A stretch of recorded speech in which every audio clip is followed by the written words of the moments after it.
Alrighty, good afternoon. We are back. Lunch is over, and in the Florida versus Chance, Gathright, Murphy, and Murphy, or the Julio Foolio trial, we are getting ready to start with the closing arguments for the defense. So we're first up is going to be Rashad Murphy. We heard him say Gonzalez was going to start, and they didn't want to cut him off. So we'll be hearing from Gonzalez first in the closing arguments for Rashad Murphy. And then this says scheduled for May 7th at 9:32. That was 10 minutes ago. So we'll keep this one up as well. All right. So it looks like we have a day 11 feed coming back. So yes, I am.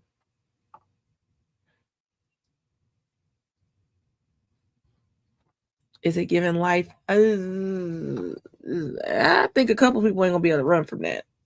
I'm not saying it's giving it for everybody because it depends, but for the people that I'm saying, too old for Twitch. So just a heads up to all my mods on all platforms. We do have, I don't believe they're going to be able to comment. But this is a hot button topic in Columbus, Ohio. Should be a hot button topic everywhere, but unfortunately, it's not getting the eyes that it needs when it comes to Casey Goodson Jr. We, however, did watch his entire first trial and kept up on his second trial. So we know what this means. We were there. We watched how they restarted deliberations 4 times in the last trial, how the judge actually declared a mistrial and said, never mind. Then you know how it went. Hour went real quick because I don't even have a Pepsi, so I'm about to go grab one. But so they were supposed to start about 10-15 minutes ago in Casey Goodson trial. They were on lunch as well. So we're waiting for them to at least put that light back up so we can watch and have that up. Y'all are crazy. So what we'll do is we are up on all 3 platforms right now, just to give the mods a heads up. All right. What else is it? So we're still on lunch in Columbus, Ohio. We're finishing up lunch here in Florida. I'm gonna go grab me a Pepsi real quick, and then we rocking and rolling. Yeah, I need a Pepsi. I need to order something to eat, but it's too early.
All right, got my Pepsi. Next thing, I definitely got to put another mini fridge back here. I took the mini fridge that was back here and put it in the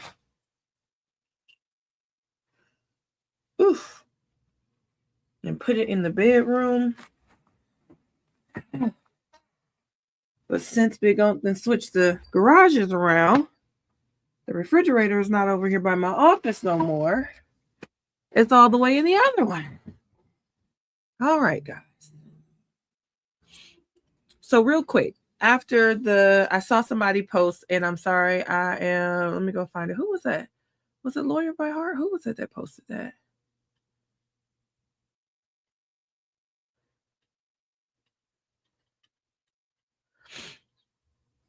I appreciate that. Who said that? I know I saw that comment. Alexis, there it goes. Alexis said it. Is it given life?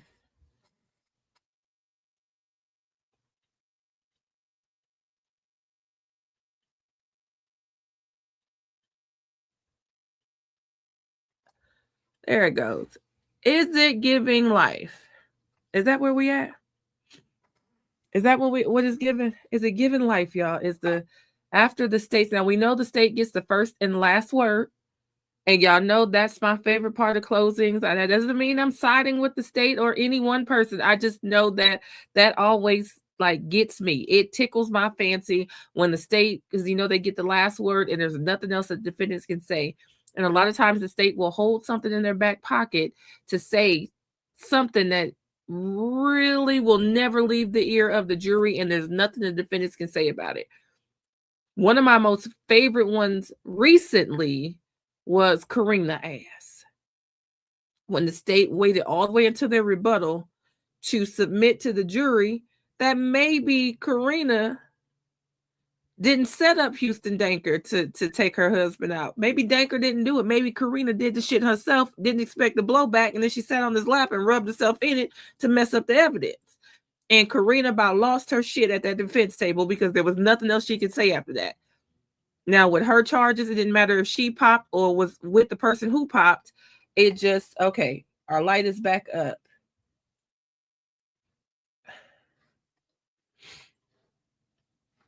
So just to give you guys a kind of a look at what this looks like in the Casey Goodson trial. So they have red and green up. When it's red and green at the same time, it's either a break or a question. And we know we just went to lunch. So if they don't come into the courtroom to handle the question, then we are we can pretty much confirm that it's a break. So this is what it looks like in the Casey Goodson trial while they're deliberating. Once the jury has once they go back to deliberating, it'll just be a red light on. Once there is a verdict, it will only be green. So that's how we'll know what's going on with the Casey Goodson Jr.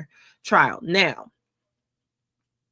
I know it's going to be a little bit hard, and I know people are going to, so mods, give a little grace when people are kind of, well, what about Casey? What about Casey? If that starts to happen, it's okay. But this is what's happening. This is what we're watching. So not only do I have it up here, those that know my setup, there's a TV here, TV there, and then we have our multiple screens. So we have Casey Goodson Jr. up in the window for us to be able to watch, but also we have it up on the TV. So just in case I don't see the screen or I don't see it change green, I'm watching it on TV as well. Okay.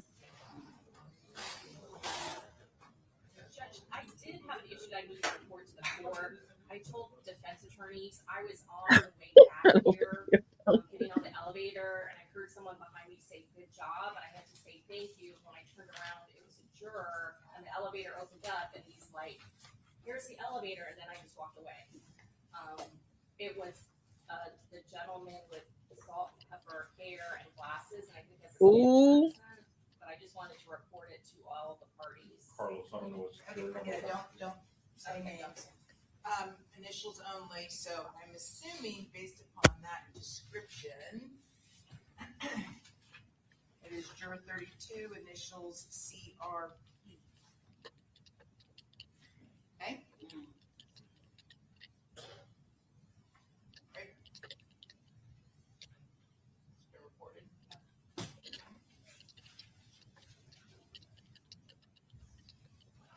And before we get going,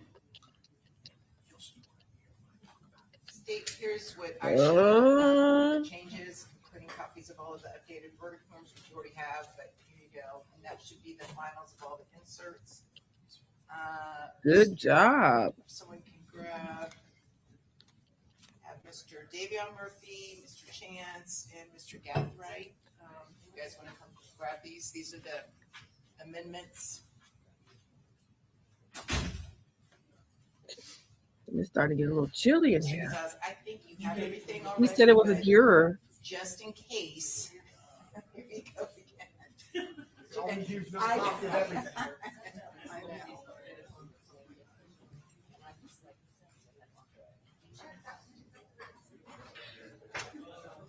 They said a juror, Nicole.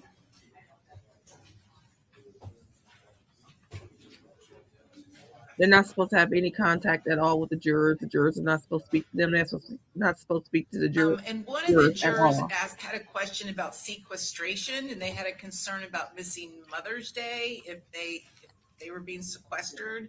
So what I'm just going to tell them is that I'm just going to reiterate that tomorrow morning they will have the case by around 10 o'clock in the morning.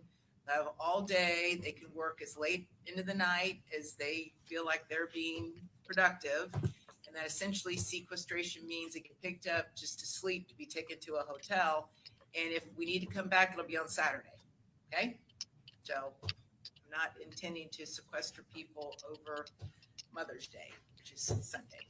So hopefully that will alleviate any concerns. All right, we ready to go? Mr. Gonzalez? Yes, right. State ready? Yes, Your Honor. Okay. All right, the other defendants are present with defense counsel, so let's bring in our jurors.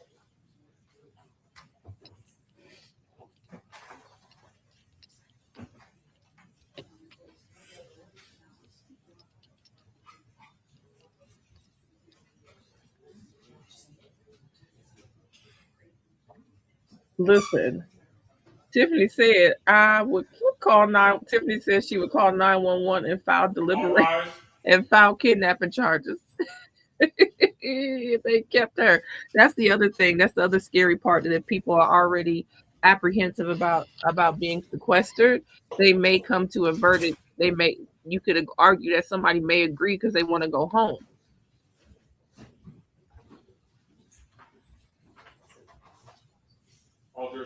Okay, very good. Everyone have All a right, seat. we have it up on our TV. I believe one of the jurors, or some of you, had a question. Said we've got the Mother's Day holiday coming up on Sunday, and about sequestration and how that works. So again, just a reminder that today is devoted to closing arguments. So we'll be here until the attorneys have all finished their closing arguments. We'll break for the evening. We will reconvene tomorrow morning at 9 a.m. I will read the final set of jury instructions. It'll take maybe an hour tops. And then you all will begin your deliberation. So by mid-morning, you will begin deliberating. I am going to ask you to bring with you just an overnight bag in case you need it. And you all would work until you reach an hour that you can no longer productively work. So you can anticipate having lunch here at the courthouse. You can anticipate having dinner provided here at the courthouse. If it gets to the evening hours and it's getting late and you guys feel like, you know what, we're not close and we just need to take a break, that's when you would be sequestered. You would be taken basically to a hotel just to sleep. That'd be basically it. Then we would return Saturday morning. Okay? So you would not be, I would not sequester you all over an entire weekend with no contact with your families, no phone, no TV. I wouldn't do that. Okay? And then if we came back Saturday morning, it'd be the same deal. We would just go until you all reach a verdict. Okay? Okay, very good. Mr. Gonzalez. May it please the court. Yep. Counsel. Ladies and gentlemen, good afternoon. I'd first like to thank you on behalf of Rashad Murphy and my co-counsel, Danny Hernandez, for the patience and the attentiveness that you've shown us all over what feels like about 6 months. In all seriousness, because this is a serious matter, sometimes we need just a little bit of levity every once in a blue moon to kind of get both of our feet back on the ground. All of us have our commitments. We have our family. We have, in particular, a special day coming up. We have our personal obligations. Here's Rashad right here. They're doing a different angle. He's right here. I had me But looking. certainly as you sit here listening to the evidence over the past 2 weeks, I'm sure if you didn't initially understand it, you now understand how important this process is.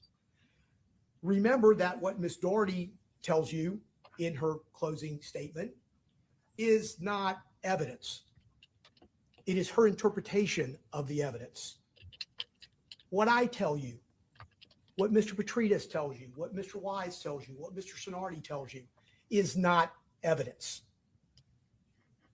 Evidence comes from the witness stand.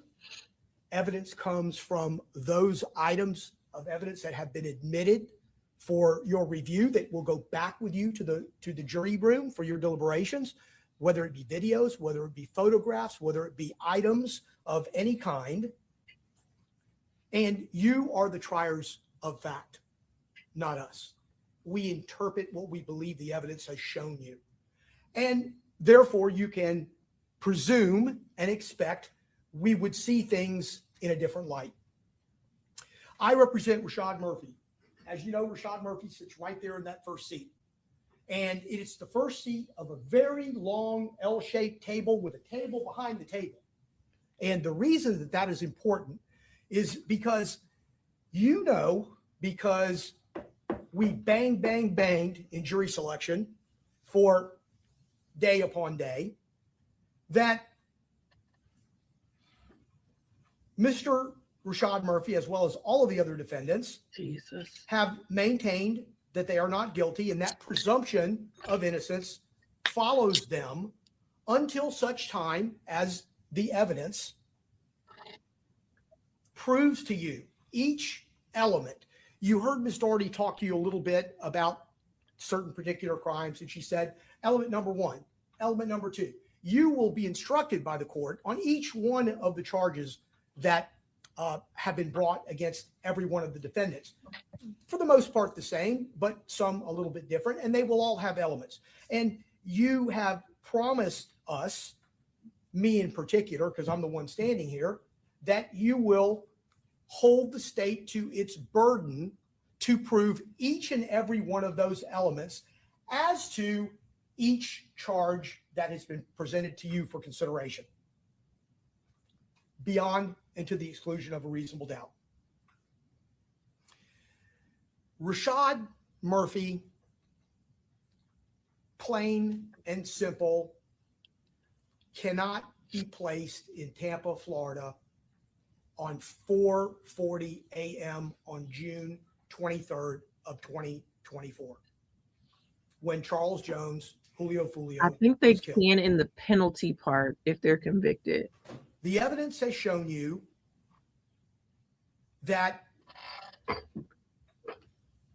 Mr. Murphy's phone, and when we talk about phone, we talk about life.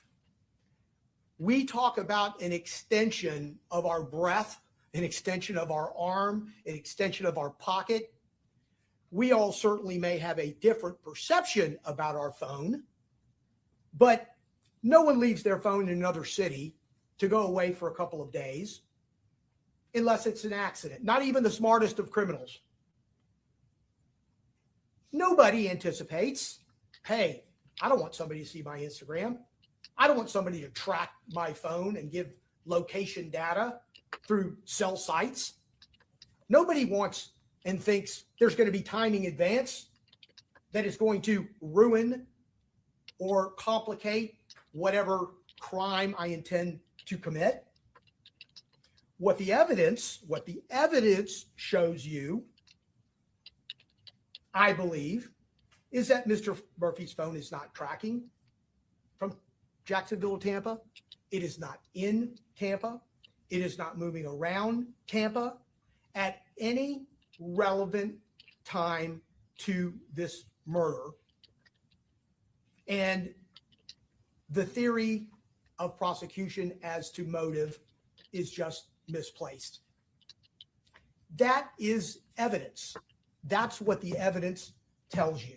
And we're going to talk a little bit later about how you categorize that and what I believe the law and what you will be instructed tells you what to do with it.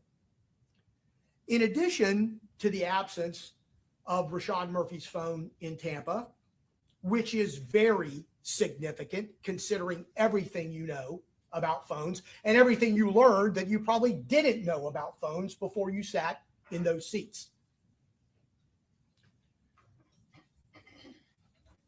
The state would suggest to you that evidence of Mr. Murphy's presence in Walmart on June 21st at about 10:20 a.m. at night provides strong evidence that he participated in the murder of Charles Jones, and it is in fact shooter number one. And why do they do that? Solely and simply because the clothing that he was wearing during the course of the video captured at Walmart, as compared to shooter number one in the Home 2 Suites and Tesla videos, is similar. I know the state suggested to you, well, who wears a beanie in June? Well, a lot of people do. A beanie is a standard piece of clothing that I would suggest to you is yearly. No matter that it's hot, no matter what the temperature might be, it's an article of clothing. It is an article of clothing like a black hoodie is, like black jeans are, like black military boots are. You lying about And hoodies? my suggestion would be in your everyday life, think to yourself how often or how little you see that manner of dress. Black hoodie, what These Detective kids wear Ramos hoodies out here in opines Arizona. is a black leather belt, black jeans, and black military boot.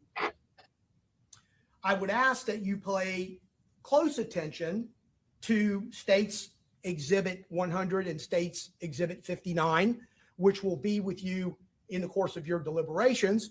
But they have provided to you, and I will provide to you, this composite that would show Rashad Murphy at Walmart buying items, and then to your right, shooter number one.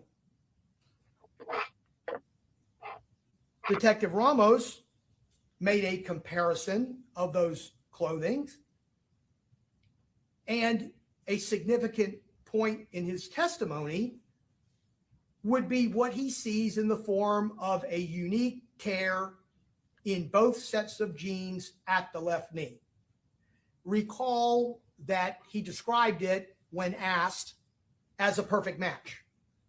As we look at Exhibit 59 and 100, a composite that is here for you to view at this particular time, you're going to have to draw your own conclusions when you look at this, and you watch it on your screen, or you collaborate with each other and decide, does anything in those two sets of clothing, other than their style and their color, cause you to believe that it is evidence sufficient to convict Rashad Murphy of premeditated first-degree murder, 3 counts of attempted premeditated first-degree murder, and conspiracy to commit first-degree murder?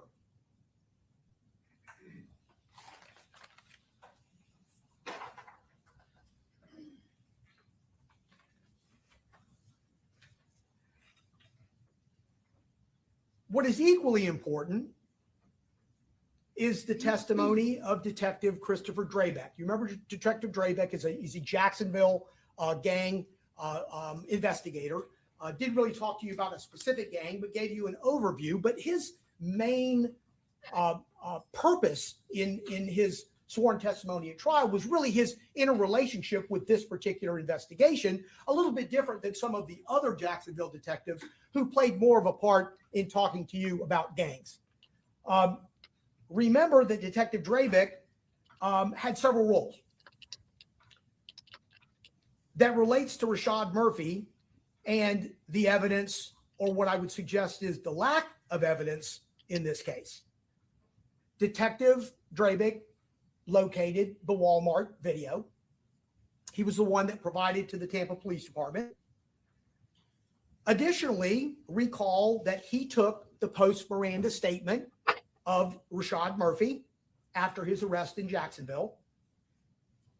Recalling Detective Drabick's testimony, Rashad Murphy began that interview being less than candid, and that's polite.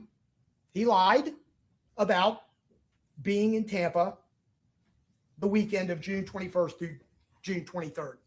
He would not, on several occasions, admit going to Tampa or involving himself in any knowledge in anything that he did before or after the murder of Charles Jones. I would submit to you that you use your life experiences. When someone is scared, ladies and gentlemen, when someone is fearful for a wrongful implication, they sometimes make poor judgments. And that's exactly what Rashad Murphy did. It's common to attempt to remove yourself from the closeness of a bad situation, but don't automatically presume that that means and equates one-to-one that he's lying about having committed a murder, because those are two different things. That's for you to decide when you look at the totality of this statement.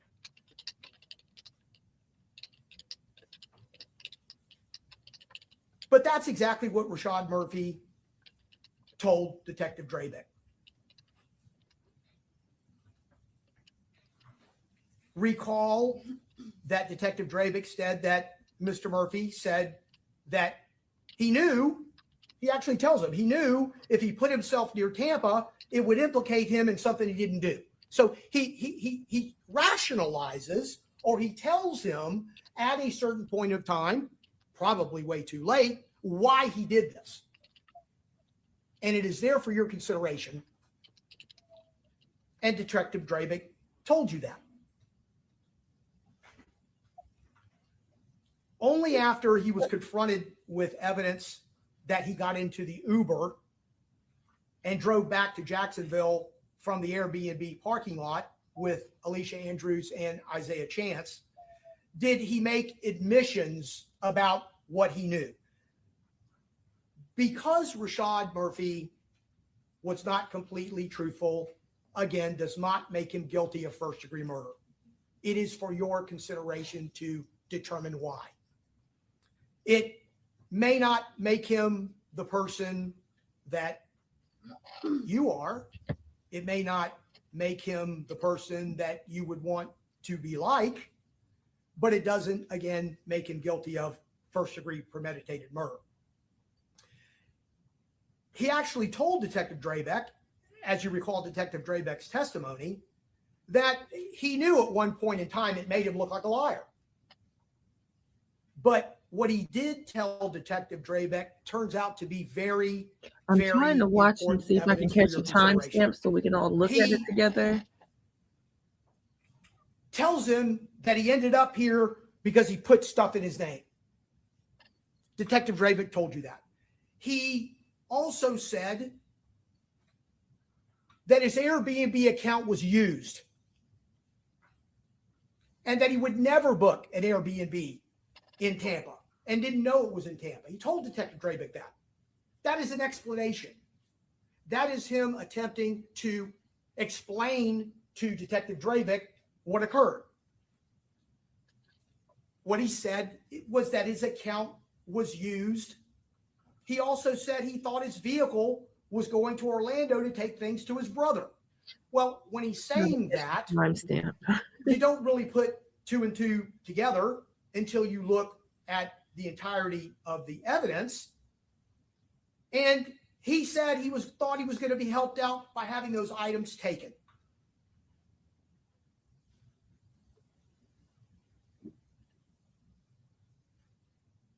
You consider his the testimony that comes through Detective Drabeck and look at your notes if you took them to determine whether Rashad Murphy even owns a car when the state suggests to you a theory of prosecution that Rashad Murphy drove that silver Chevy Cruze down to Tampa. And why do I say that? Because Rashad Murphy told Detective Drabeck that he borrowed the car for purposes of being used to go to Martin Correctional Institute, which is where felony. His brother is incarcerated.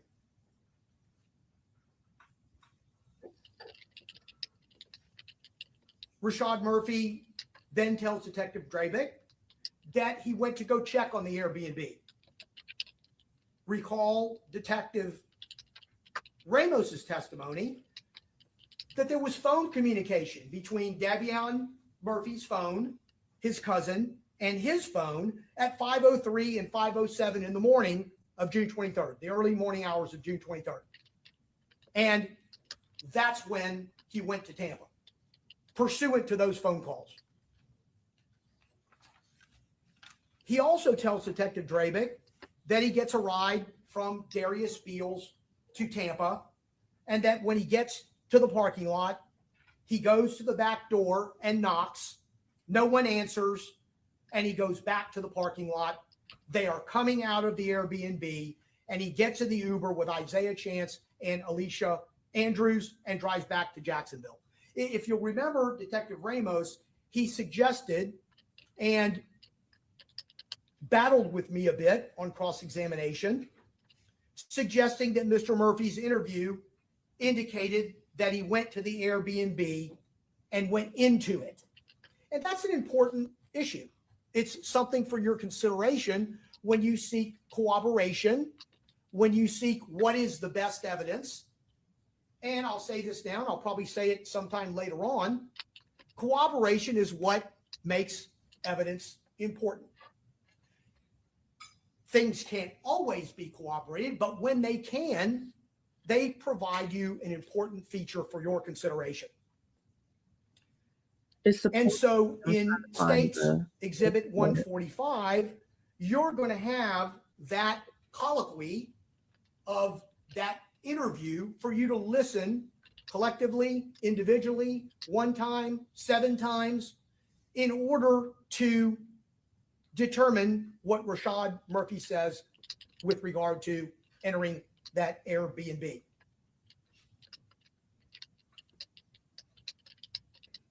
Please carefully review 145. So because Darius Beals had been killed on June 28th, ironically, 5 days after this particular trip, he could not be interviewed with regard to seeking corroboration on this trip with Rashad Murphy. What was done, though, is that his phones were in evidence and collected as part of the investigation of his death, and there was an extraction done. We've learned more than we can ever hope to need for the rest of our lives about extraction. I can only presume, and I certainly don't want to presume wrongly as it relates to each of you individually, but you saw, and the state provided you, cell site location information and data that would have you believe shows Darius Beals did not drive Rashad Murphy to Tampa. But the problem crept up that there was more than one phone associated with Darius Beals. And as you will see and we'll talk about with Rashad Murphy's extraction, it was not a full extraction. The phone was operational. Detective Ramos said that they could not get location data from it. Detective Drabeck said that as well. And although the iPhone can be accounted for, the Samsung did not result in the type of extraction. We didn't see that one. There was an extraction. It wasn't put into evidence what its results were. We only saw the results of the iPhone. And what is curious about that is that it doesn't tell us whether or not Darius Beals traveled with Rashad Murphy, as he testified to, and was in possession of the other phone. Now, Detective Ramos, without showing us, told us, well, was it turned on that day? Well, I would submit to you, when we're talking about somebody's life and we're talking about reasonable doubt and we're talking about the state meeting their burden, what we have to talk about is, can we simply just dismiss that phone was not in Darius Beals' possession? Because Detective Drabick didn't dismiss it. And how do we know that? When I questioned him about it, he said, I could not say where that phone was located, and he could not preclude that it did not travel to Tampa. And that was the right answer. It is the true answer. They cannot tell you that.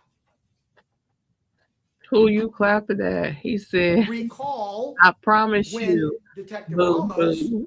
wanted to corroborate Mr. Beals' presence in Jacksonville, he did so by providing 2 pages of thumbnails of pictures. There's Darius Beals. The problem with that was, on cross-examination, we went through every one of those pictures. And do you recall what the bottom line was? None of them were relevant to that time frame that we would have been talking about. It's a nothing burger. Unless it was just left to be taken for granted. They talked about facial recognition, but guess what? Facial recognition, more than one profile for facial recognition can be on a phone. Yeah.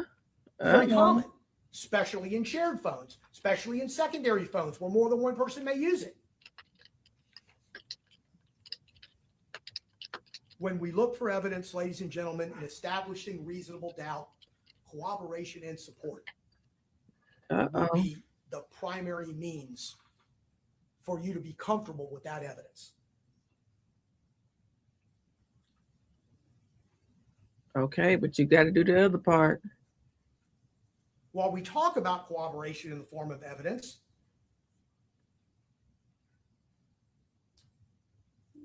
we come to find out the extraction of Rashad Murphy's jointly possessed phone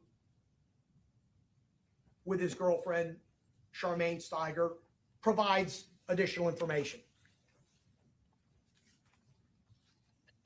And why is that important? Because we're relating back to trying to corroborate, number one, what Mr. Murphy told us in his interview. So as we do that, we first look at State's Exhibit 101. 101, I can't read my writing. It's going to be 101L2. 101L2 is the picture of the floorboard in the vehicle that has a Walmart bag with many items in it. Jesus. Purchased at Walmart while Mr. Murphy was at Walmart. Why that's important is because Mr. Murphy told Detective Drabeck that he bought those items to go to Martin Correctional that weekend. And there's corroboration to that.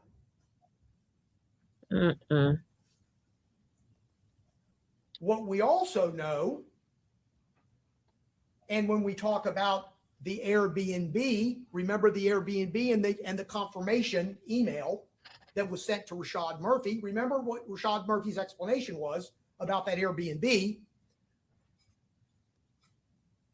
The confirmation, which is State's 101M, we've looked at it a couple of times and talked about it. That confirmation was sent to Mr. Murphy because Mr. Murphy's account was used to book the Airbnb. But what it doesn't tell you is whether Mr. Murphy himself booked the Airbnb. What we know from that confirmation is that A, it asked for a driver's license to be sent in order to finish the booking, which is at the end of the day, that's the goal of who was renting this Airbnb, is to get the booking finished. And it is Mr. Murphy's account. But what it doesn't tell you, and what wouldn't comport with Mr. Murphy's story, is that I wouldn't let somebody use my account. I let them use my account, but I wouldn't let them use my account to book a Airbnb in Tampa. That's not what was supposed to happen. And you cannot look at this confirmation and say to yourself, well, that tells Rashad Murphy that the Airbnb in Tampa. It doesn't. It has no address. It has no city. When you look at it, all you see is a confirmation at Lagoon Oasis for a 2-bedroom, 2-bath. That's corroboration to his story, to his statement that he gave. When you look at credibility to that extent. Now, understand, let's relate back to the fact that Rashad Murphy lied. Okay, let's relate back to the fact that it took him to get to a certain point where he said, regardless of how bad this may look for me, okay, I'm going to explain myself. But the explanation, unless, boy, somebody is really thinking on their feet, and I don't mean putting 1 and 1 together. I'm be putting 1 and 1 and 1 and 1 is 5 together in the span snapping of coming out of that apartment. Who is running it over your head? Casey Goodson. And figuring out what to say. So you look for this confirmation. And the confirmation doesn't show you that. But what it also shows you, and which is supported by the evidence, is very soon after that, the driver's license is sent, right, to complete the booking. But the records and the data doesn't tell us that that driver's license was sent to Airbnb. It is just as plausible, and I would ask you to consider, based on the evidence, whether it was sent to Isaiah Chance and Alicia Andrews. Why would we think that, other than the story and the explanation that Rashad Murphy is already in the midst of? Because there's evidence that Alicia Andrews and or Isaiah Chance were attempting to rent an Airbnb unsuccessfully, thereby Rashad Murphy's Airbnb account being used. And how do we support that a little bit further? In addition to their attempt to unsuccessfully rent an Airbnb, Isaiah Chance pays for it. He pays for it. And so to that extent, the corroboration that you should seek becomes much plainer for your consideration.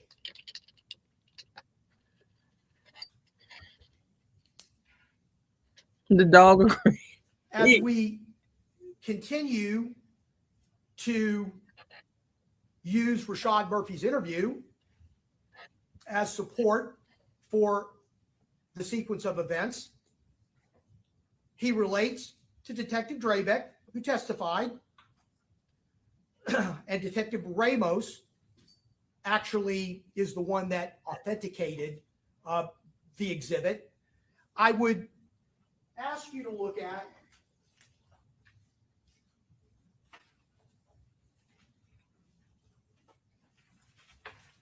defense exhibit what he paid for. Okay. It don't sound good for him to repeat it. Defense Exhibit 3. And you keep calling him a liar and putting up his felonies. And unless he thought about the bag of the items, and he thought about the Airbnb, and he thought about the text message, and he weaved like a spider a web in a very short period of time, what is being portrayed here, and I'll read it, the first part's cut off, but bathroom inside parking lot, inside the men's bathroom, inside the garbage can, inside the Walmart bag. Okay, them the last instructions, right? Yeah, but remember, before they actually let you in the parking lot, it's going to be a checkpoint. Tell them I'm applying for a job. I called up here yesterday. They told me to come pick up my application today. Then they're going to let you in the parking lot to make sure you park close to the bathroom and have y'all in your pants or something. Once you put it in the garbage can, walk up to the entrance window of the prison and get an application before you leave back up. Later, that becomes important because what happened? Things didn't happen. Chevy Cruise didn't go to Martin Correctional. Items didn't go to Martin Correctional. That was just a trip. What's going on, bro? Did you make it? My people say didn't see it. Didn't go. Didn't happen.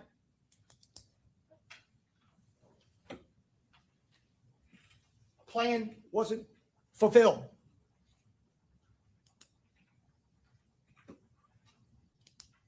Detective Ramos,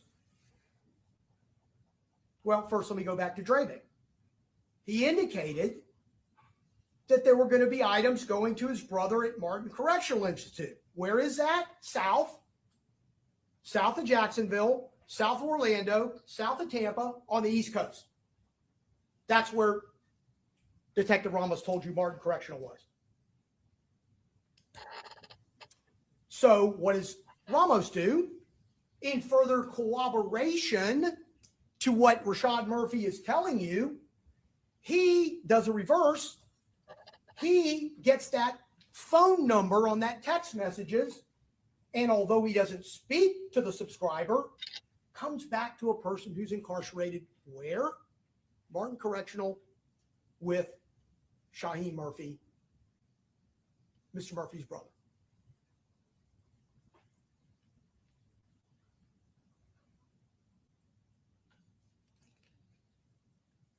And I hearken you back to 101L2, which was the item, the bag with the items in it. One thing that he did continue to maintain from beginning to end without any admission or any waiver is that he was not in Tampa at the time of Charles Jones' murder. He did have knowledge of what was going to take place. He didn't conspire and didn't participate in the murder of Charles Jones. I believe that the court will instruct you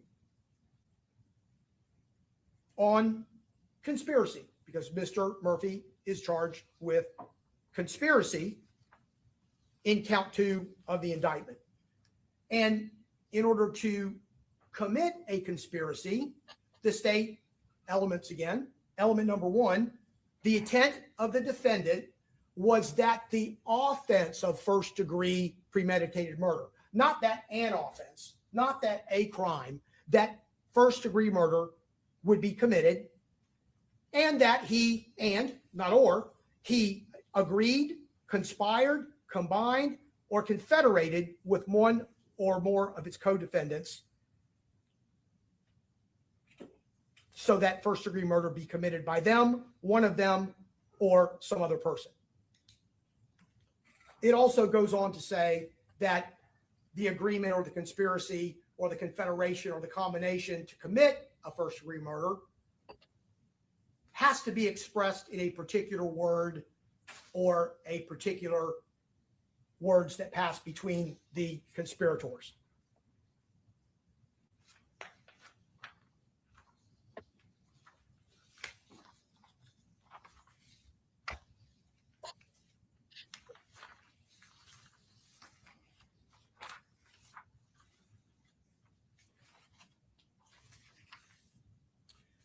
We also heard from Detective Ramos, who again was the lead detective in this case for a significant amount of time on a couple of different occasions, on a variety of different things over a couple of days. Despite Detective Ramos' wealth of information and evidence uncovered throughout the course of this investigation, he had to indicate to you when asked that there was no evidence to determine the occupants of the black Chevy Impala or the silver Chevy Cruze at any relevant portion of time in Tampa as it relates to Rashad Murphy, because I am here for Rashad Murphy. And Rashad Murphy is one person. He's an individual. And that's what Detective Ramos said. I cannot corroborate and have no evidence that Rashad Murphy was an occupant of either of those vehicles during any relevant times on the way from Jacksonville to Tampa and while in Tampa. Again, no cell phone evidence, no cell site locations, no data that relates to Rashad Murphy, no identification of him as one of the three shooters, except for the similarity of clothing, which you will look at, I'm presuming, very closely as you deliberate. Not one of the victims can identify anyone. And again, the state told you, and I get it, in that type of circumstance, the way they were dressed, nobody's going to make an identification. But you know what? Sometimes things happen. Didn't happen in this case, and there is no identification. That is the evidence. It doesn't get you closer to a determination as to whether or not Rashad Murphy committed this murder, other than create reasonable doubt. Detective Ramos talked to you about several subjects of evidentiary interest, including firearms, ammunition, located in search warrants, whether it be cars, whether it be houses. Some of that evidence tied to the shooting of Charles Jones in October of 2023, as well as Charles Jones' murder in June 23rd of 2024. What is missing in the entirety of the forensic evidence in this case, as it relates to ballistics, as it relates to firearms, which have become an important part of this case. Did you hear that any of it had any relationship to Rashad Murphy? Not a single stitch of it.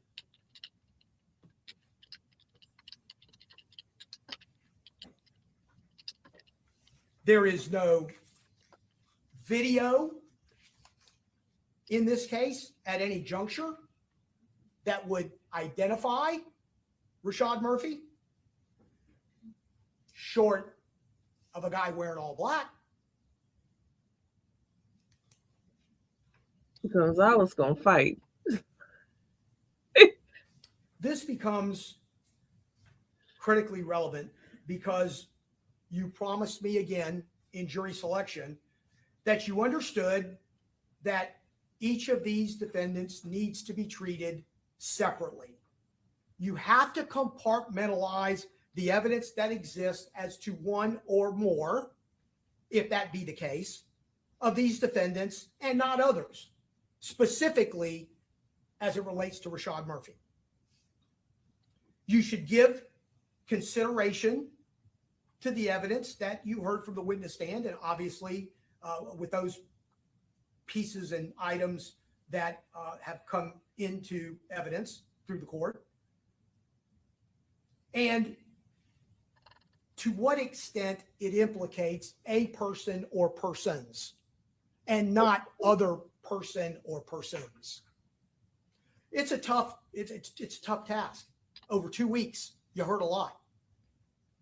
And it will take, I predict, a significant amount of deep diving into how all of this interrelates. And it won't be simple. It won't be simply just so-and-so talked to so-and-so. We're going to talk about why. It won't be because so-and-so sent a picture to so-and-so. It won't be so-and-so got a picture from somebody who's unknown on a certain day, 4 days before the murder or a day after the murder. It's going to be more complicated than that if you're going to give each and every one of these defendants the type of review that's necessary in a premeditated first-degree murder with the most significant stakes that anyone could ever face in any crime. Objection. All right. Come up here real quick.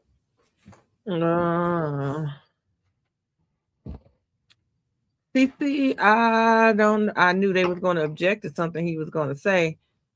I'm assuming that they may, well, I can't assume. I haven't seen anything outside of the fact that this is a break for Casey Goodson Jr., just to give y'all an idea what it looks like when they switch it up. That's what the light looks like when it's red and green.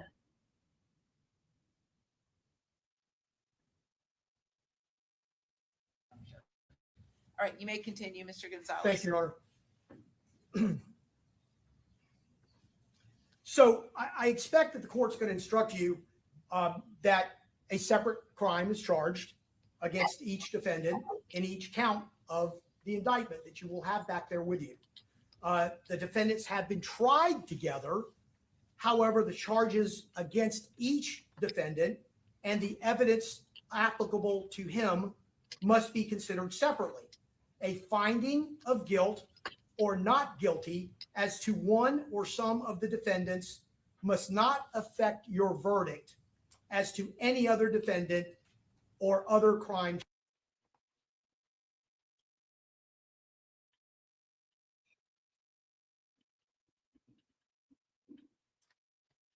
Hold on, guys. Now, what are they doing?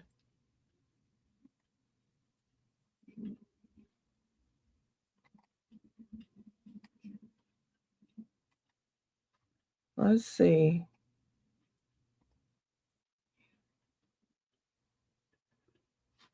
I'm trying to see what's going on because they just moved the dang on camera to the seal and then put it back on the light.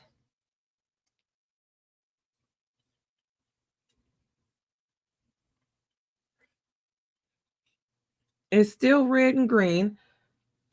All right, we'll hold on and see what they're doing now. We'll go back to Gonzalez. Oh, it doesn't like when I'm switching tabs here. Okay.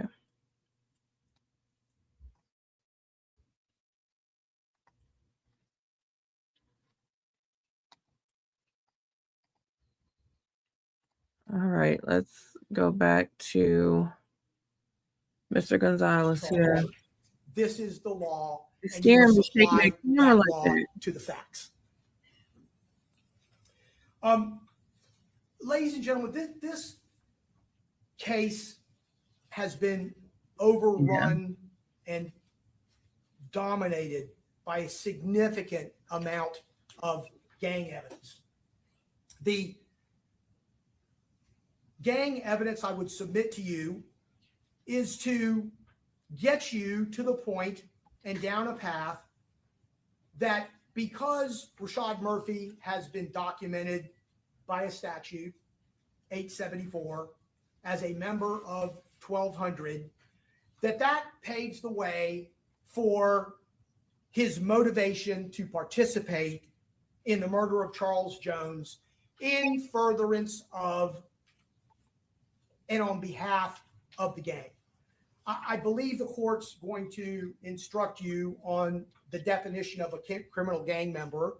And although you've already been exposed to that criteria, you will see them all. And I'm not going to talk about that now. I might talk about it a little bit later. But essentially, you're going to use that as it relates to this documentation. As it relates to Rashad Murphy, in particular, you heard from Detective Griffin from the Jacksonville Sheriff's Office, who indicated to you that he was the gang investigator for 1200. Detective Griffin became the 1200 gang investigator in January of 2024, which is just some five and a half months or so prior to Charles Jones' murder. Detective Griffin indicated to you that he associated the Instagram account Ghost187 to Rashad Murphy for two reasons. Because his field interrogation reports with people on the street said so, and because other detectives with the Jacksonville Sheriff's Department told him that account belonged to Rashad Murphy. When I asked Detective Griffin if he had ever seen a profile picture or a post that referred to Rashad Murphy personally, or profiled to him, or family, or one or more of his 4 kids, or anything directly related to him that he could associate with him through the actual account, he indicated that he could not. He had not memorialized any screenshots, memorialized any review of that account. When I asked him, he said no. When I asked him if he recalled the names of those that had associated the account to Rashad Murphy in those field reports, because remember, they're not always written down. They don't take names, they don't take numbers, they don't take pictures. They just get the information. And of course, what he said was no. And while we're talking about that issue, in asking all of the Jacksonville detectives the same questions, they all had the same answers, except for one exception. The exception would have been when I posed that same type of question to Detective Nieder. You will remember that he said, I saw a live screen of Rashad Murphy on that account. When I asked him the date, he said, I don't know. When I asked him what the subject was of the screen recording, he said, I don't know. When I asked him whether or not he documented it, saved it, screenshotted it, put it in a file, in gathering gang intelligence, which is what they do on a day-to-day basis, he said he did not. And this is the mantra of gang investigation. The lack of memorialization, the lack of detail, as it creates over and over again a void in time, date, names, or persons, is routine and taken for granted simply because of what detectives tell you. I would submit to you that in and of itself is not reliable evidence for you to consider when determining Rashad Murphy's guilt in a first-degree murder premeditation case. Whether it be Detective Nieder, Detective Griffin, Detective McCullough, this plethora of gang-related information always comes with the same proviso. A majority of that day-to-day investigation is like we talked about, gathering intelligence, monitoring social media, Instagram, Clubhouse, Spaces, YouTube, Twitter, X. They uniformly indicated that much of the time, these sources are people's opinion to begin with. They stated that then when they review these sources, the content or the comments can come from Jacksonville residents, they can come from people from other locations that you wouldn't know because you wouldn't know their usernames, and that thousands upon thousands of people flood social media platforms with commentary ranging from celebrations of people's death,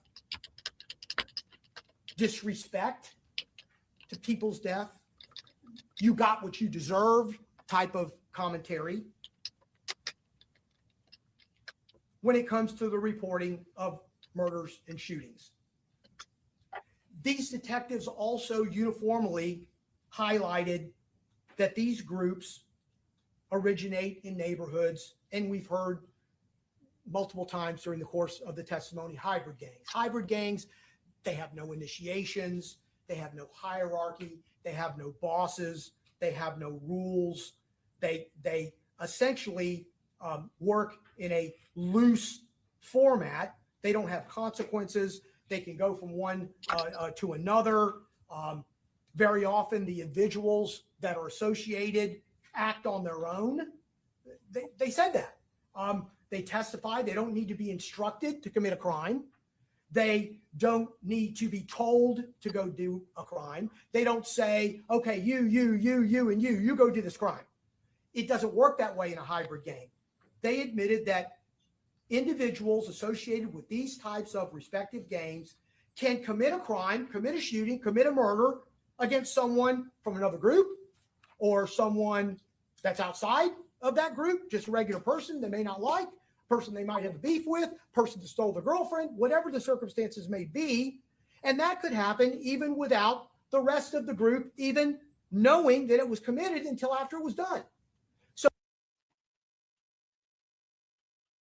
Hold on, guys. Hold on. So what I'm trying to get at is that you shouldn't just assume that every time something happens, it's in relationship directly to the gang, especially this kind of gang, as testified to over and over and over again.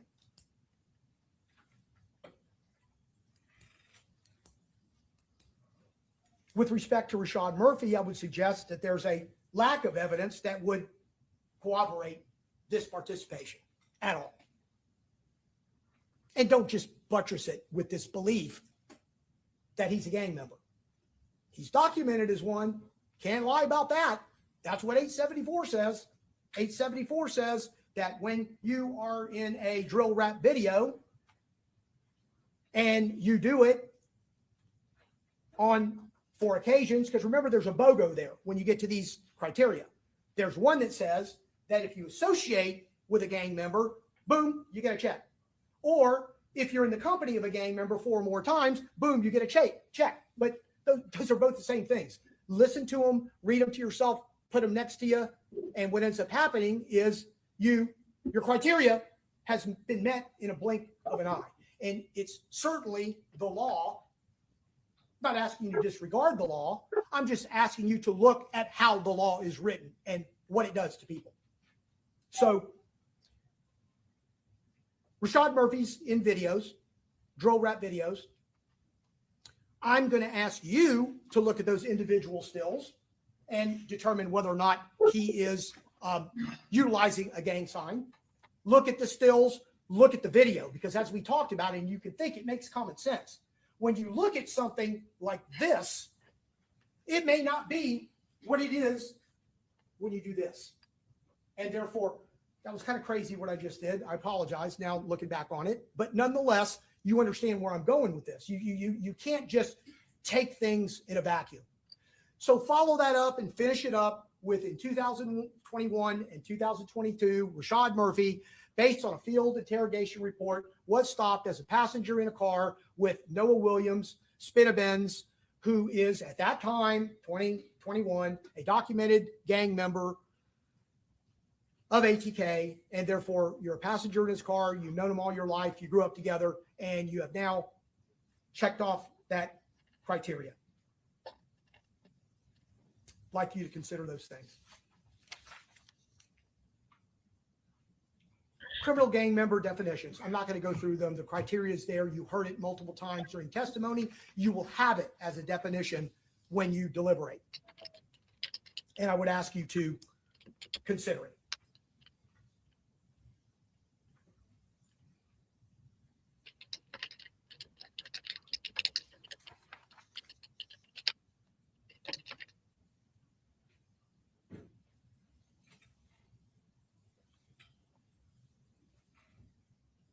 Going back to Detective Nieder for just a moment, and then I'm going to move on. When we talked about general information based on his history, his opinion on alleged Jacksonville gangs, his opinion and interpretation on lyrics of drill rap videos, and finally his opinion on the gang he is currently assigned, which is ATK. He honestly tells you again that he relies very heavily on social media platforms. And in many cases, he doesn't even know where those posts are coming from. In his day-to-day intelligence gathering, he speaks to people on the street, again, without writing a report or even memorializing these names. He agreed with me that drill rap video is the highest level of disrespect, posting, rapping about people who died, putting it out there for everyone to see in order to get clicks, in order to get views, notoriety, get the community talking about you, celebrating a murder. The more angry, the more violent, the more pointed with disrespect, the more money.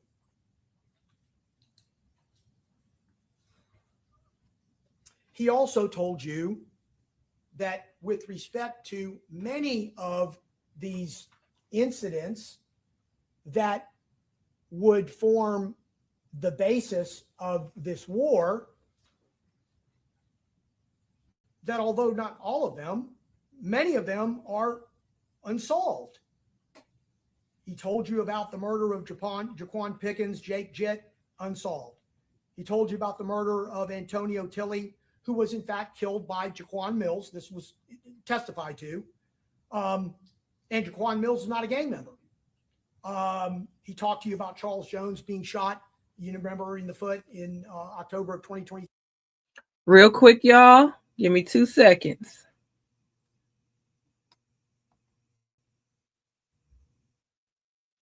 I got to change the screen to this real quick. We're going to make it real big.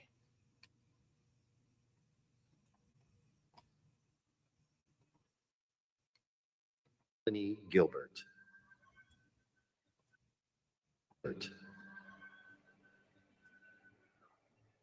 Halmoon Sigari. Hold on.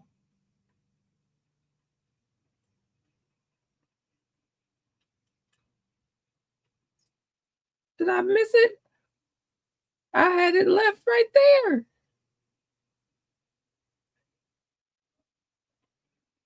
Hold on, y'all.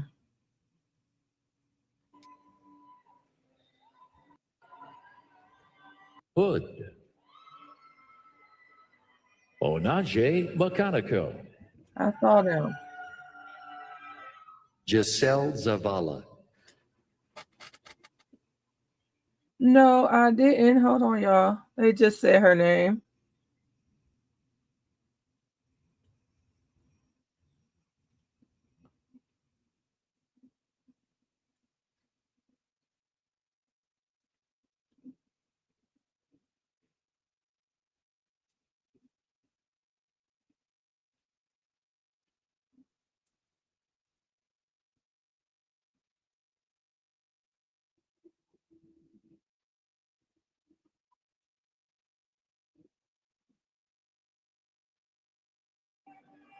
Melanie Gilbert.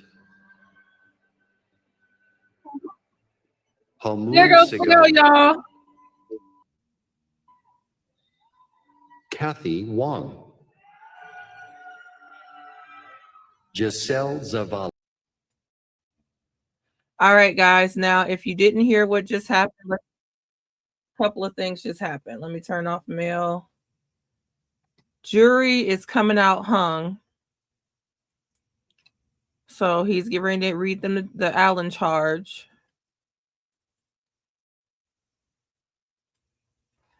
All right. So let's get ready for this one.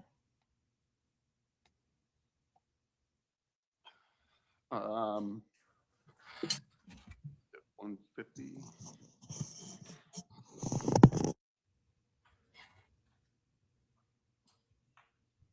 I've received a statement. The jury believes it will be impossible for us to reach a unanimous decision. I am answering their statement. Is there a possibility that after an additional period of time, today or tomorrow, you may reach an agreement on either charge? Okay.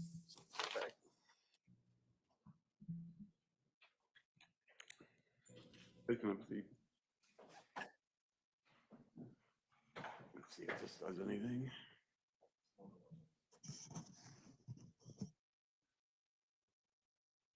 Can't read my writing. He's getting ready to give him the request some stuff from him. This is the second trial.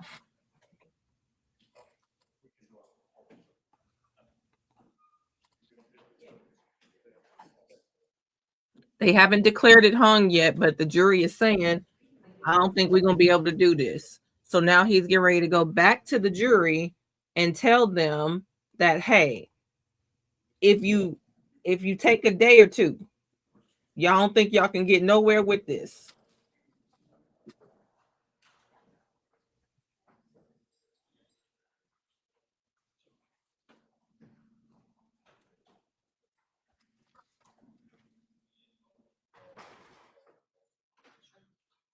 All right, so the jury has come back in the Casey Goodson Jr. trial and said it would be absolutely impossible for them to come to a unanimous decision.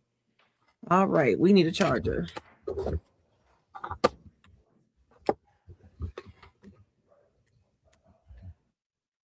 So the judge just took his back there to ask them if by some way, shape, form, stretch of the imagination, can y'all come to something productive? Can y'all try to come to something?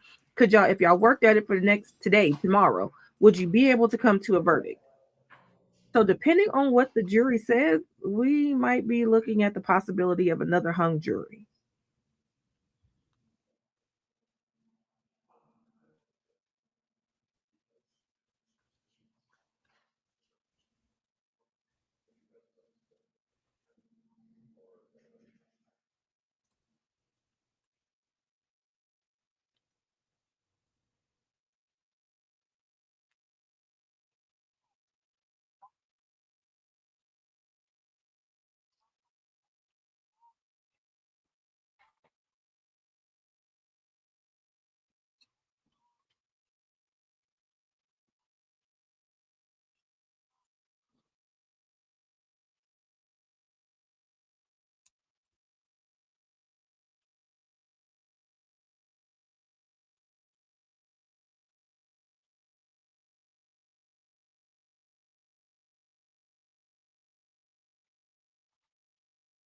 Crazy. Yeah, they denied Mellie's bond like a mug.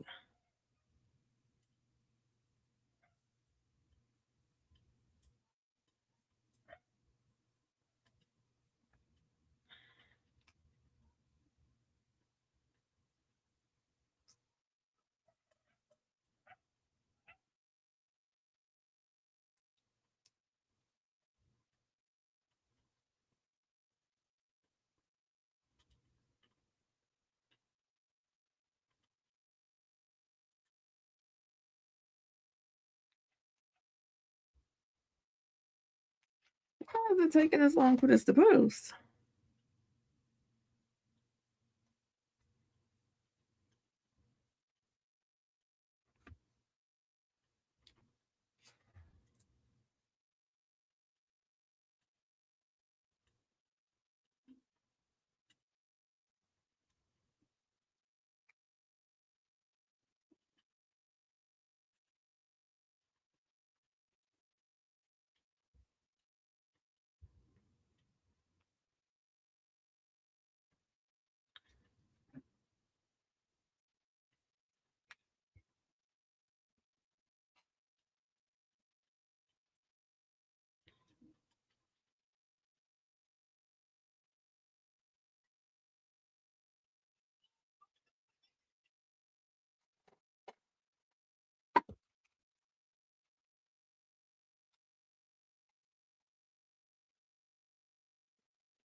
All right, while we wait for the judge to come back, we'll go back to Gonzalez. That case is unsolved. The truth of the matter is that most of these murders are not as simple as you would have them be when you just listen to them, because many have equally plausible explanations and alternative factual basis that would indicate that they're not all gang-related activity. Certainly not leading to enough evidence that would result in an arrest. When asked, none of them connected to Rashad Murphy, except for 1200. 1200. That's the only thing that would potentially connect Rashad Murphy to any of those things that would be the impetus, if you will, for him committing a murder in furtherance of the gang. What the state has intimated to you, though, in very clear terms, is that their theory is that Rashad Murphy's motive for killing Charles Jones, Julio Foolio, centered around the murder of Joe Rod Adams, Spaz, who died at 17 while at Raines High School at a football game. You heard testimony about that. A murder that took place 6 years prior to Mr. Jones's death. 6 years prior to Mr. Jones's death. This was not an open wound, as been suggested, based on a motive, ladies and gentlemen. There's no evidence that Rashad Murphy ever attempted to kill Mr. Jones during that 6-year time period. No evidence he participated in Mr. Jones' prior shootings. It's made up vengeance you were asked to attribute to Rashad Murphy and some desire to kill Julio Foolio. And this dovetails into Kenny Capps. And I'm going to try my best not to talk for a very long time about Robert Howard, Kenny Capps. Remember, he was charged in the Joe Rod Adams murder. But in addition to telling you that there are no gangs, they're just neighborhoods, Mr. Howard ended up being charged with first-degree murder in that particular case with Joe Rod Adams. And he ended up pleading to manslaughter and doing 5 years. He got out in May of 2023. I'll try to spend as little breath as I possibly can on Mr. Howard, because I believe the evidence indicates to you that when he talked, lies fell out. Remember that he identifies Mr. Murphy from a photo pack, and in the same respect goes on to tell you that he had seen Mr. Murphy multiple times while he was in jail during the course of his arrest, during the course of the case. So I would ask you to look at Mr. Murphy's booking photo when you deliberate, which is 98C. And 98C shows Mr. Murphy. Also, at the same time, and while you're doing that, look at States 107, because States 107 is going to give you the photo pack that Mr. Howard picked Mr. Murphy out of. And it is, in fact, the same picture that was plastered on the news at the time of his arrest, and that should surprise no one and would lend Mr. Howard no additional credibility as to his being able to pick Mr. Murphy out of the photo pack. If you recall, Mr. Howard told you he didn't kill Joe Rod Adams. Adrian Gaynor did. And he said, everybody knew. Said the street knew. Everybody knew. In fact, he considers it some kind of badge of honor. Okay? And it's because he tells you, I don't know, you don't know, they don't know, the state doesn't know, nobody knows. But he says to this day, he said when he sat up there under oath, I didn't do it. So why that is important is because why would Rashad Murphy have a beef with Robert Howard? He knew, everybody knew he didn't kill Joe Rod Adams. Okay? He's certainly not charged with the murder of Adrian Gaynor, who was supposed to have pulled the trigger. He died later, but somebody was arrested and somebody was convicted of that murder. So I ask you to consider, when you think about this motive situation and Joe Rod Adams and why the evidence suggests to you that it shouldn't be the reason why you think Mr. Murphy would have any reason to kill Charles Jones is because, number one, it was 6 years later, nothing happened. And secondly, Charles Jones was a friend of Robert Howard's. Charles Jones was a friend of Adrian Gaynor. But there's never been any suggestion, to my knowledge, in the testimony you heard, that Charles Jones was suspected or was the killer of Joe Rod Adams. So where's the connection? Why all of a sudden is this Joe Rod Adams thing the reason why Rashad Murphy wants to kill Charles Jones? Talk about that and look at how that circle presents itself in your determination as to whether you think there's sufficient evidence. Not that you have to have a motive, and the state will tell you you don't have to have a motive, but they've already told you that that was the motive. Rashad Murphy has no reason to care about Robert Howard, ladies and gentlemen, none whatsoever. And so here comes Robert Howard.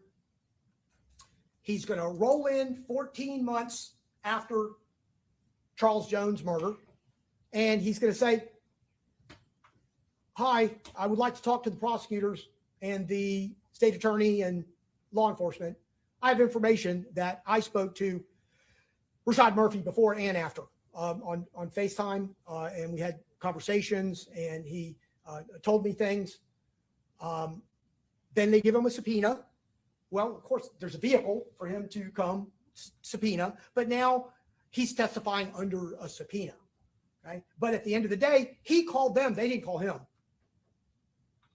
And so 14 months later, not on the 23rd of June when he was arrested, not after he got arrested the next day for distribution of methamphetamine, and he's been in jail for those months, did he contact law enforcement? Did he say, hey, look, I got some information for you? Hey, there's something you ought to know. Hey, I want to be a good citizen, whatever it may be. When did it happen? 14 months later.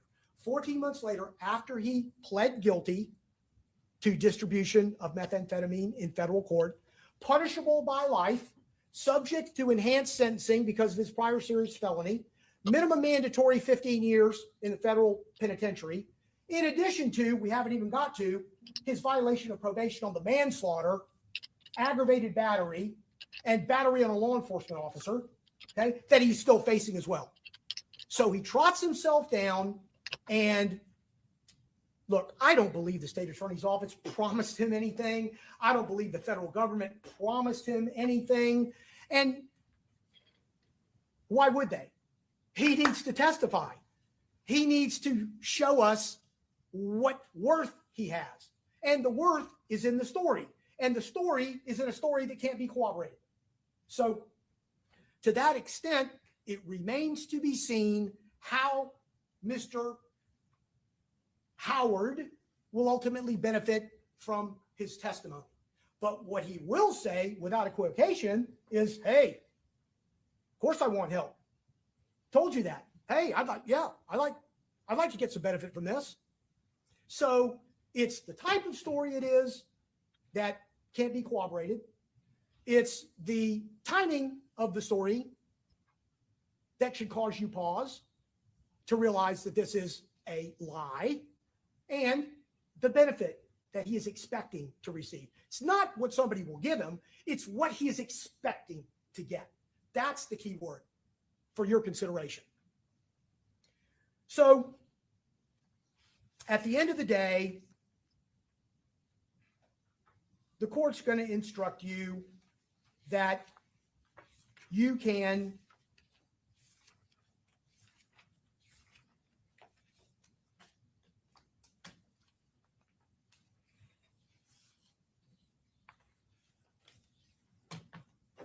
weigh the evidence, and you decide what evidence is reliable. You'll be instructed that you use your common sense in deciding which is the best evidence and which evidence should not be relied upon in considering your verdict. And I would suggest to you that the evidence would suggest he is not to be believed. He is not to be trusted, and there's too many reasons to count. One of the criteria you should consider how witnesses acted as well as what they said.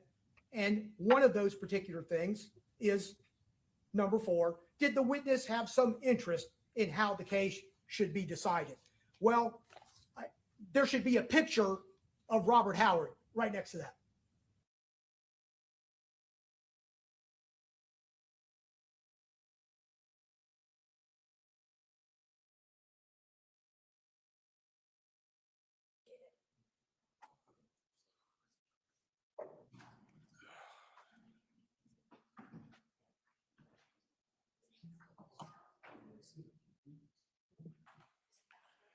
Back on the record, in response to my question, is there a possibility that after an additional period of time, today or tomorrow, you may reach an agreement on either charge? Jurors responded, no, the jurors do not believe that additional time would lead to to agreement on either charge. Make your record. Your Honor, just note for the record that we believe the appropriate response from the court is just simply direct them to continue the deliberations. Absent that, we believe that the court should give the Howard charge. The first question is, the jury believes that it will be impossible for us to reach a unanimous decision. I will read the Howard charge to them, and then we'll see if the additional deliberations could be. But I read the word impossible to mean impossible. Let's go get the jury. Okay. We would object to reading of the Howard charge at this point for the very reasons you just outlined, and that is the jury has made it crystal clear that they cannot come to a unanimous verdict in this case on either charge.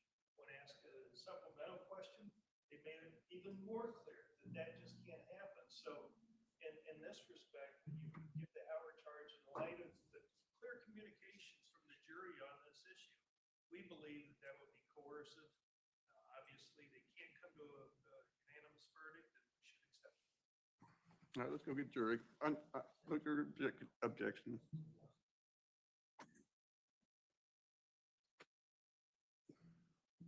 Your Honor, I might just add the rationale behind our position on it was is that they've only been deliberating. I think when did they go out? 2.5 hours yesterday. And I think they came back with their questions. Time is not the issue. I was just saying that time is not the issue. Our position was 10 minutes. I've had jurors out 5 days, and I've had jurors out 20 minutes. Mark, I didn't hear what you said. If you want It's okay. It's okay. Thank you.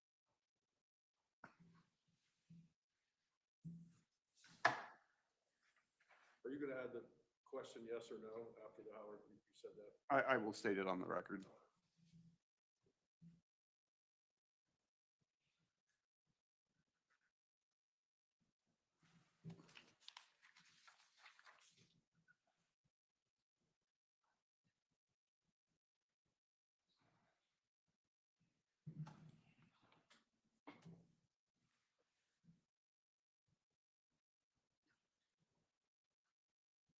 Hold on, tell her to wait, tell her to wait. You guys want to read the last sentence on that? Go ahead, Steve.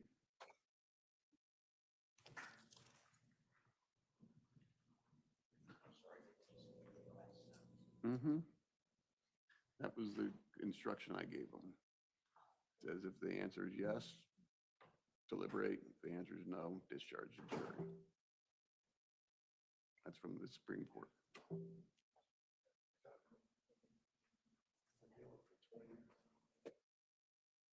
I'd like you to reconsider that.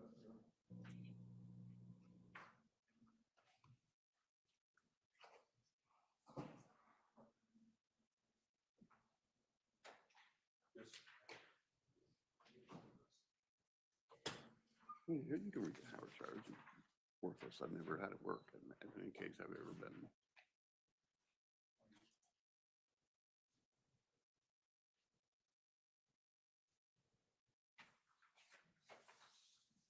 I gave him the last instruction.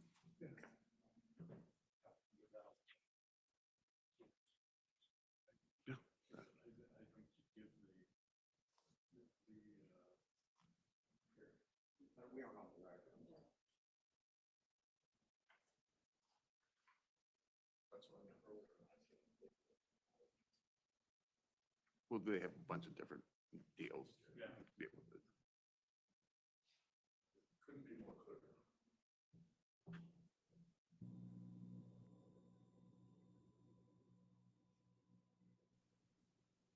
These all have seats.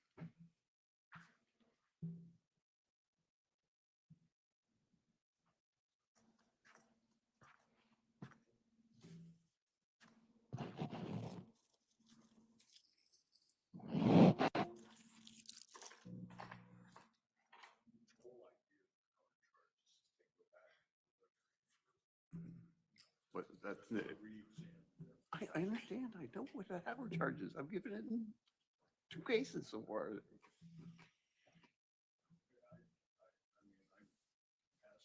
All right, I'll give it. I'm gonna give it.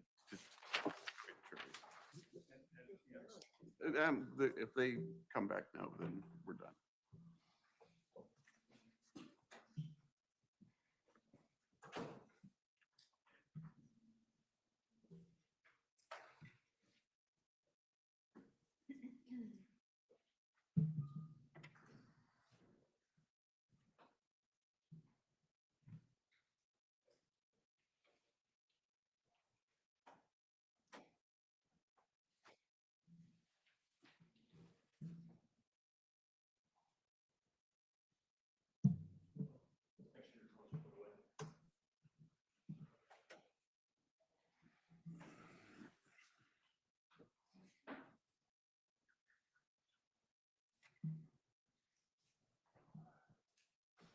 Your Honor, before they bring the jury, we got people back there crying, Your Honor. They can't do that when such a. What?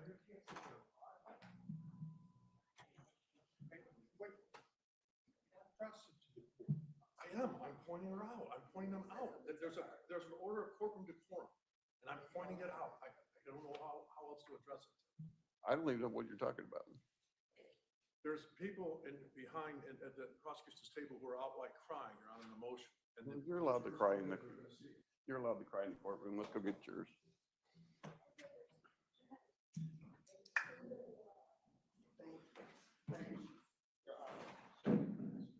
All rise.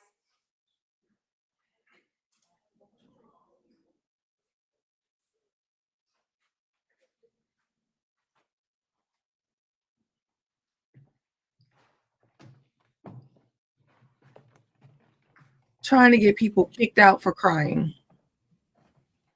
You can have a seat. Ladies and gentlemen, I'm going to give you one.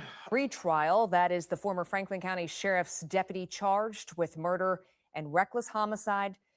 They've not reached a verdict, but they are coming back into the courtroom. So again, we're talking about Jason Mead in charge.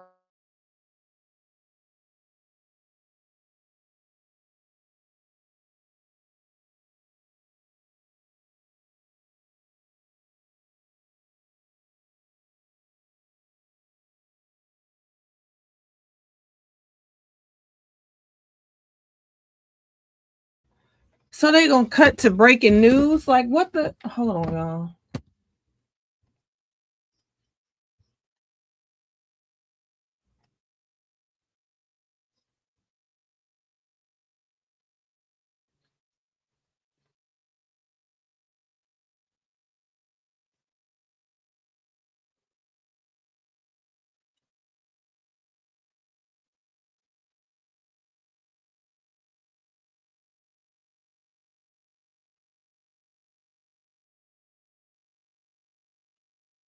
Should re-examine their positions, given that a unanimous verdict has not been reached.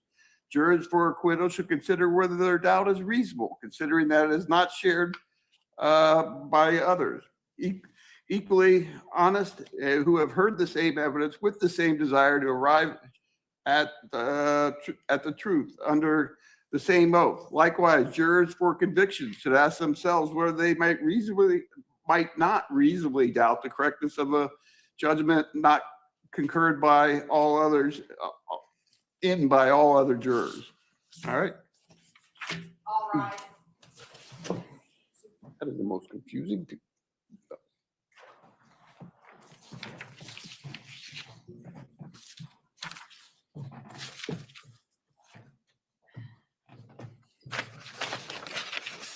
Here, you want a question?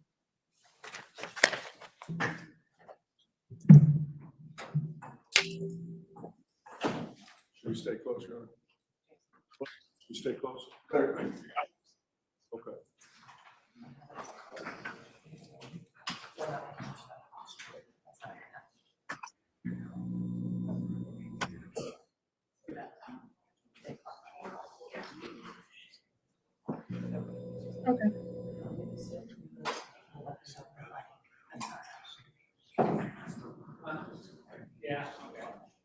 Okay, you are watching live as the jury returns.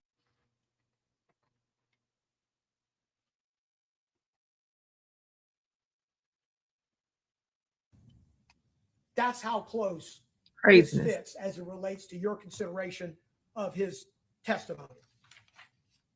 And finally, as a part, and I'm just paraphrasing, as a part of this instruction, you may rely on your own conclusion about the credibility of any witness. You may believe or disbelieve all or any part of the evidence or the testimony of any witness. But in particular, Robert Howard, I would suggest to you that the evidence suggests it is a straight up, in capital letters, disbelief.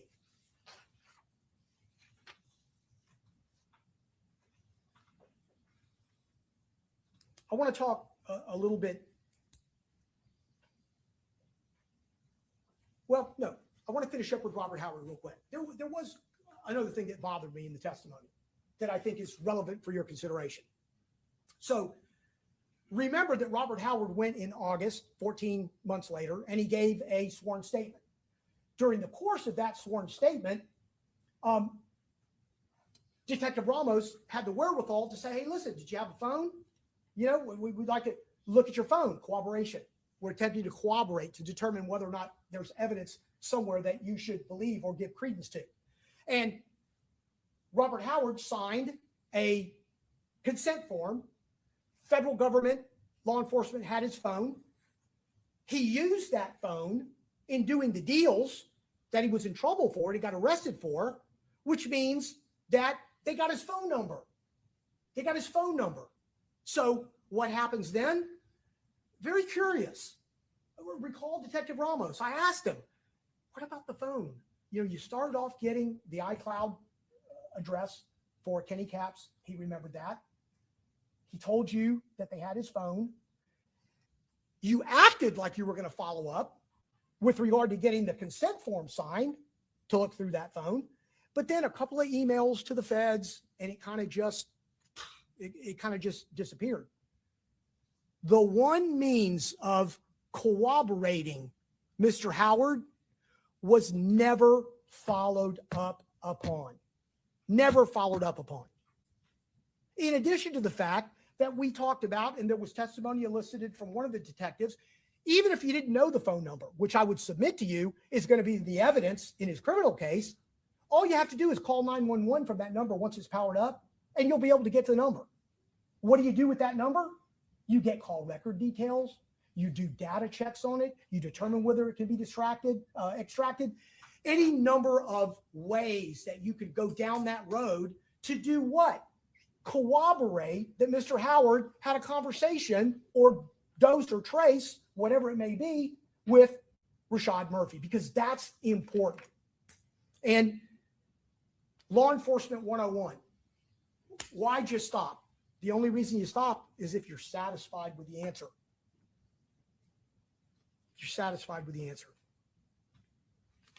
So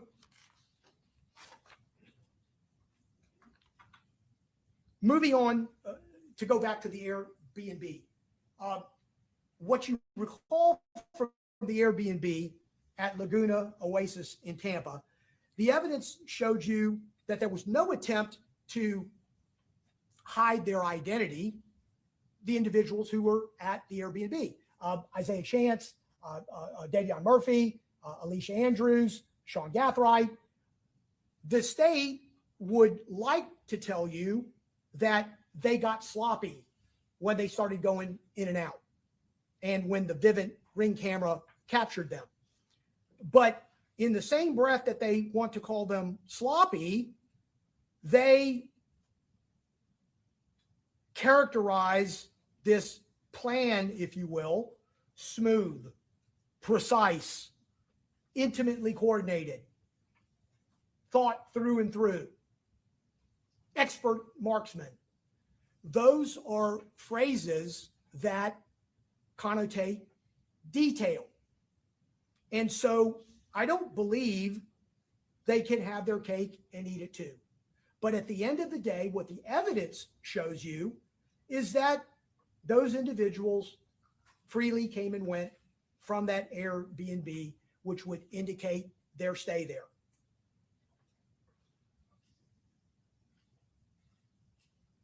What it also indicates to you is that Rashad Murphy is not at that Airbnb at times relevant to this murder. Not 1 ounce of evidence, not one, to support that notion. You heard testimony that Alicia Andrews admitted that the other stayed with her at the Airbnb. You saw Davion Murphy activate the camera by crossing the parking lot. And there's a picture of that. It's part of the composite of the Vivint camera. You didn't see Rashad Murphy going across that parking lot. You didn't see Rashad Murphy getting into that Uber. Well, we know he did. The point is, he's not on that video. He's not on that Airbnb. The Airbnb driver, the Uber driver told you he was the front seat passenger. He was the one that slept the whole way. I didn't see where he came from, okay, because I was putting bags in the back of the car.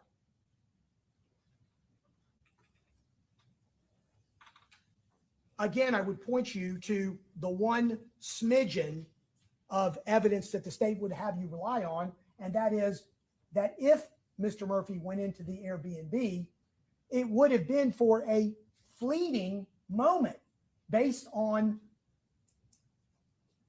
their their presentation to you of the evidence. And also you can reconcile that when you listen to that portion of his interview.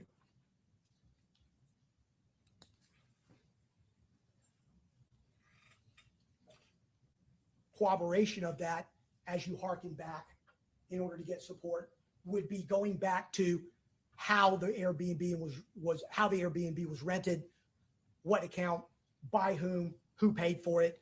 Go back and tie these strings together for your deliberations.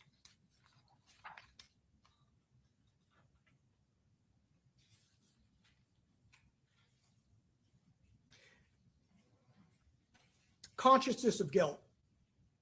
The state has introduced evidence on 2 fronts with regard to Rashad Murphy, and what they are going to argue and have already argued to you is consciousness of guilt. Number 1 is Mr. Murphy's Jacksonville arrest, where he did not come out for several hours, despite many attempts by law enforcement to get him out.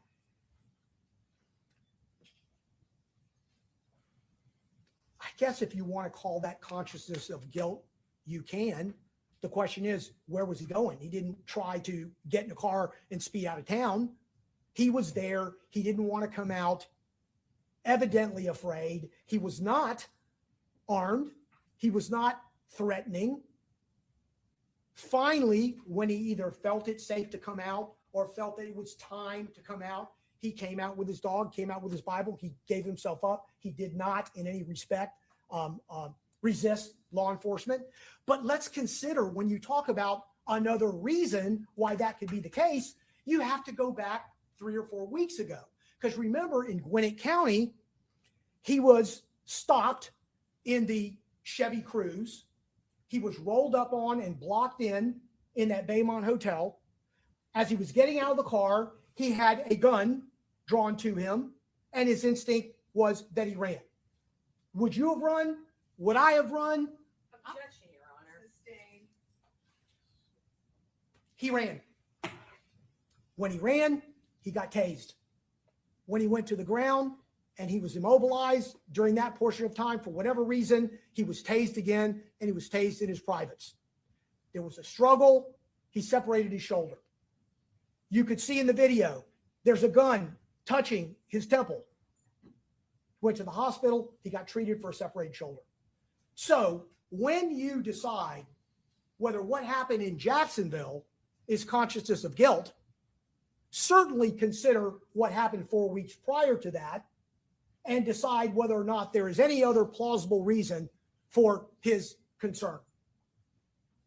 And while you're at it and you're considering whether or not there's consciousness of guilt as it relates to the incident at Gwinnett, consider those circumstances as well and look at that video. And you can decide whether simply him running upon seeing that gun in a strange community, in a place that he doesn't live, someone might have done the same.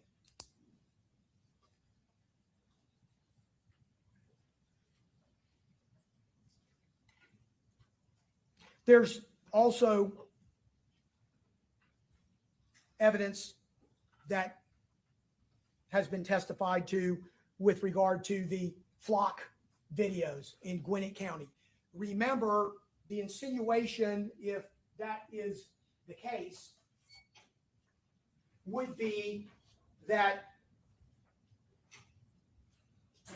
Mr. Murphy's vehicle was traveling in tandem with a black Chrysler 300, which comes back to Noah Williams. Again, Noah Williams is a childhood friend.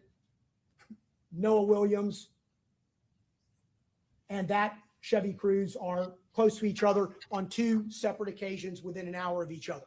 But recall and understand and take into consideration that you should lend zero credence to this camera video, because what you also know is that Mr. Murphy was incarcerated at that time. Mr. Murphy's not in that car. Rashad Murphy, look at the times. I won't take it time to do it now. Look at the incarceration certified information. He was in jail in Gwinnett County when those flock cameras were taken. So choose to give whatever way you choose to give for that, for whatever reason.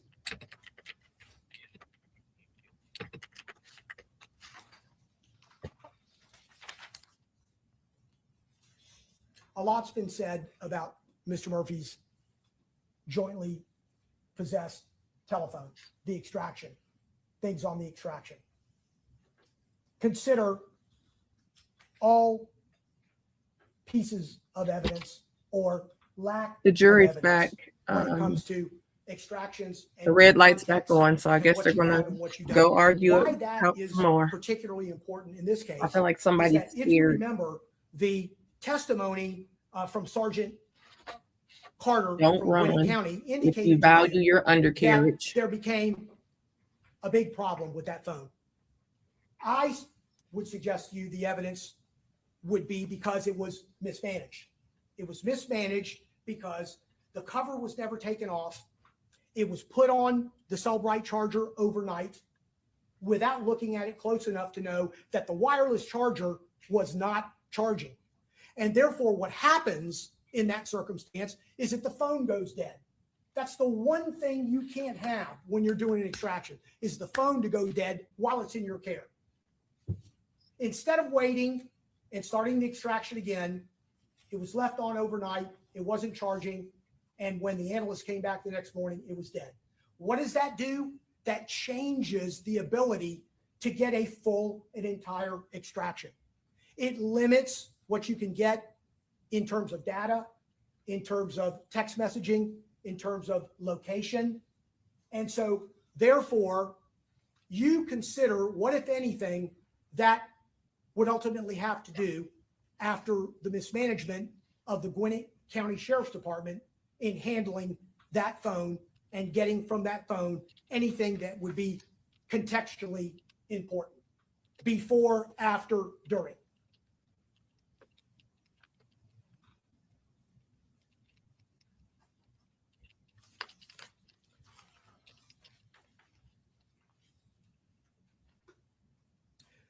Ladies and gentlemen, you also heard briefly about the Spaces conversation between Isaiah Chance and Julio Foolio, and subsequent messaging between Rashad Murphy and Sean Gathright. Recall that there was some banter back and forth between the two amongst 16 other people. This is not a private conversation. It's on an open Spaces conversation line. I'm not very familiar with it, but that's what's happening because you're listening to it. And they're getting after each other a little bit. And Foolio was telling Isaiah Chance, "Hey, look, you're a fraud. Crazy. You know, you heard testimony that, you know, he had made mention that he was gay." Remember that Isaiah Chance was an aspiring rapper as well. Okay. Remember that he wants to be, if he isn't already, What the hell are they doing with the a camera? rapper, certainly not with the notoriety and the monetization that Julio Foolio has. And essentially afterwards, consider that exchange being, look, go do what you What is do. this for the camera? Don't let that guy bother you. You stay doing what you're doing. It doesn't. They cut him off. Gathright had no part in the shootings that took place here in Tampa. He was a barely 18-year-old young man who found himself caught up in a whirlwind here in Tampa. He found himself caught up in something that, as you've heard about for these last 5 weeks, he had no part in, ever. God bless the And cameraman. as the evidence has shown you, and as I'm going to describe in further detail, he did nothing to knowingly assist anyone in carrying out these shootings that took place in Tampa. The state's case, like any criminal case, really, can be looked at like a jigsaw puzzle. And law enforcement's job and the state attorney's job is to try to put the pieces together. Ultimately, it's your job to decide if they fit. And if you've done a jigsaw puzzle, I'm sure all of us have at some point, you know there are times when you see a piece, it looks like it should fit in this spot. Colors seem to be the same, the shape is similar, but then you try to jam it in there and it doesn't fit. And that's the nature of jigsaw puzzles. That's why they're fun. Sean Gathright is one of those puzzle pieces. And that's the reason we have the system we have. That's why you all are here. Our system of justice is not perfect, but it's the best one the world has ever seen. And one of the reasons for that is we have protections to ensure people are not wrongfully convicted. One of those protections is to hold the state to the burden of proving to you beyond every reasonable doubt that a person is guilty. Now, it's convenient where Mr. Gonzalez left off talking about reasonable doubt. That's where I'm going to start. You'll hear many instructions on the law tomorrow, but one of them will be a definition of reasonable doubt. And our state, I would suggest, has a strange way of defining reasonable doubt because it starts off first by defining what it's not before it defines what it is. And we may have discussed this instruction in jury selection weeks ago, but Honey, they you'll hear told tomorrow us gone. reasonable doubt is not a mere possible doubt, speculative, imaginary, forced doubt. Such a doubt must not influence you to return a verdict of not guilty if you have an abiding conviction of guilt. On the other hand, and this is when it begins defining reasonable doubt, if after carefully considering, comparing, and weighing all the evidence, there's not an abiding conviction of guilt, or if you have a conviction and it is not one that is stable but which wavers and vacillates, then the charge has not been proven beyond every reason. the instruction, as Mr. Gonzalez told you, goes on to say a couple sentences later that reasonable doubt can arise from the evidence, lack of evidence, and conflicts in evidence. I'm going to try to frame my argument in those three areas. I'm going to start by talking about the evidence and conflicts in the evidence, because they kind of go hand in hand in this case. And I want to start talking about the phone records, because you heard a lot about phone records, all kinds of phone records, frankly. One thing I want to remind you all is that Mr. Gathwright's phone is never actually collected in evidence. Law enforcement is relying on cell tower records and iCloud search warrant returns. But the one thing I want to talk about a little bit is the phone mapping, because you heard a lot about that from a couple of different witnesses. You first heard about it from Detective Klein, he was tasked with going out and trying to corroborate where there were certain cell tower hits. And he himself told you that this is often a guessing game. It's an estimation based on records that the phone companies keep for their own purposes to try to maximize their coverage areas. One of the things you heard about was timing advance and call detail.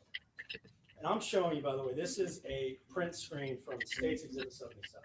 You'll probably remember I had difficulty playing it. We had to wait 5 minutes for it to catch up. So I'm not going to, it's already a long day, so I'm not going to go there. But you all will have that in the back with you when you're delivering. You can watch it. It's much easier to play on a computer than on these, on the system we have here. But this is a print screen that stops that at 4:45 a.m.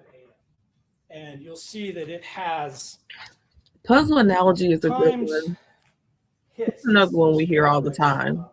Puzzle won't fit, the picture won't be clear. About 4:34 to 4:45. So right in between when the Investigation was botched. What's another one we hear commonly? A common you'll theme. see that there are multiple hits in this area around the time of the shooting.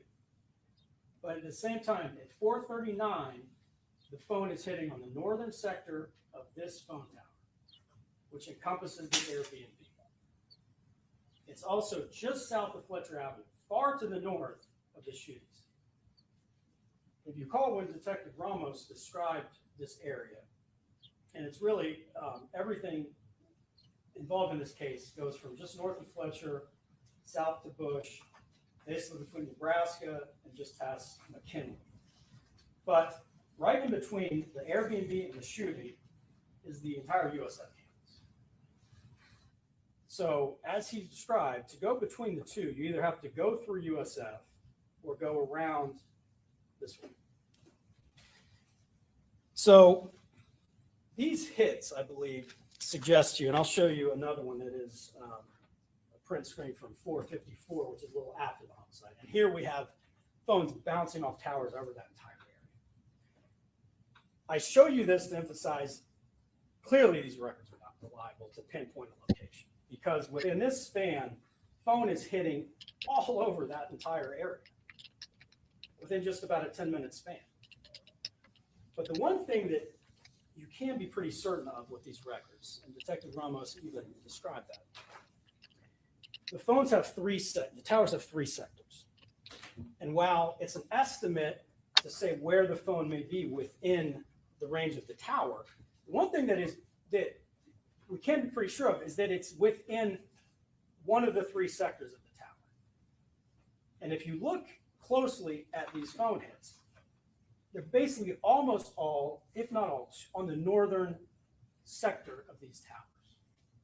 There's a couple on the eastern or western sides, which will cover some of the northern area, but almost all are on the northern sectors of the towers. And that's very important because of this tower right here. Because we know the tower is right here in this area on the USF campus, and really on the northern side of the USF campus. And the phone is hitting on the northern sector of it within seconds of when the shooting's taking place. Now you may be saying, well, how are these other hits taking place down here? Well, again, they're on the northern sides of the towers. So it's perfectly reasonable that the phone could be further away, but connecting to the strongest signal, which could be one of these, but it cannot reasonably be south of this tower because it would not be hitting that sector of the tower. And that's the one thing we know.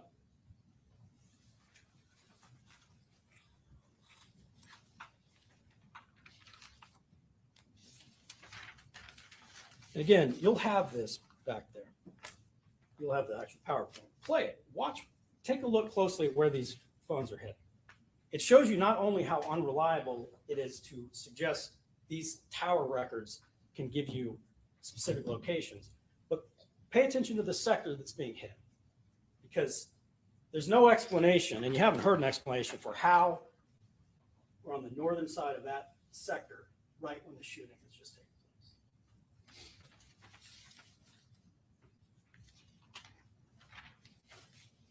Now, a lot was also taken out of the phone, I guess you could say, but really from the iCloud search warrant. And the state has kind of picked certain pieces of evidence to highlight and suggest it's indicative of guilt. I'm asking you to look at the full picture, pay attention to the times, and pay close attention to really all the evidence surrounding these things that have been pulled out of the phone. You heard about, and frankly, I'm not even sure why, but you heard about Mr. Gathrigh's Instagram account, but Detective Ramos himself said there was really nothing of relevance from his Instagram account. It was from some others, but not from Mr. Gathrigh's. Something else you'll see in looking at the phone records is there's very little communication between Mr. Gathright and any of the co-defendants, with the exception of Mr. Chance, who is a friend, but again, almost no communication between him and any either of the Murphys or anyone else who's alleged to have been involved in this alleged conspiracy. One of the things, though, that you've heard about a lot is the one text message from Rashad Murphy to Mr. Gathright. And again, this is another example. You look at that puzzle piece with a cursory glance, maybe it looks like it's going to fit. But here's what I want you to pay attention to about that. And this is why it doesn't fit.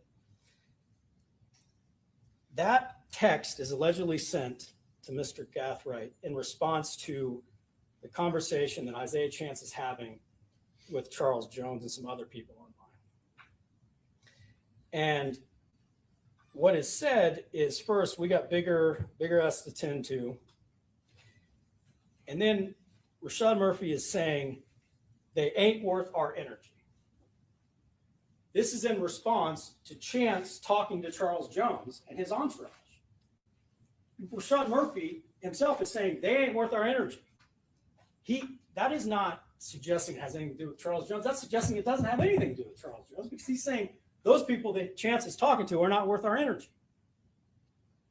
There's a suggestion that it's something saying that Sean Gathright is part of some plot, but when you peel back the layers, it actually suggests the exact opposite. Now, what else This do we must know be about the layers that that Shrek was talking text about, is sent on not June the cake, 8th. the onion. There is never an announcement about Julio Foolio performing in Tampa until June 14th. This is 6 days before there's ever any announcement made that there's going to be a Julio performance in Tampa. So it makes absolutely no sense that that text message, when you look at the full context, has anything to do with this alleged conspiracy. Now, what else do we know from the evidence? That flyer advertised the performance was going to be from 8 p.m. to 3 a.m. Okay. There is the screen record that you've heard about that was in the iCloud dump, and it's taking place after 8 p.m. Please talk about the screen recording. It's taking place after, as you've heard, the pool party was supposed to be 5 to 6 p.m. Teasers was supposed to start at 8. This is happening long after. He keep talking about peeling back the layers. And remember, Shrek told Donkey said, you got layers, layers like cake. Why can't you have layers like a cake? Everybody loves cake. He said, I'm more like an onion. He got his layers is like an onion. And these layers that he keep pulling back, it's feeling more like onion than cake. We're going to get to the screen recording. I'm trying, y'all, but this is crazy. Teasers was supposed to have begun. And if Mr. Gathright is allegedly targeting Charles Jones to try to shoot him, everyone knows where he's going to be at 3 a.m. Yeah, Detective Ramos said, performers come late, and I'm sure most of us who've been to a concert know that. But Julio Foolio is the headliner. The club's going to close at 3 o'clock. Everyone knows where he's going to be at 3 a.m. So why would Mr. Gathright, if he is trying to shoot Charles Jones, why would he put all this effort into trying to find out where he's at, leading up to the show at Teasers, where he knows Charles Jones will be at 3 a.m.? Very similar to the text messages with Kyla Enright. Again, look at the full context of this. And I'm glad Ms. Doherty said that it doesn't matter who Fat Boy is, because there was never a Fat Boy identified in Charles Jones' entourage. It wasn't. Detective Ramos came to believe it was Xavier Edwards because Robert Howard, I guess, said that he himself calls him that sometimes. But as you heard, Detective Ramos previously testified, he's never identified anyone by the name of Fat Boy at that party. But again, look at the full picture. Those text messages are beginning around 1:30 a.m.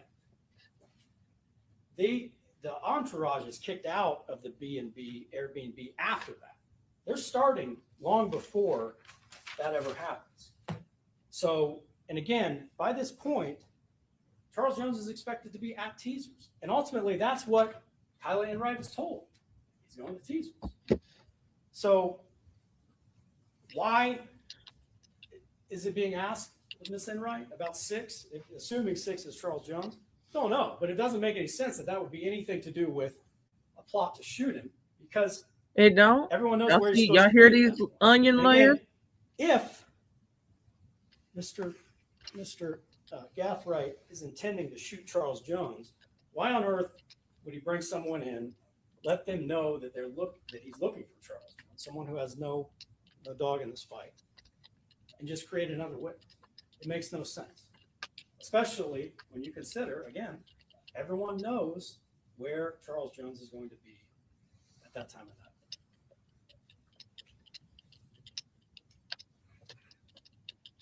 And what else do we see from the phone? 2:31, there are 2 texts to his phone, Mr. Gauthright's phone, from Alicia Andrews' phone, saying, pick up your effing phone.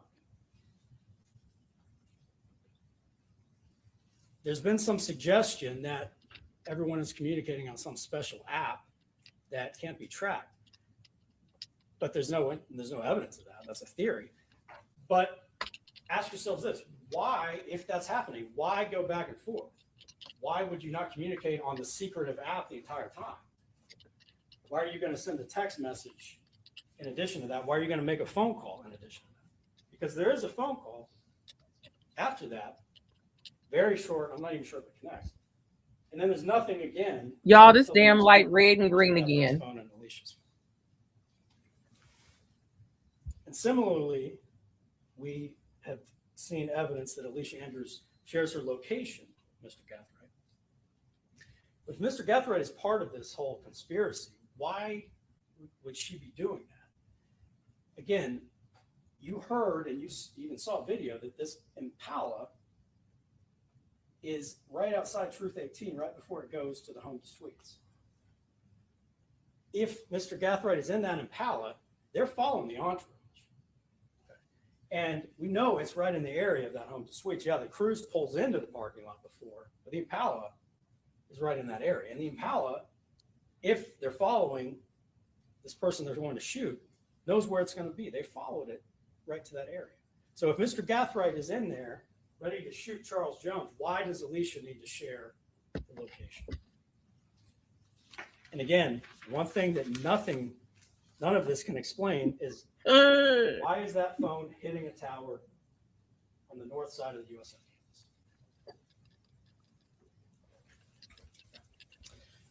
Let me talk a little more now about the videos that we see from the home to suites and the Tesla.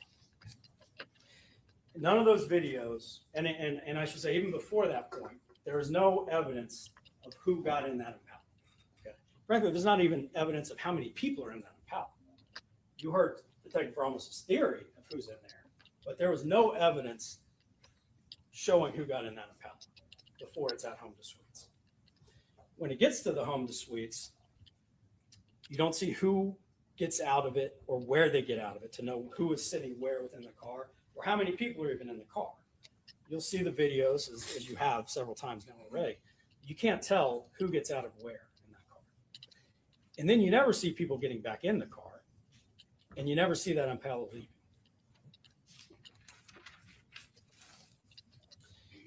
Oh, God. You've heard a lot of theory as to who the shooters are and what you can allegedly tell from the video. You've heard Detective Ramos allege that he can make out a light skin tone of one of the shooters, and he claims that person is Mr. Gathrin. I think this is one of the spots.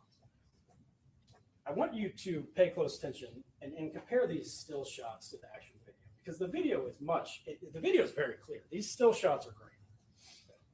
But it was pointed out to you, you can see this looks like a light skin tone. Look at the bottom side of this banana leaf. Look at the side of the pole. We know there's a landscape light right there. It makes everything that it hits look lighter.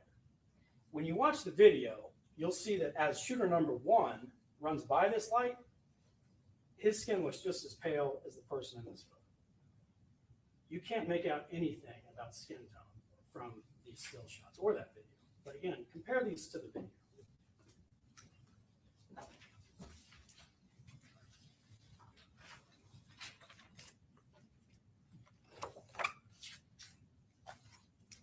What else are we able to see from the video? You get a very good look at the firearm that shooter 2 is holding in the video.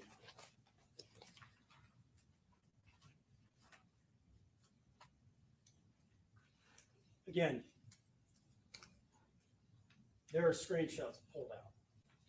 The video, you see this fire. In fact, it stops right before shots are fired. And you can see for a full probably 2 seconds that very gun before it's fired. You can make it out very clearly. I would suggest to you people can look at photos over and over again and begin to see things that are not there. Detective Ramos told you he's looked at this countless times. He's come to believe that this rifle matches the rifle in evidence, which let me approach. Sure.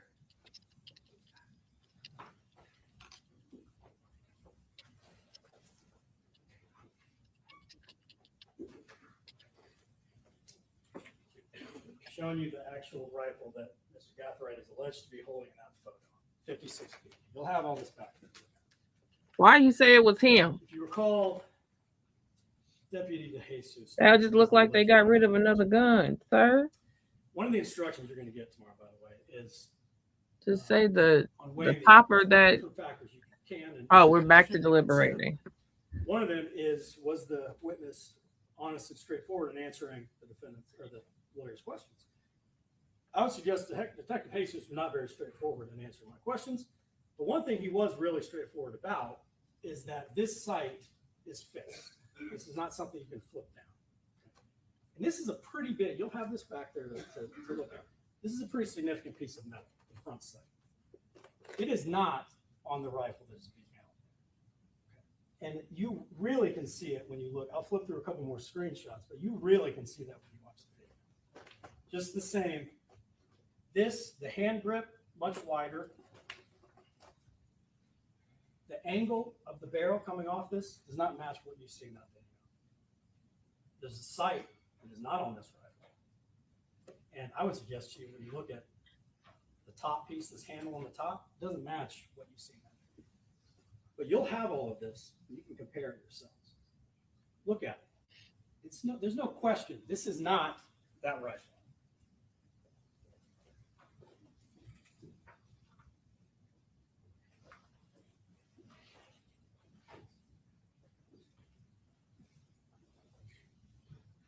That, by the way, the one I was showing you is 139 in. There's quite a few still shots where you can see this, but again, the video shows it better than anything. 139S, again, can't make out the sight does not match the shape of that rifle we just saw.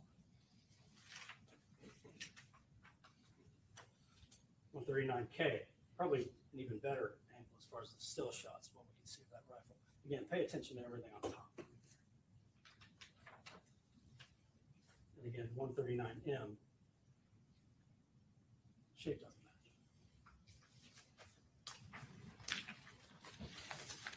match. Now, what have we heard about the day after the shooting as it relates to Mr. Gaffney? The next afternoon, I think it's at 3:11, he is going in the Airbnb. And he's by himself. Everyone else, I'm not sure if they've left yet at that point, but everyone else leaves and goes to Jacksonville. Mr. Gaffney is there by himself in Tampa. And he's asking for the code to be let in. Now, the state, again, has had a theory of who has gone into that Airbnb, the one that is north of USF. But there is no evidence of how many people or who has gone in and out of that place, because everyone has been going in the back door. And it's not unreasonable that people would do that. As you saw from the photos, there's a side parking lot right on the side of that particular unit. And if you park on that side, the back door is as close as the front door to get in. And the back door is much wider. And if multiple people are going in and out over the course of a weekend, the back door can be left open while the front door cannot. Because as you heard, the front door requires a code to get in. So the state has a theory as to how many people had stayed in that Airbnb, but there's no evidence to suggest how many people could have gone in and out during that night. But what we also know, aside from that, Mr. Gathright goes on to his grandmother's house in Polk County. And then he goes on to his sister's party in Orlando. And that had been... Speak on the towel while you're in Orlando. While in his grandmother's house, switch out cars for his business, his pressure washing business. And then he's going to Orlando for the sister's party. And unfortunately, he came to Tampa on the way, apparently with his friend Isaiah Chance, without any idea what was going to be happening in Tampa. But this alleged tampering with physical evidence charge, which is count 6, is alleged to have taken place when he goes to Polk County. And as you heard, one of the elements that you're going to be asked to decide is whether Sean Gathright altered, destroyed, concealed, removed any item with purpose to impair its availability in a basic criminal proceeding. There is nothing that he does to conceal, remove, destroy any evidence. Again, there's a theory that apparently he is wiping down the inner door handles, and by doing that, and then by leaving the car with his grandmother, he has now tampered with physical evidence. But again, step back and look at the big picture. The car is owned by his mother. No question about that. Clearly, that's going to be traced back to him. And he's leaving it with his grandmother. It doesn't take Sherlock Holmes to find out where that car may be if they're looking at Sean Gathright. So there's nothing concealing about leaving it at the grandmother's house. And as you heard, the grandmother driving. It's not like it's being hit inside the garage, never to be seen again. The next day, very next day, law enforcement finds it.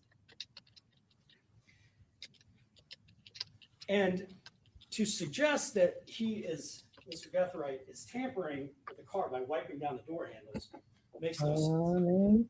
If he is trying to wipe off fingerprints, obviously you get Granny up there to why tell y'all why. the inner door handles? People get inside a car, don't touch just the interior door handle. The steering wheel is probably the most touched, at least by the driver. That's never wiped down. And in fact, as you saw from the evidence, that's a good. After the door handle's been wiped down on the inside, or the interior door's been wiped down, Mr. Gathright gets back in it and moves the car. So he's clearly leaving any evidence of himself within the car.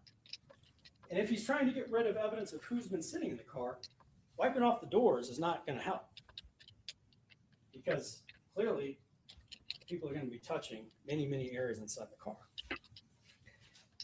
And even though, if you would suggest, well, why do that? I'd suggest why, because he's cleaning for his grandmother.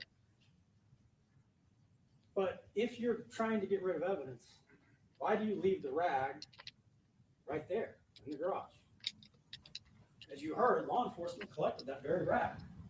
So while it could have, I guess, wiped off fingerprints, number one, it would still leave fingerprints in many areas. That's true. DNA, why would he do the steering wheel? So, and if it was full of people, to suggest that is altering, destroying, concealing, or removing evidence is a major stretch that the law does not support.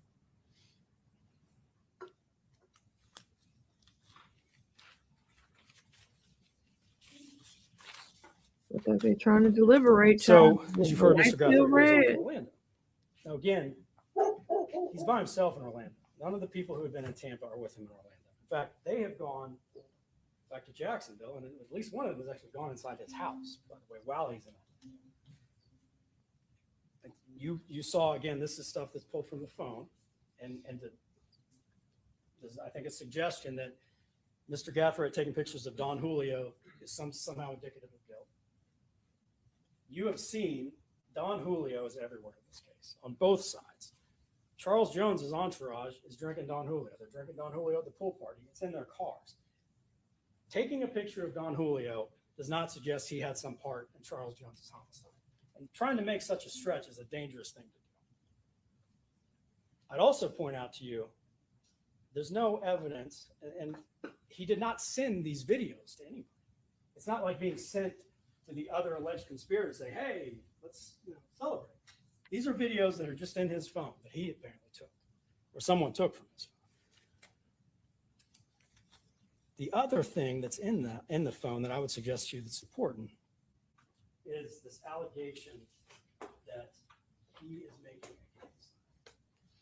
And you have heard all about gang signs during these last few weeks. The one thing you have consistently heard, though, is Mr. Gathright was not known to any of these gang detectives in Jacksonville. He's never been documented as a member of the gang, and none of the Jacksonville detectives ever even knew who he was until Tampa contacts them.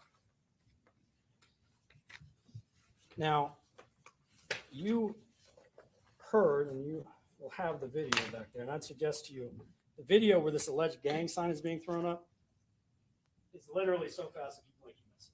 You'll have it back there to watch. But in any event, as Detective Ramos confirmed, the alleged gang sign has Mr. Gathright putting his ring finger down. Well, in Mr. Foolio's teasers flyer, he's making the very same sign, and he's clearly not a member of 1200, because that's been the whole theme of this trial. Now he don't know what gang he is. If you also noticed, every witness who told you about the 1200 sign, initially, every witness said the 1200 sign is putting the middle finger down. Every one of them said that until I brought up with Ramos, Detective Ramos, that Mr. Gathright has the ring finger down. And then you hear Detective Griffin say, oh, no, it can be the ring finger or the middle finger. Every other alleged expert, every other alleged gang member said, no, it's the middle finger. Well, I said ring. Now it can be both. I said they made him a dang I on want to show you member after that one day. just briefly 84A, that chart of the alleged 1200 members. Every one of them has the middle finger down.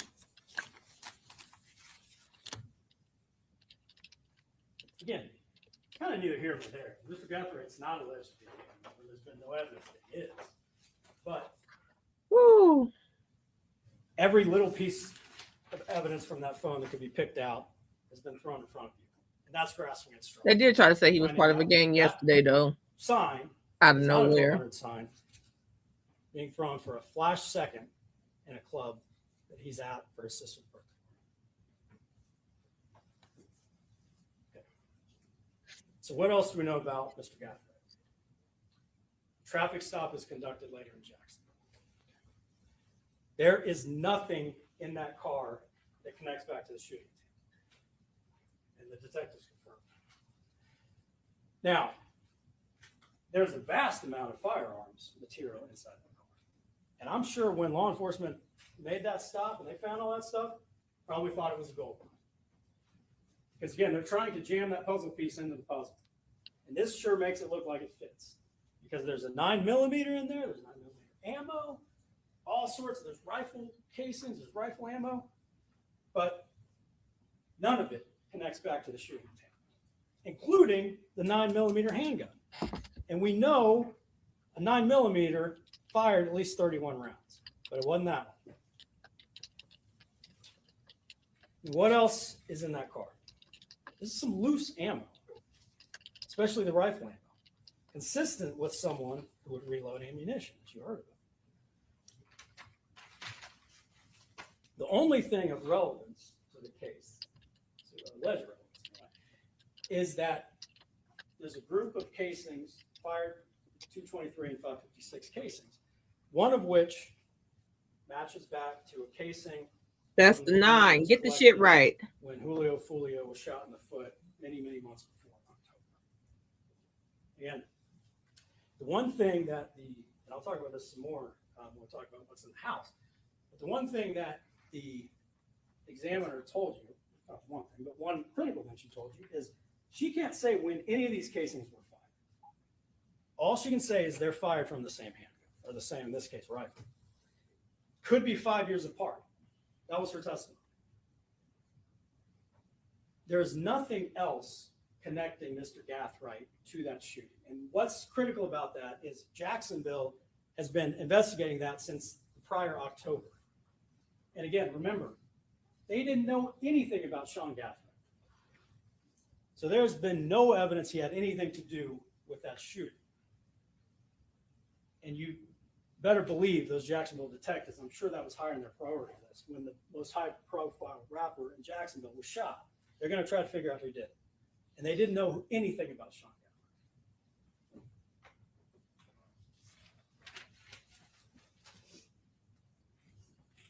We move ahead to the search of the house, which happened shortly thereafter. And again, this is a house Mr. Gathright shares with his mother, the retired Marine, who I suggest she was an avid shooter based on the evidence. But the plethora of firearms and firearms material are found within that house.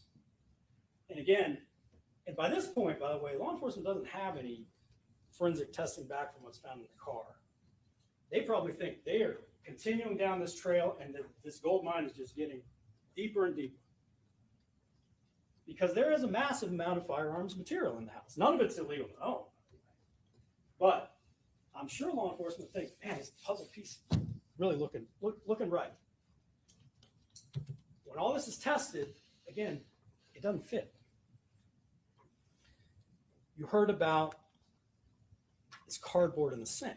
And I think there was some suggestion that Mr. Gathright, or someone is trying to get rid of things that were used in the homicide. But you heard from the technician who pulled all that out. She dried it off, tried to find any labels she could. She basically figured out what all those boxes correspond to. But none of them connect back to anything used in the shooting. There's a drum magazine, I think a couple of drum magazines even. Clearly, none of the rifles or handguns used in the homicide have a drum magazine because you would be able to see that clear as day. There's a Glock chassis, which is apparently something that can convert a Glock into like a rifle. There's no evidence of that being used. There's a red dot sight box, no evidence of that being used. So whatever's in the sink, again, probably at first glance, I'm my weight. I already said I need a new chair now. They got me splitting here. None of that matches back to Tampa. Same thing with what's in the safe. There's a 9mm again in the safe. Doesn't connect back to this shooting. There are several firearms, but there are two that apparently law enforcement thinks must be involved in the Tampa shooting. And those are the two that we have in evidence, the one I just brought up here. One of those, the 5.56, and I would point out, by the way, you heard a lot of testimony about, no projectiles were collected. They were all broken up, couldn't be tested. But the examiner told you she had 18 projectiles that she was able to test because they had rifle, including a couple intact bullets. So 18 different projectiles. 16 are completely eliminated from having been fired from that gun, the 5.56. 2 of them are inconclusive. And you heard that at FDLE they have inconclusive plus, inconclusive minus, or an inconclusive. Those 2 were not inconclusive plus, they were inconclusive. She can't say they were fired from it or they weren't fired from it. No evidence either way to suggest either of the 2 projectiles that couldn't be eliminated came from that gun. You'd be being asked to speculate that that could have been one of thousands of 5.56 that could have fired those projectiles, one of which we don't even know is the same caliber. What else do we know about those guns? The 300 blackout, every projectile is eliminated from that gun. Nothing matches back to that 300 blackout. Again, look at, I think it's shooter number 3 who's alleged to carry that. Compare it. You can't see his as well as the other 2, but it's not used in the shooting. And there's not even any indication of a 30 caliber anything is used in the shooting. Now, why else is that significant? Because you heard from a DNA examiner who came in here. And she testified, the only DNA that really was found in any evidence in this case was from a wrap that was on that 300 blackout, a wrap that was on the hand. She found 4 profiles. Potentially could have even been more because, as you heard, they basically limit their finding to 4. One of them is consistent with Mr. Gathright. The gun's in his house. That's not unreasonable. But what's important to remember is the state's not claiming he held the 300 blackout. Their theory is that he held the 5.56, the one I just showed you. It doesn't match what you see in the video, by the way. But regardless, the 300 he's never alleged to be holding in the shooting. But that's the only place the DNA comes from. That also is the one that has the brass catcher. Now, again, I'm sure you all have been saying, well, there's those 2 casings in there. And that's true. You heard the examiner say 2 casings that are found within the house were fired from the same firearm, the same 9mm. They fired the one, I guess, 9mm that she was getting the test. Remember, the examiner was only given 1 of the 9mm casings. The rest, the other 30, were sent to ATF for their specialized DNA testing process. So she only had 1 to compare. Very well could have been more than 1 9mm used, and I'd suggest to you there was because of the rifle. I'm about to hit him in that neighbor. But in any event, pick up. What do we know about that? Again, the examiner can't say when the 2 9mm casings found in the gun safe were fired. Could have been 5 years apart. What's really critical to keep in mind is they are different brands. Now, there's been a lot made about the fact that Max Tech 9mm casings, or rounds rather, are in the Forerunner when it's searched in Jacksonville. I'm showing you for the record what's 48, I believe that's an LL or II. But again, that's the 2 boxes of Max Tech 9mm ammo that's found within the Forerunner. But look at 44mm. One of those boxes is entirely full. The other one has all but 2 shells out of it. Now, these wouldn't be, and you're probably saying, well, there's 2 found in the case. Right, but they're not Max Tech. The ones found in the gun safe are federal rounds, which clearly is further indication those were not fired at the same time. But I'll get back to that in a moment.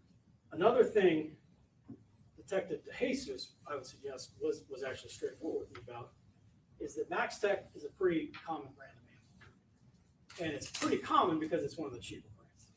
So to suggest that Mr. Gathright must have been connected to the Tampa shooting because he has Max Tech 9mm boxes in his car makes no sense, especially when they're almost completely full and there are 31 fired casings back at the scene.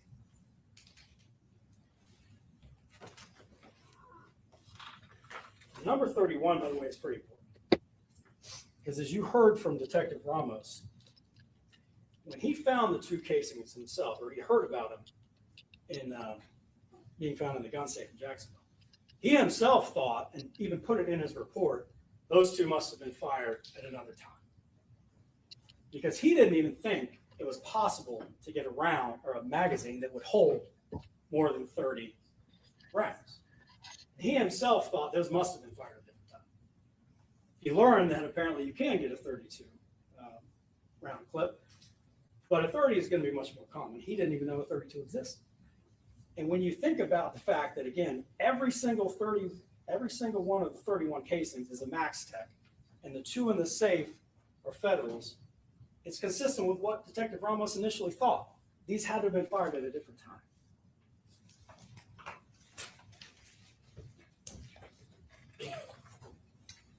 Another reason that makes sense is, hypothetically, and I think you heard a theory that, you know, the 9 millimeters must have flown into the brass catcher at some point.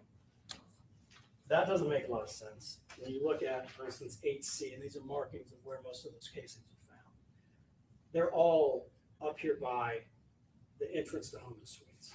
I'll show you 8G, same thing, it's that from another angle. And when you compare this to the video, you see that the shooter with a 9 millimeter or with a handgun, presumably 9 millimeter, is standing right about here. Maybe moves up a little bit. Nowhere near either one of the people with the other firearms. So based on that alone, it makes no sense that firing the 9 millimeter would have incidentally just shot 2 of the casings into the brass catcher at one of the rounds. But even if you think, well, maybe that happened, why on earth would someone Not why on get rid earth. of all the other brass that's fired in Tampa and just leave these 2 there? 2 that don't match anything else. It makes no sense. It makes no sense because it didn't happen. What does make sense is those 2 were fired, apparently from the same firearm, but a long time before, not connected to what happens in Tampa.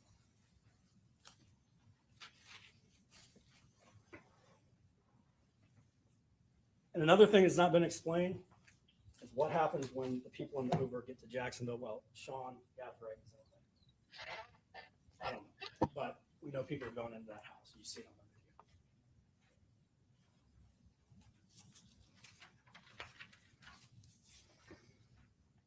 video. Now, talked a lot about evidence, about lack of evidence. No motive whatsoever for Mr. Gathright to want to shoot Charles Jones.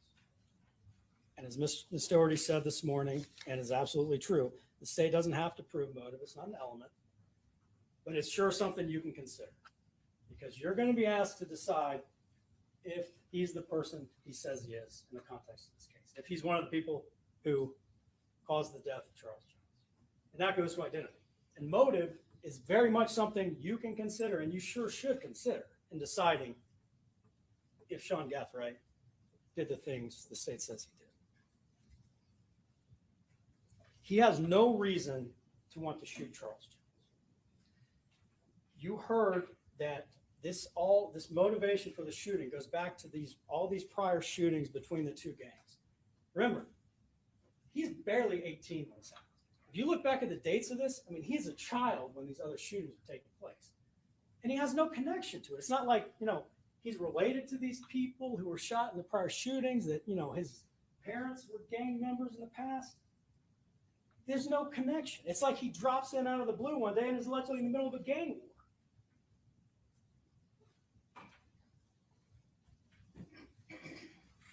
He's not part of the drill rep scene. There's no evidence Charles Jones even knows who he is, let alone anybody else who's in that entourage. It makes no sense. The puzzle piece doesn't fit. And that's absolutely something that you can and should consider. What else is lacking in evidence? The guns, none of the guns are found that are used in the shooting. There's a stretch to suggest maybe that 5.56 over here was used. I think I've shown that it wasn't. 9 millimeters, surely not. There's no connection to the 300. And there's nothing beyond literal speculation that the 5.56 was used in the shooting. Clothing is found that was used in the shooting. No DNA from anything at the scene. And that's despite the fact that the ATF, as you heard, has this procedure for testing DNA on cases.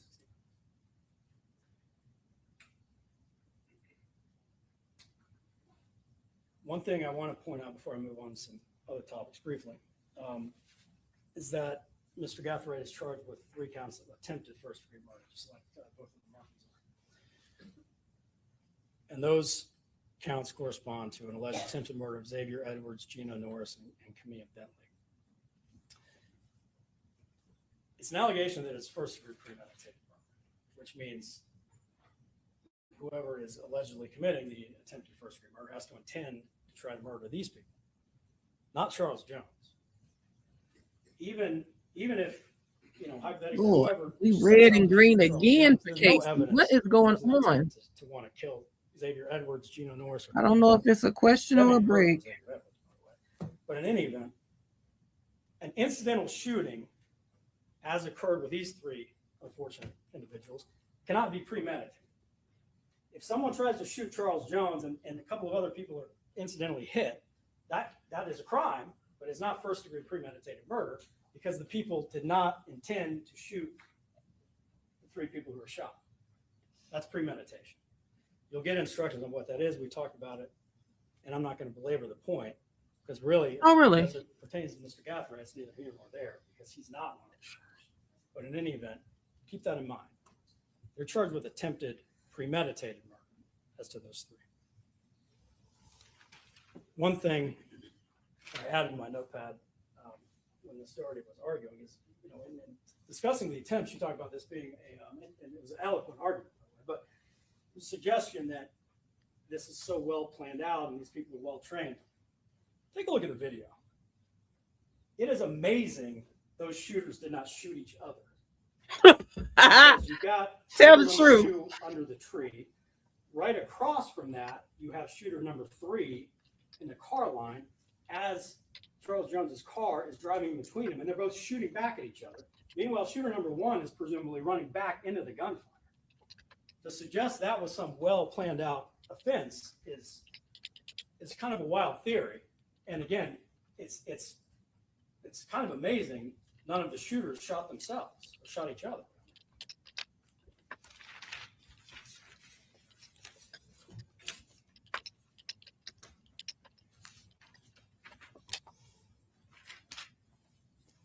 So, ladies and gentlemen, it's red and green. I'm waiting to see if they're going to come back on the screen or not. Sean Gathright is a young man who got himself caught up in something in town. Jesus, it's I didn't realize the extent of it until afterwards. Something that made no sense for him to be connected to. There was no connection between him and all of this. We still got what? Oh God, we got Sonardi still. Jeez. I'm going to take my seat in just a moment, and to echo something Mr. Gonzalez said again. Whether Mr. Doherty, Ms. Ismer, or Mr. Harmon, one of them will be able to get up and give a rebuttal argument after we've all argued. I can't get back up. As you heard, those are the rules. Again, it's probably go on for another 5 weeks if we didn't make the attorney stops. But I want to leave you with a thought, and it goes back again to the reasonable doubt instruction. I want you to follow that instruction. Carefully consider, compare, and weigh all the evidence. Look at the context of the evidence you're being shown to suggest Sean Gathright had anything to do with the shooting. Compare it all and weigh it all. You will see Sean Gathright is a puzzle piece that doesn't fit into the puzzle. You might look at first glance, and again, I bet law enforcement, when they searched that house, they searched that car, they thought, man, we got that puzzle piece. But look at all the evidence. It doesn't fit. And it makes no sense that he would have involved himself in this shooting. It makes no sense because he's not guilty. He's not guilty of any of these charges, and certainly not guilty of tampering with any evidence. With that, ladies and gentlemen, I'll take my seat. Mr. Gathright, it's in your hands. Thank you. Mr.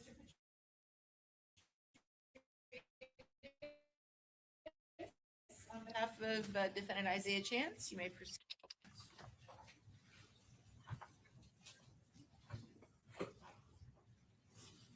Good afternoon.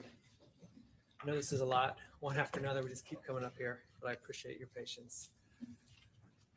Ladies and gentlemen, the beginning of this case, which was a while ago, the state came in and told us they're going to have a picture. They had a confident picture. They're going to tell you about a conspiracy, a gang war, 3 killers, and a surveillance team, all coordinated, all disciplined, and that it pointed back, to, among others, to Isaiah Chance. You've seen everything the state has at this point, all the witnesses, all the evidence, all the exhibits. I'm going to ask you to ask yourself a question during my closing, during the state's closing, and when you're back in the room deliberating. Did the state prove beyond a reasonable doubt, with actual evidence, not speculation, that Isaiah Chance knew murder was being planned, agreed to participate in it, and took some act in furtherance of that murder? Or do they want you to speculate your way to a guilty verdict? Because that's what the case comes down to. Not whether a murder occurred, because sadly one did, but what Isaiah Chance's involvement in that murder was, if any. On any one of those questions the state has given you, I would submit speculation, not evidence. The court has instructed you on the burden of proof. It is a very high burden. The state must prove every element of every charge, every fact that is necessary to prove those elements beyond a reasonable doubt. They must rule out everything, every reasonable doubt, and all those elements and all the facts necessary to prove that charge. Oh, it was just a break, guys. It's back to red. Potentially agreed to participate in the plan and did some act in furtherance. You cannot stack inferences on top of inferences, speculations on top of speculations. They need to be rooted in actual evidence. I submit the state has not done that. Let's talk about some of the speculations and inferences the state wants you to go on. That the Spaces chat was not banter between 2 people, but had to be proof of murderous intent. That being in Tampa could only be purposeful participation in a murder plot. That Mr. Chance booked the Airbnb with specific advanced knowledge of the plan to kill Charles Jones. That Mr. Chance, not Alicia Andrews, was using her phone all night. That a single phone call that night from Mr. Chance could only have been passing murderous knowledge from one person to another. Could be for no other reason. They cannot rule out any other reason. That Mr. Chance knew what was in the bags being placed into the Impala. That Mr. Chance knew what the Impala was planning that night. That any photos posted after the homicide could only be celebration photos for no other reason. And Mr. Chance was driving the car that entire night, not possibly, probably Miss Andrews. And this was all done in furtherance of a street gang, criminal gang, excuse me. 12 inferences. I would argue each of those inferences, any of those inferences standing alone is reasonable doubt, and they have all of those inferences. Let's start with the first. Did Isaiah Chance know a murder was planned? It starts with the Spaces chat. I'm not going to play the Spaces chat. You can play it to yourself. But you heard what Detective Drabeck said. He said it didn't sound angry. You have them going back and forth. Mr. Jones actually says, I don't believe the allegations against you. You have Mr. Chance say, how's your foot? The state says that's him goading him. Mr. Jones doesn't seem to take it that way. He says, my foot's good. And Mr. Jones is the one that says, got bigger fish to fry. And Chance, kind of in a juvenile fashion, says, you got bigger fish to fry. And that's basically the chat. Not angry. Mr. Jones isn't taunting him. Mr. Jones isn't making fun of him. Isaiah Chance doesn't seem angry at anyone. But they tell you that has to be murderous intent. They also claim that Mr. Jones is Isaiah Chance's arch rival and mortal enemy. And I would ask you to look at one piece of evidence in this case that remotely proves any of that. This is all speculation by the Jacksonville Sheriff's Office that Isaiah Chance apparently hatred of Charles Jones. No proof of that. The only time we know them talking to each other is that Spaces chat, and I submit that doesn't remotely prove that. Then they Should talk have about what learned her Mr. lesson. Gathright and Rashad Murphy were talking about possibly that chat, but Sean Gathright or Rashad Murphy mentions Instagram as well, so they might not even talking about that Spaces chat. We have no idea if they ever talked to Isaiah Chance after their conversation with each other. Then we look at the Instagram post that happened prior to the murder by Mr. Chance. Again, Detective Drebeck initially says, Detective Ramos initially say, when we first saw him, we didn't think anything of him. It's only after they have Isaiah Chance as a suspect that they say, okay, now we look at him, now they're proof of intent for murder. That's not investigation, that's confirmation bias. Isaiah Chance was upset at something. He was upset at apparently the rumors that he was being called homosexual. That upset him. However, again, Mr. Jones said he didn't believe those rumors, and there was no indication from those Instagram posts from Mr. Chance prior to the murder that he was upset at Charles Jones. He was upset at someone. It is not clear who he was upset at. Again, there's no recorded conversation, no text, no call, no witness that says Isaiah Chance was mad at Charles Jones. And that would be required for him to have the intent to kill him. Even if you believe Isaiah Chance knew something was going to happen, and I submit you don't know that, again, you need to prove he specifically intended his death.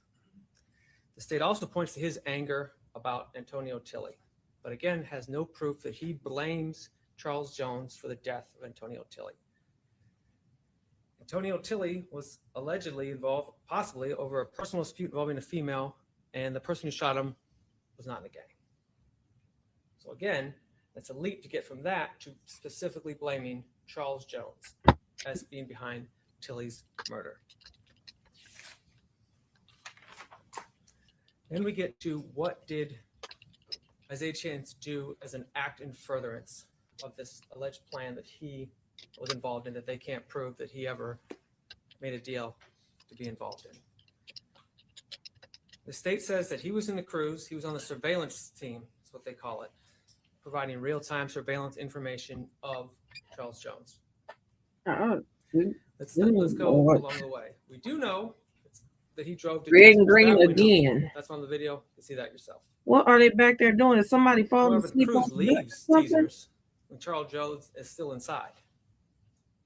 Then goes to multiple places around Hillsborough Avenue, 13th, 15th, I think 19th. I can't remember exactly. You have it all back there.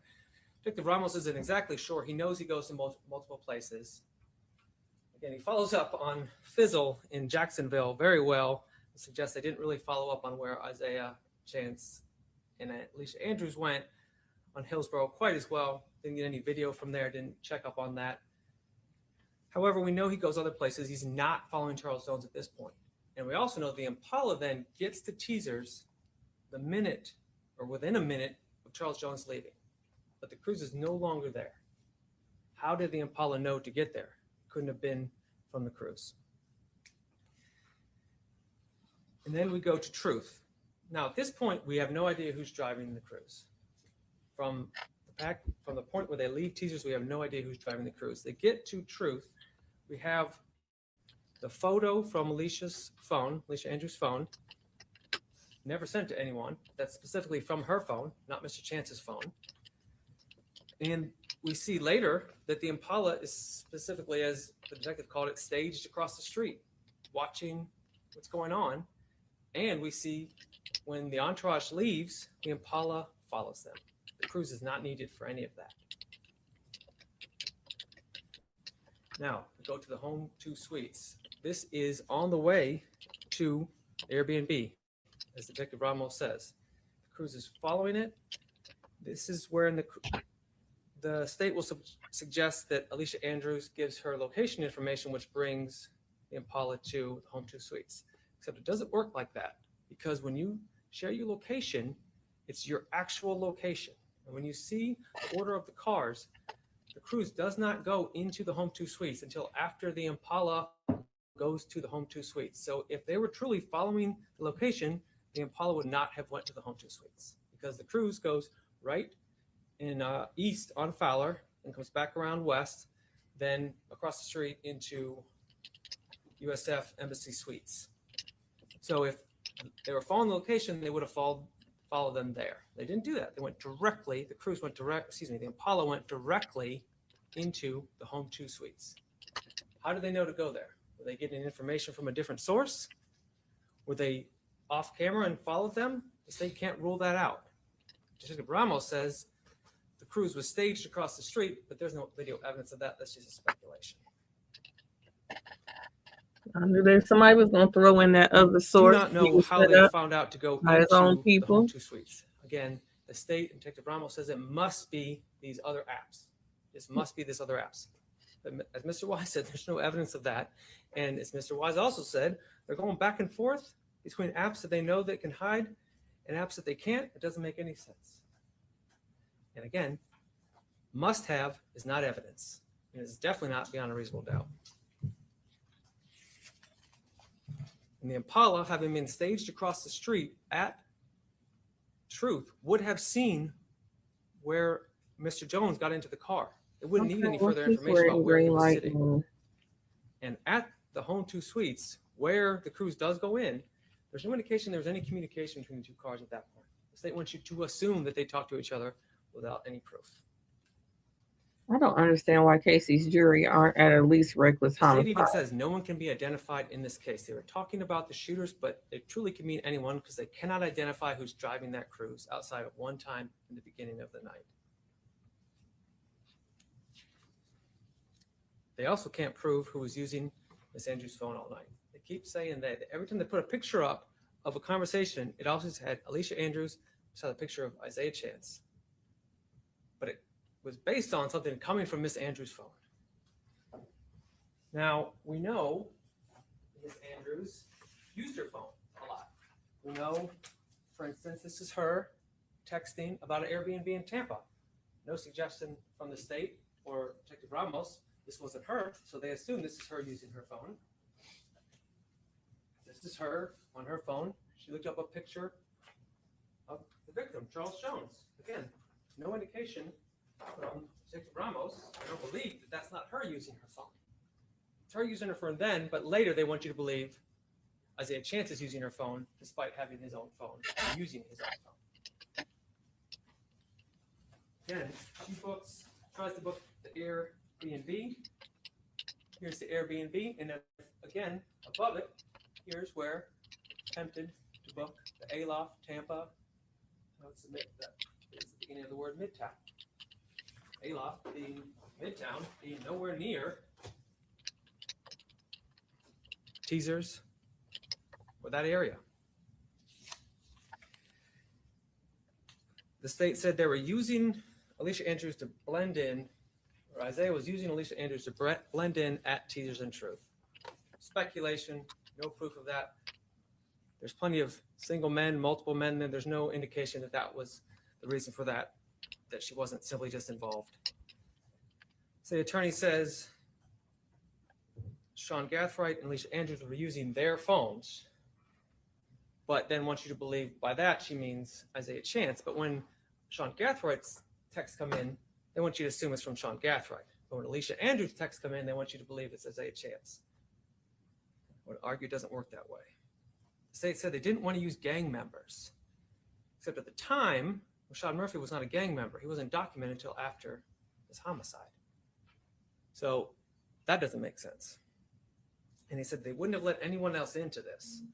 Well, they allegedly let Alicia Andrews in. She's not in a gang. They let Sean Gathright in. They allegedly let Isaiah Chance in.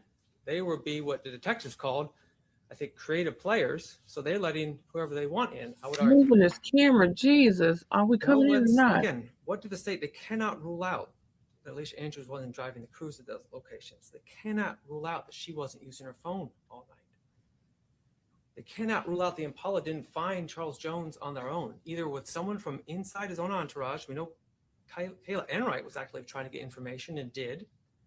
We know Mizzle associated with both sides and was not found at the crime scene where the murder occurred.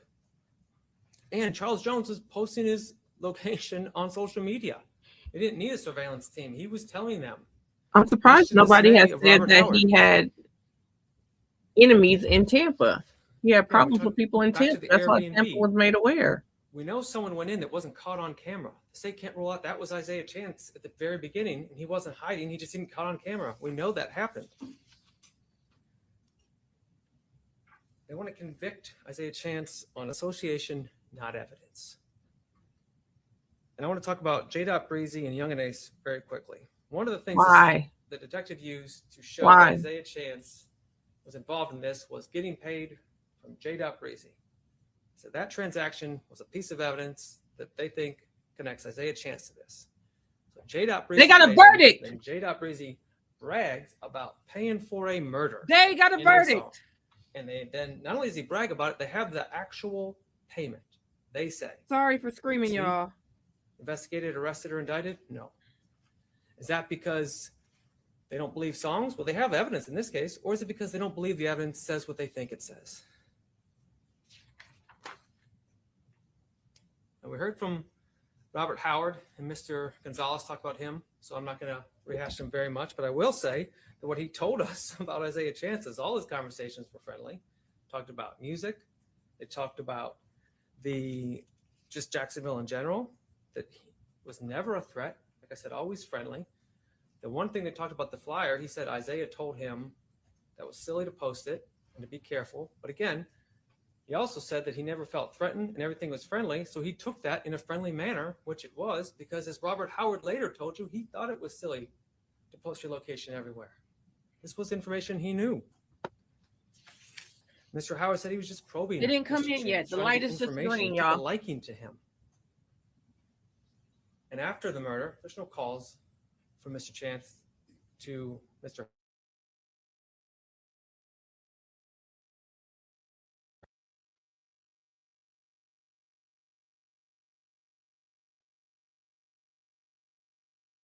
That's all. It's just green. You know, the green light means a verdict. So they actually have a verdict in this case. I am shaking. I'm so sorry I screamed, y'all. So they're not in the courtroom yet, but as soon as they're in the courtroom, we'll switch over.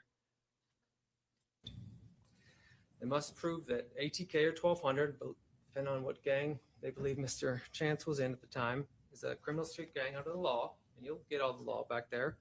They must prove he was a member, and then he committed a criminal act in furtherance of that gang. In furtherance of that gang. All three, not just membership. Is ATK even a criminal street gang? Excuse me. Is their primary activity crimes? I would argue it's not. Are they working together? I would argue they don't. What Detective Nieder said they're independent contractors. I didn't use that word. He used that word. Independent contractors. That's not a gang. Again, what they're most commonly known for is music. Now, there are drill raps. They're making fun of people. They're doing music. The state says they're known for murder. They mentioned about 6 murders, 7 murders over 8 years. That is too many murders. Do not get me wrong. But I would argue that's not their primary activity. Objection, Your Honor. May we approach? Yes.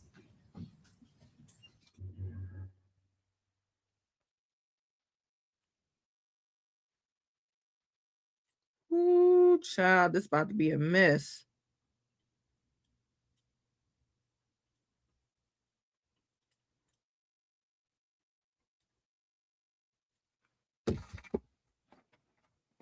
Ooh.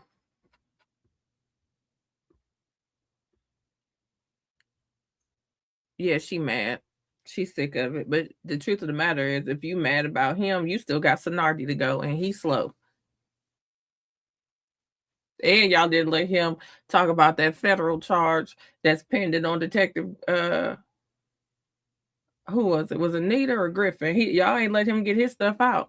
So as old and defiant as he is, y'all about to have a problem.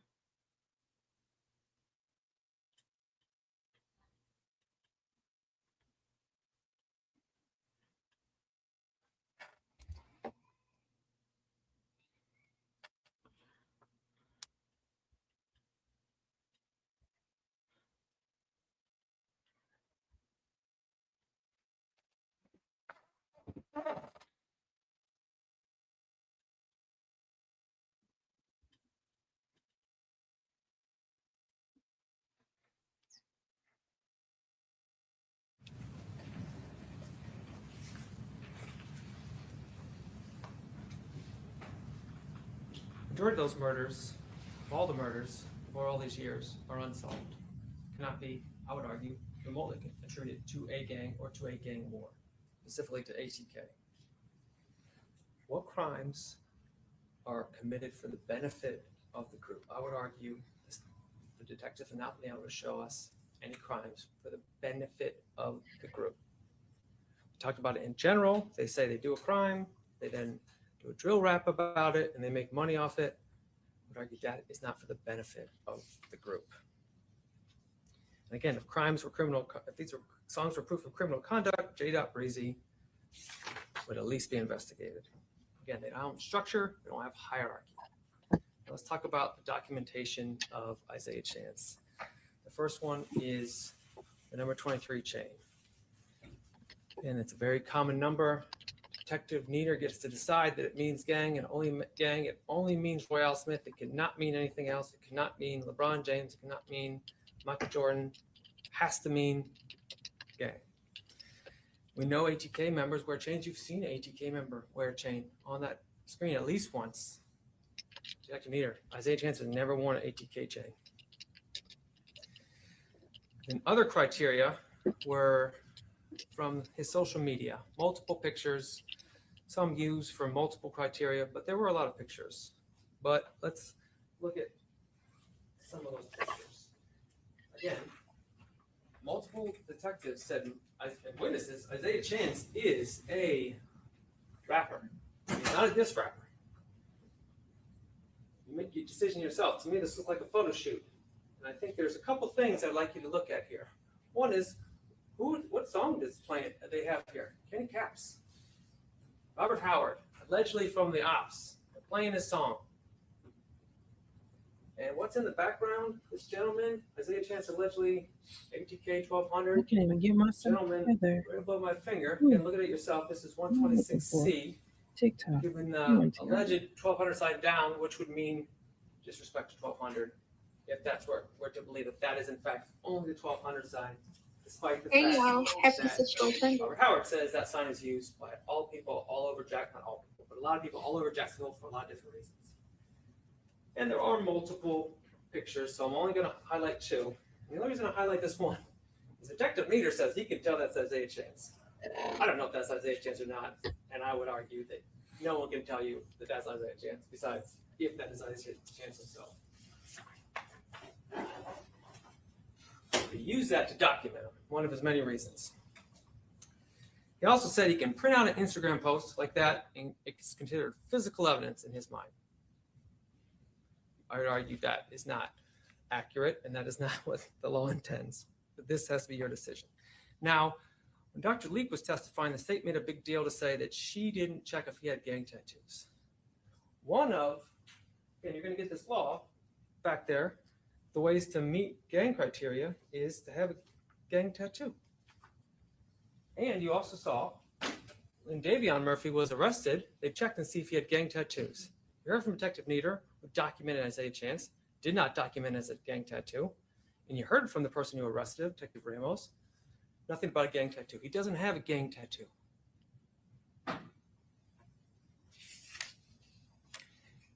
The hand signs mean different things to different people, and I argue to suggest they mean only one thing. We heard it from Robert Howard. We see it in that picture. There's a post that you're going to get back there that Charles Jones does, where he does the thumbs down emoji, allegedly against his own gang or associate gang or whatever they want to call it.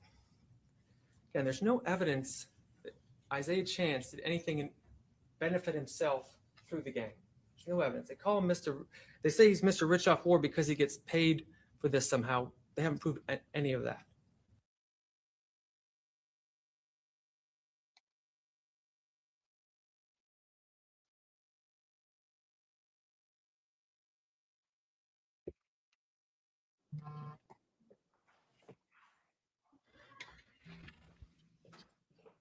Everyone can have a seat.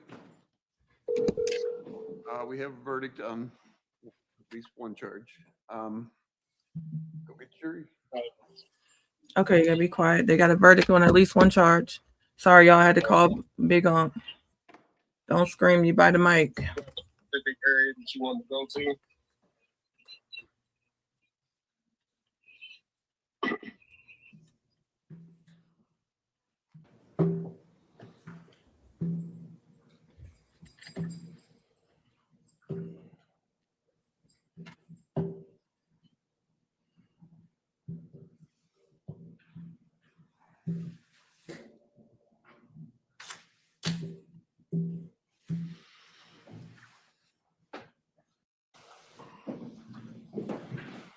Oh, that baby. Oh, Miss Tamala.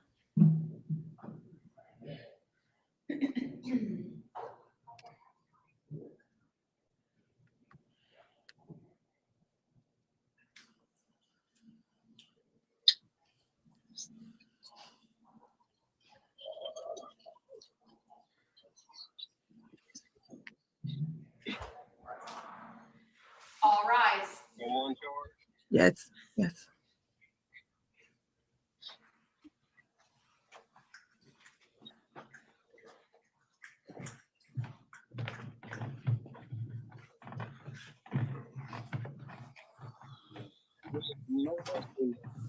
Everyone can have a seat.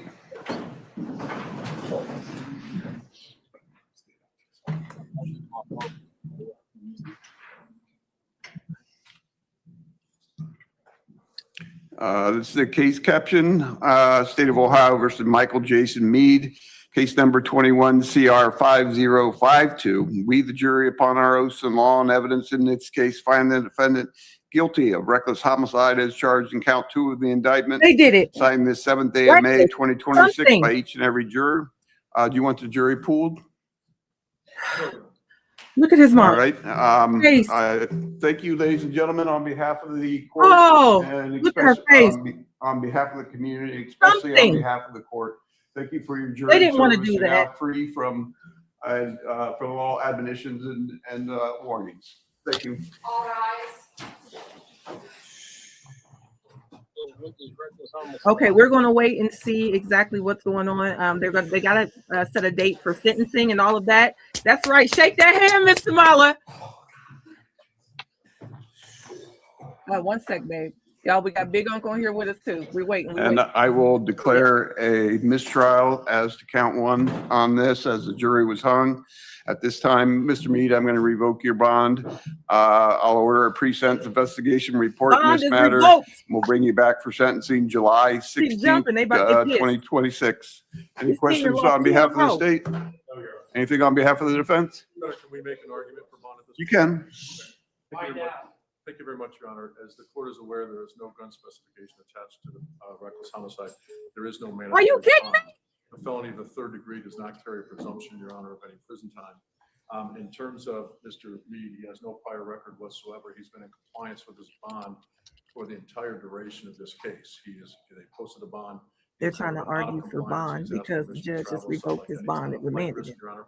We understand that the jury has spoken with regards to the reckless homicide, but again, there are, I would say, the predominant number of people who have charge of reckless homicide are out on bond, as well as with regards to, and people convicted of homicide many times. He's been out on bond. In this court have been given probation. They have been given a mixed sentence and things of that nature. So at this point in time, we would ask the court to allow him to remain out on the conditions of his bond. It ain't Or much. The court would like an additional bond, or if you'd like us to brief that and get that to you at the appropriate time. At this time, I'm going to revoke his bond. If you need to brief it and have a set up a bond hearing, At that's this time, perfectly I'm going to fine. revoke his bond. That'll be all.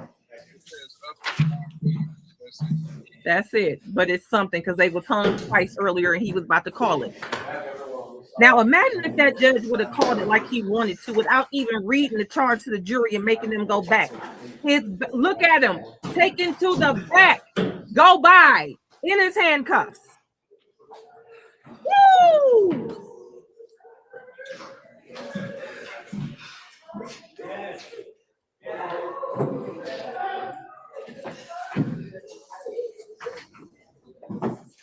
They're allowing Casey's family to leave first, but you can hear it. You can hear the celebration in the hallway.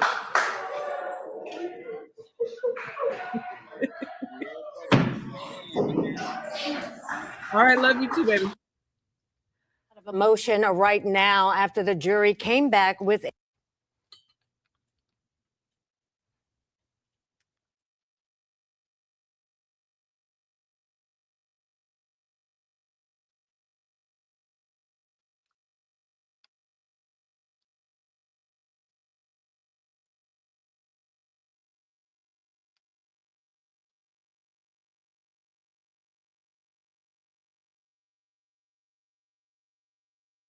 All right.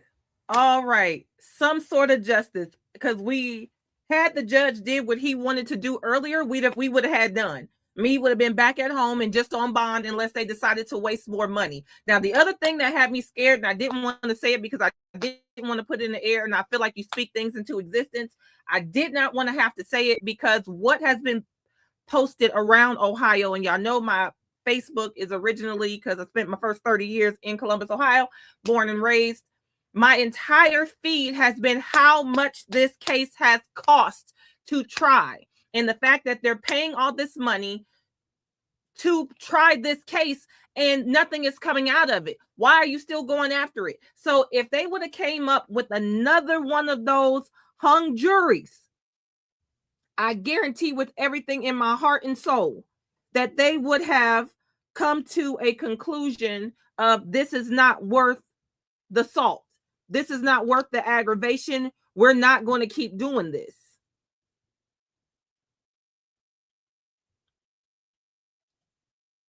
So I know it's getting ready to be a mess. I wouldn't be. And then the crazy thing is what they're posting right now on the news is mistrial declared on murder count. But then it says, then they just switched it. Now the mistrial is now smaller, but it says guilty of reckless homicide. They're trying to play with people. They're trying to play with people, and they've been playing with that woman. And I know that some people may be aware of the case, some people may not. But this woman, they were actually going to Casey's final resting place in the name of this man and doing ungodly things on it. I wish they would have scraped up every bit of matter they left and did DNA tests, because they were doing so many horrible, disgusting things to this boy's final resting place that his mother had to have him exhumed and cremated.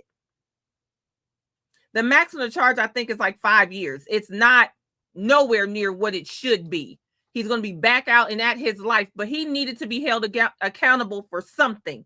They were just going to let him go. But even better, y'all, even better. Let me tell y'all. Oh, I'm gonna have to make him. And look, first thing on there, big Jason Meade guilty. Listen, the best thing ever for those who have watched this trial and the other Ohio trial, because remember, there was a man by the name of Andre Hill who was unalived by Columbus police on the day of Casey Goodson Jr.'s funeral. He was unalived by a former officer by the name of Adam Coy.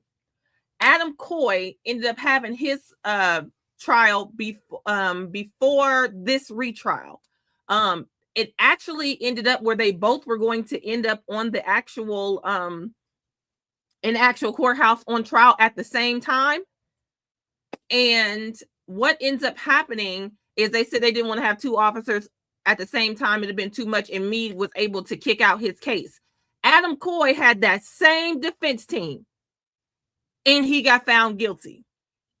Now here come that same group and that woman with them saggy ass eyes with that same mess, and they lost again. I hope this means they're firm. Possibly. I have no control of this. Pure speculation.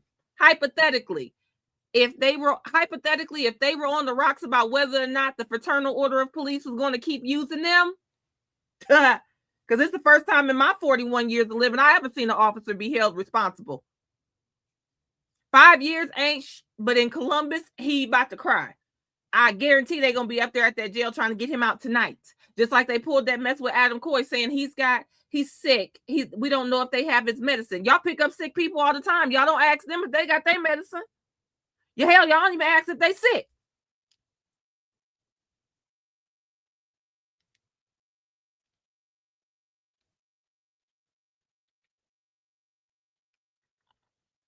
Hold on, y'all.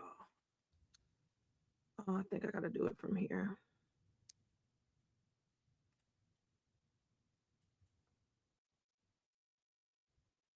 And they took him to the damn back before we can figure out when he's going to be sentenced. Because that's another thing.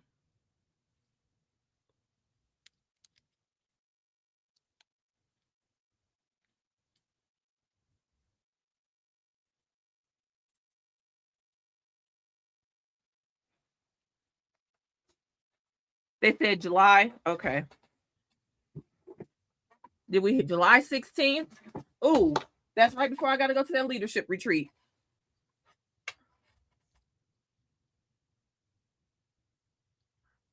All right, I'll get that posted. Let's get back into these closings so we don't never get done. Okay. Oh. They simply haven't. Let's get back to the case itself. The forensic record. They have nothing they can use forensically, ballistically, against Isaiah Chance. No fingerprints, no DNA, no ballistics, no murder weapon recovered connected to him, no clothes matching the shooter's, no mask. In the Vivint video, this is what Officer DeJesus said, that he can look at these pictures and not only can he tell you that that's a gun, but he can tell you, I believe he said, the kind of gun and that it has an extended mag. Now, I'm not here to tell you that's not a gun. That's your decision. I'm telling you that Officer DeJesus is reaching when he says he can say that. And I think it's not unreasonable to suggest his testimony was reaching, because as Mr. Wise stated, he was a different witness on direct as he was cross. On direct, he answered every question. He was an expert. On cross, he wanted to fight with Mr. Wise and all of a sudden couldn't agree. I don't know if he would agree the sky was blue. He also agreed on the theory that two of the bullets from the 9mm flew out of the 9mm and into the brass catcher. He said this was possible. This is after he stated that he couldn't think of one reason that anyone would use a brass catcher. He said two bullets flew into the brass catcher. That was possible from two people moving, despite the fact that for that to have happened, that the person who then unloaded the brass catcher would have to unload all the shells and put the two 9mm back, because that's how it was found. Doesn't make any sense. Then we talk about the DNA. There was some DNA, and the state will tell you Mr. Chance could not be excluded, but truly he could not be included. We heard they use big numbers when they can, 700 billion, but they couldn't even give us a number, anything on Mr. Chance. They could not produce a meaningful result. It was, I submit it's FDLE's way in saying we cannot include him. And the state doesn't get the benefit of the doubt. They don't get to say, well, we couldn't exclude him either. They have to prove that he touched that gun. They cannot do that. Let's look at what the state chose not to investigate. Again, we know Mr. Chance is at some point in the cruise with Miss Andrews. We don't know who's driving. And we know that the LPR readers and other things are going off in the area of 15th and Hillsborough. We have no video from that area. They didn't try to get video. They didn't investigate that area. They went to the places they wanted to investigate. They didn't investigate the cruise's infotainment system, which would have shown GPS data browsing history when they had the car. Ramos did not do that. It showed us a lot of what the cruise was doing that night. We don't have that. They didn't get Robert Howard's phone. Could have backed up or undercut his testimony. It's in federal custody. They gave an explanation for that, but Detective Ramos simply, I would argue, didn't follow up on that because he got the answer he wanted. The search of Mr. Chance's house produced nothing connected to this murder. The gun was excluded from being involved in this murder. And as Detective Ramos said, he even said, I don't know if that's a gun necessarily, but if it does, it looks similar to the one found. He was at least honest about that in Mr. Chance's house, the one that was excluded. I'd actually look at those pictures too. From Mr. Chance's house, there are bags in those pictures that I would submit look very similar to the bags that he was loading into the car at Mr. Gathride's house. Bags. Why would you say that? Clothes in them in Mr. Chance's house. Mr. Chance's interview. Mr. Chance sat down for, I know that. I don't remember exact time, shit. around 2 hours with Detective Ramos. He told him he went to Tampa. He didn't lie about that. I'm going to mute y'all because it's that damn Gathrides paternal order of police presence. Alicia Andrews. He told me he went to McDonald's. He said he went to a colorful club. Detective Ramos says he's lying because he can't provide an alibi and he doesn't know the name of this club. Again, he is not from Tampa. There is indication that he went to clubs all around 15th and Hillsborough. In fact, he doesn't know a name for a club, which he even said, Detective Ramos, I wasn't there. I didn't go in. Talked to a bouncer and left. I would argue, is not evidence of lying. And again, someone who participated in this murder, someone who went to Tampa for this purpose, doesn't sit down for 2 hours with a detective and tell him about it. The state told you they're going to provide a complete picture of Isaiah Chance's involvement in this case, and I would submit what they've presented is speculation, social media, and gang allegations. They talked about the Spaces chat, they talked about social media. They want you to speculate on the meaning of all of those. They talked about the surveillance theory. They can't even put him driving the car or using the phone in that theory. It's a forensic record with zero. It's made of, this case is made of alternative explanations the state simply cannot rule out. Inferences stacked on top of each other, speculations. Isaiah Chance was in Tampa, and Charles Jones is dead, and that is a tragedy.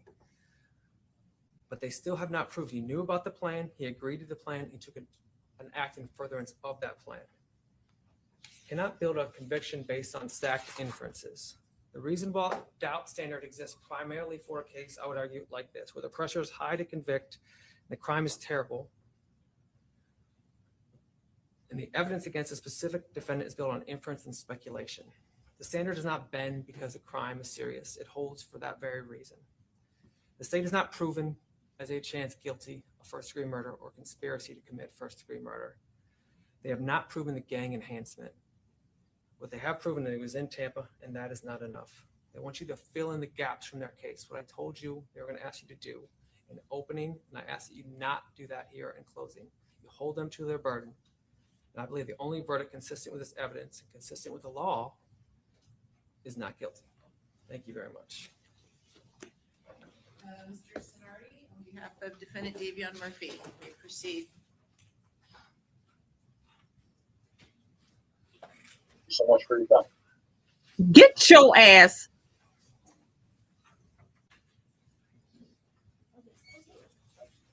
Okay, that was the FOP.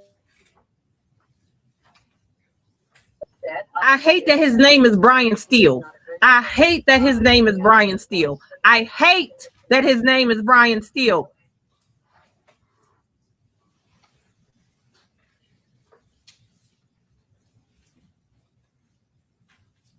And you bet not say nothing with your rinky-dink ass, because I can't wait to lay into you and how you slid away from your ex-husband with his Fed charges.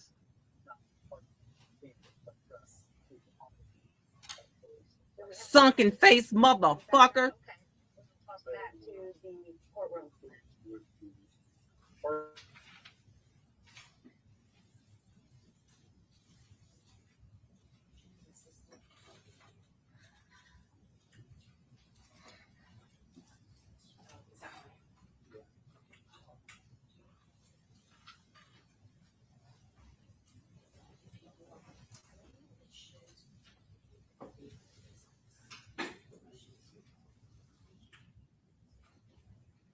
Mr. Sonardi, do you need a moment?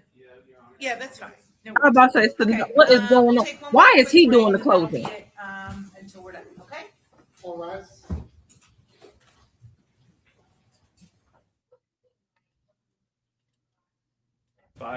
That was supported by tiring.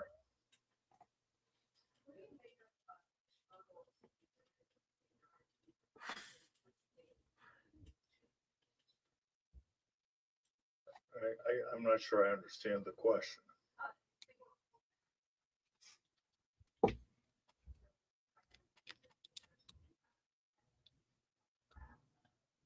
Well, I don't think that's unusual with the jury.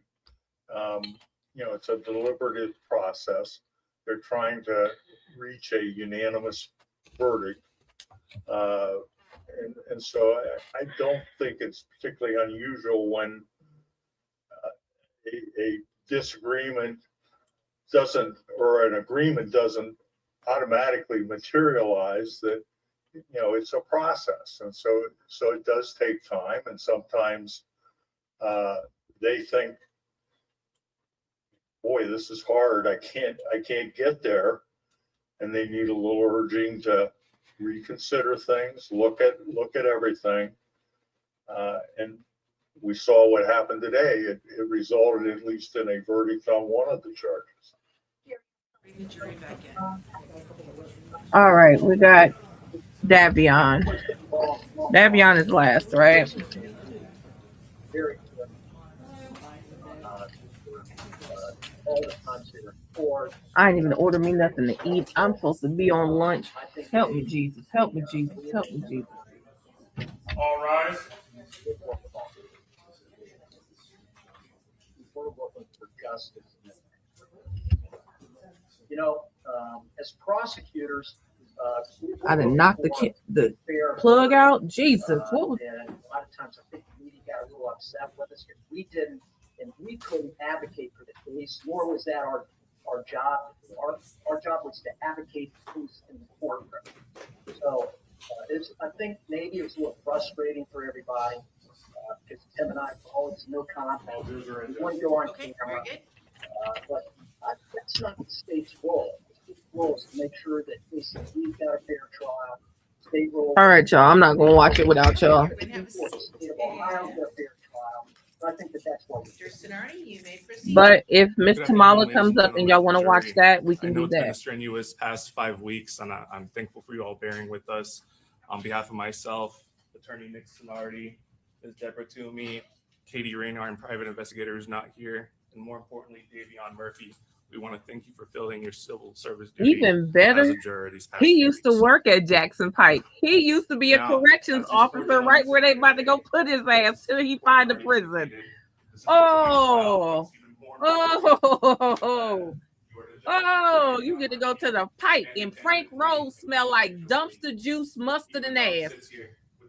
Have fun.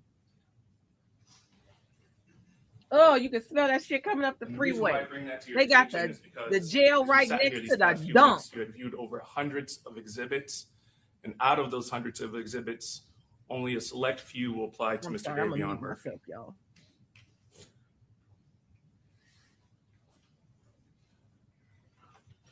We'll start with what we know. That on June 22nd, Davion Murphy traveled from Jacksonville to Tampa. And as you heard Detective Ramos testify, that was supported by the LPR readings from the Silver Chevy Cruze, as well as the CDR records. And we're not denying that Davion was in Tampa, Florida. And the state had presented numerous pieces of evidence. We're not denying those pieces of evidence. The facts are the facts, and the evidence is the evidence. I'm not going to stand here. I'm not going to present some elaborate story, and I'm not going to waste your time.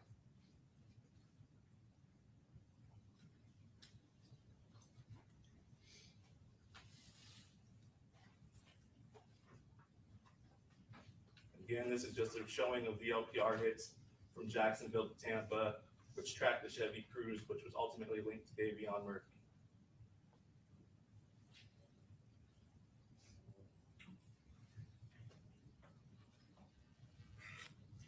Eventually, Davion Murphy did get to Tampa, and again, you heard from Detective Ramos that his cell phone pinged at the Airbnb prior to the shooting and the homicide. Pinged thereafter, he was at the Airbnb. Again, the surveillance at the McDonald's at 1:36 in the morning. He was surveilled on the McDonald's surveillance. He was there. CDR records and the phone data support that.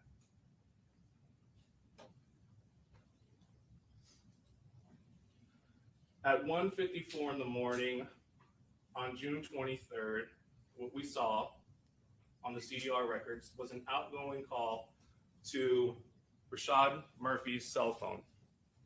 That number ending in 0925. Now, you had heard from Detective Ramos that he had testified that Rashad Murphy had left his phone in Jacksonville with his fiancee and the mother of his children, Charmaine Steiger. Rashad Murphy didn't come to Tampa with his cell phone. He didn't have a cell phone. What are you doing?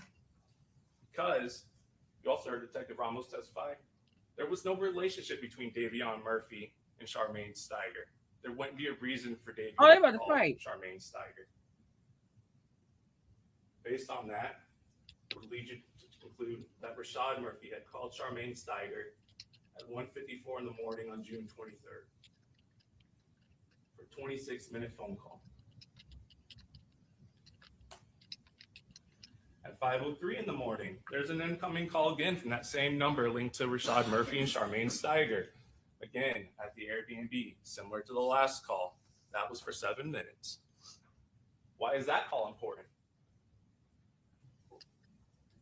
Because at the same time, during the same minutes, between 4:56 and about 5 o'clock, there's a photo saved of Bill Belichick linked to Davion Murphy's iCloud account. Davion Murphy wasn't using his phone at that time. It was Rashad using his phone to call Charmaine back in Jacksonville. Your Detective Ramos testified. There's no social media obtained of Davion Murphy. There's no text messages linking Davion Murphy to any of these defendants.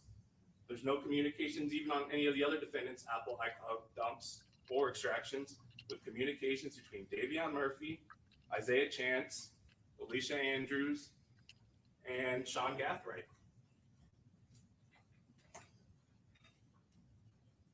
Real quick before it comes on, do you guys want to hear from his mom? Do you want to see his mom? Because they're getting her and the family set up. If y'all want to see the quick press conference of Miss Tamala, and I'm sure she'll be accompanied by her attorney, we can watch that real quick.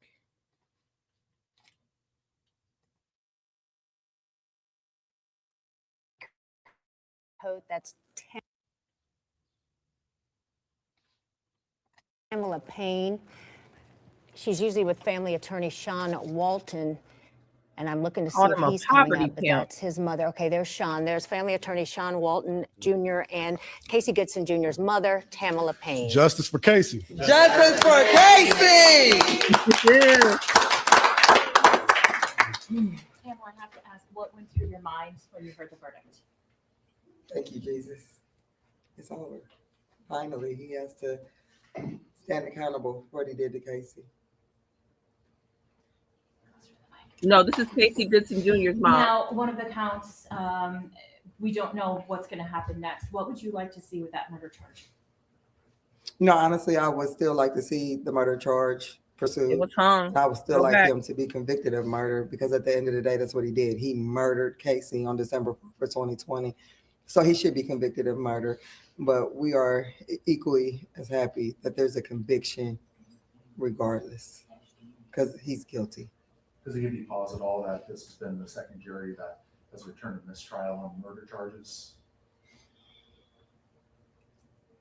I just think that we have people with different ideas and different ways of seeing things.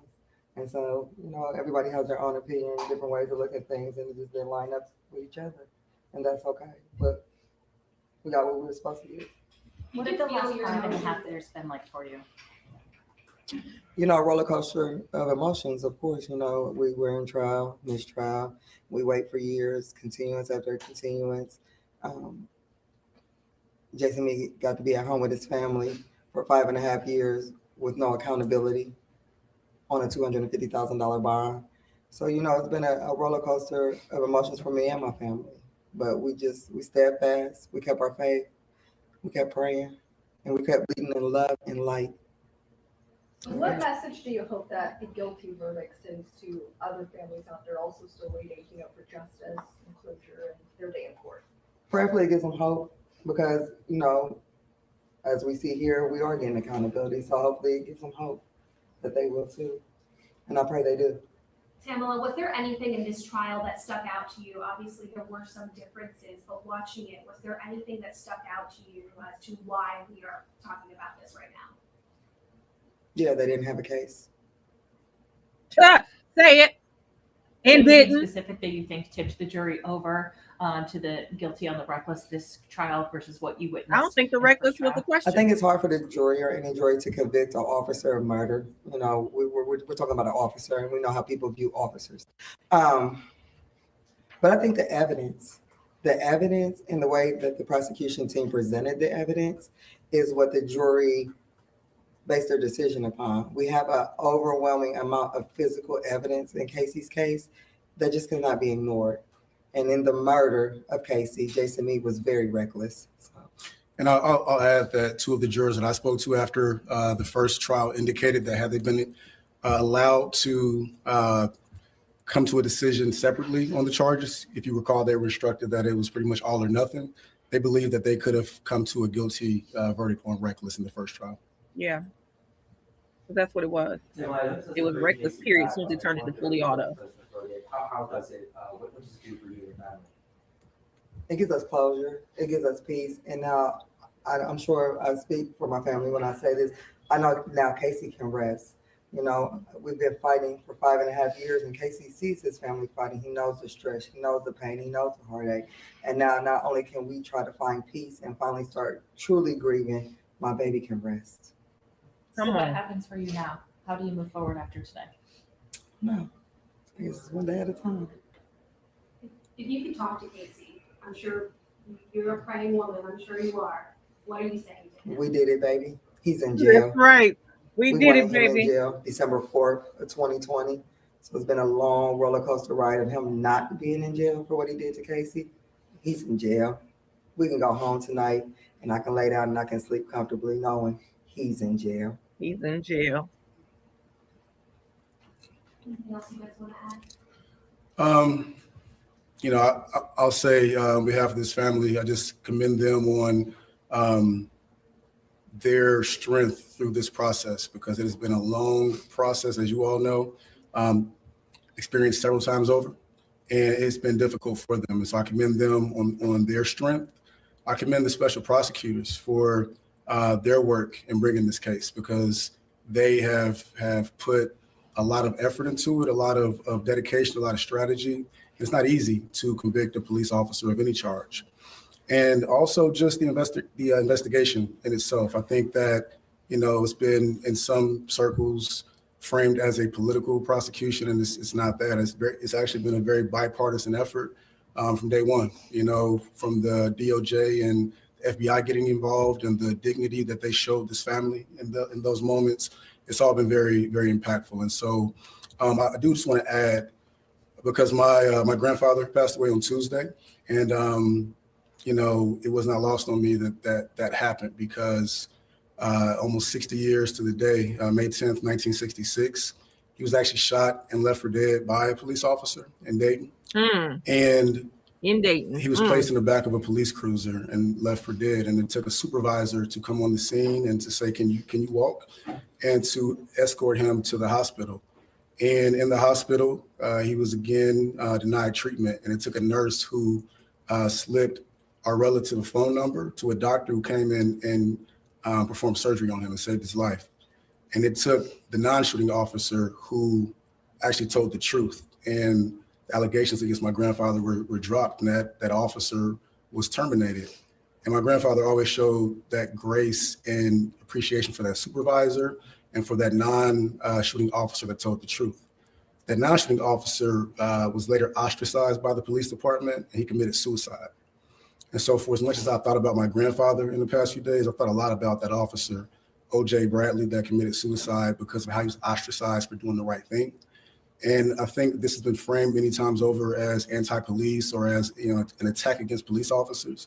And I just want to honor my grandfather. I want to honor Casey, who has been pictured with police officers. I want to honor this family and all of us who actually support and appreciate police officers. Jason Meade is one individual who is charged and convicted criminally, but he is not who police officers are. All police and officers. it should not be There you framed as go. that. You know, this should not be My a divisive my moment. baby It should just be became a an police opportunity officer to 2 heal. months ago. And that's what a conviction does. That's what accountability, that's what being held accountable does for Look at Casey. our community. I just think that all of this is a very powerful moment. And, you know, I was gifted by Tamela and the family, Casey's ashes right here in this bracelet. And I wore it today because I felt like it was, you know, fitting to do so. And so justice for Casey. We are very appreciative of the community that has supported, and let's just keep pushing, you know. Progress is our goal, and it's our guarantee. Absolutely. That chat is more unhinged than any law and crime chat has ever been. I'm just going to say that right now. Thank The way people are going at each other in these chats are absolutely crazy. Let me go ahead and pull up the other one, because I'm looking online locally and everybody is tagging people's jobs and all kind of stuff. It is absolutely insanity. I know that they have blocked off Broad Street and a lot of the other main streets going to the courthouse. I just pray that people leave those jurors alone and let them make the decision on whether or not they want to speak and who they want to speak to. But another thing is, and another reason why I kind of we have to, don't throw that jury summons away. Don't throw it away. Don't throw it away. Don't throw it away. We absolutely are going to pray for Columbus right now, because there's a lot of people who read the first two lines of what somebody else said when they shared it and they don't get it. And so, like I said, a lot of those first headlines were saying mistrial on the M, which it is. I don't think people understand, one, the jury instructions for an officer, and two, that he can still be tried on that M, but people are can get misinformation fast. So we're going to pray that the information that is given is truthful. It gives hope. It gives light. And we don't have a situation like that, Hannah. Let us pray. We saw the Bill Belichick photo. But people are going to be upset that there's only about 3 to 5 years that he may get. Already been at home for 5.5. Again, on June 23rd, that same photo that was saved on Davion Murphy's iCloud was posted on Ghost 187's Instagram. Again, Davion Murphy didn't have social media. Rashad Murphy had an Instagram, and that Instagram, Ghost 187, was linked to Rashad Murphy.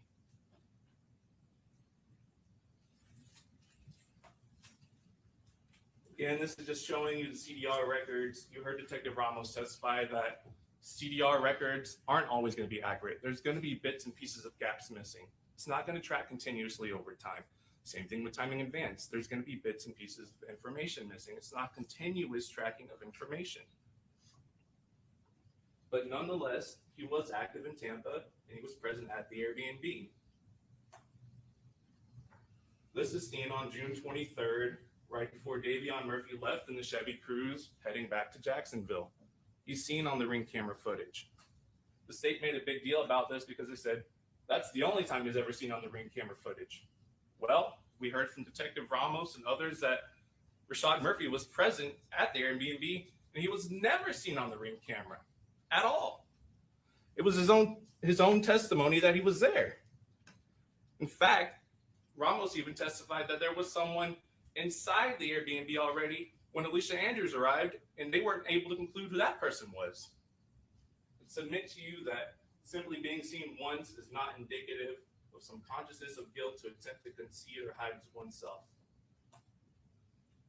Again, this is a mapping of the Chevy Cruze that Davion Murphy was in by himself, heading back to Jacksonville.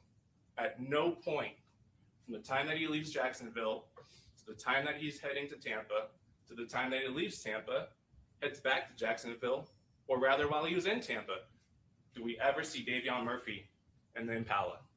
Never. And why? That wasn't his family's car. It wasn't his cousin's car. He had no ties to that Impala. Just like he doesn't have any ties to Sean Gaffright, Isaiah Chance, or Alicia Andrews. The only thing linking Davion Murphy to this is his cousin Rashad Murphy, who he came down here with on the weekend of the 22nd. Now, what hasn't really been indicated in detail, clearly, but I'll get to it in a second, is that during the interrogation, we see Davion Murphy imitating holding a firearm. What's important about that is that Mr. Davion Murphy is left-handed. And so when you see him writing and signing the Miranda form, signing with his left hand.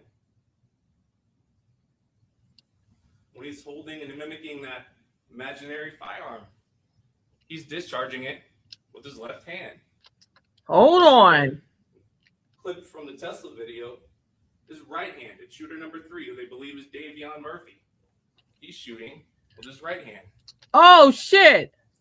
The state may make an argument that there's no way that a person could shoot with the left hand with the assault rifle based on the testimony from DeJesus, because the cartridges would come out and hit you. The shooter didn't have to worry about that. There was brass catching. Oh, shit, Davion. No casings would have hit a shooter holding it with the left hand on the trigger.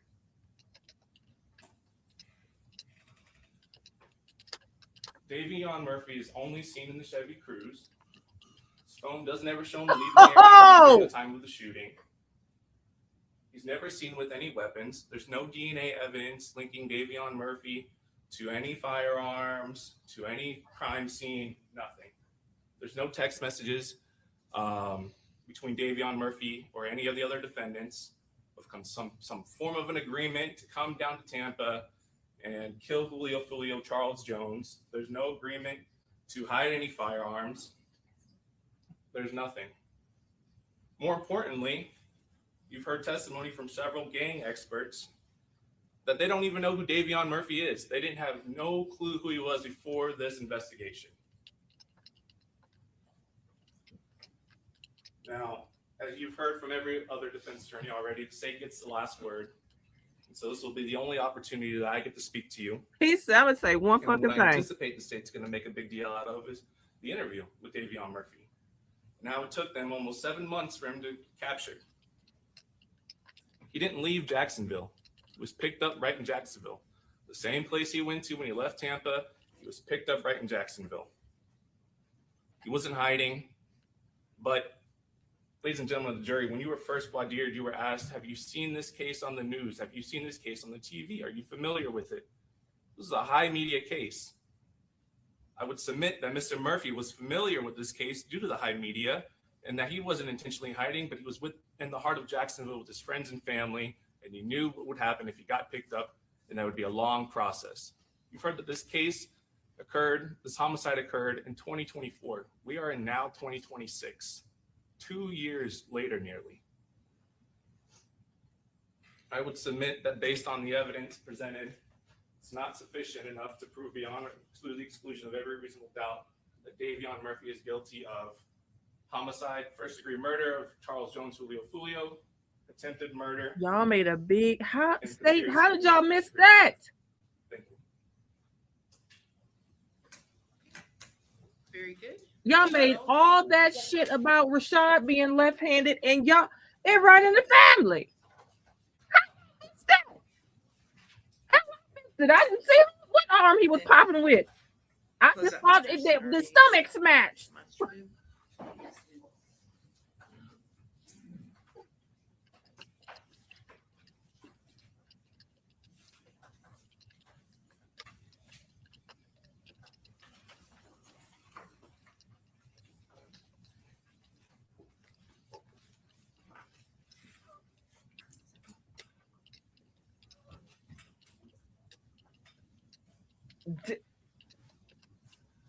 They don't have no social media. He's not right-handed. And that's the other thing. If anybody's now we know that the one rifle that had the grip on it with the tape was with the DNA on it. It's supposed to be the one that's in the hand of a Murphy. That don't even do nothing for me with the DNA. I don't even.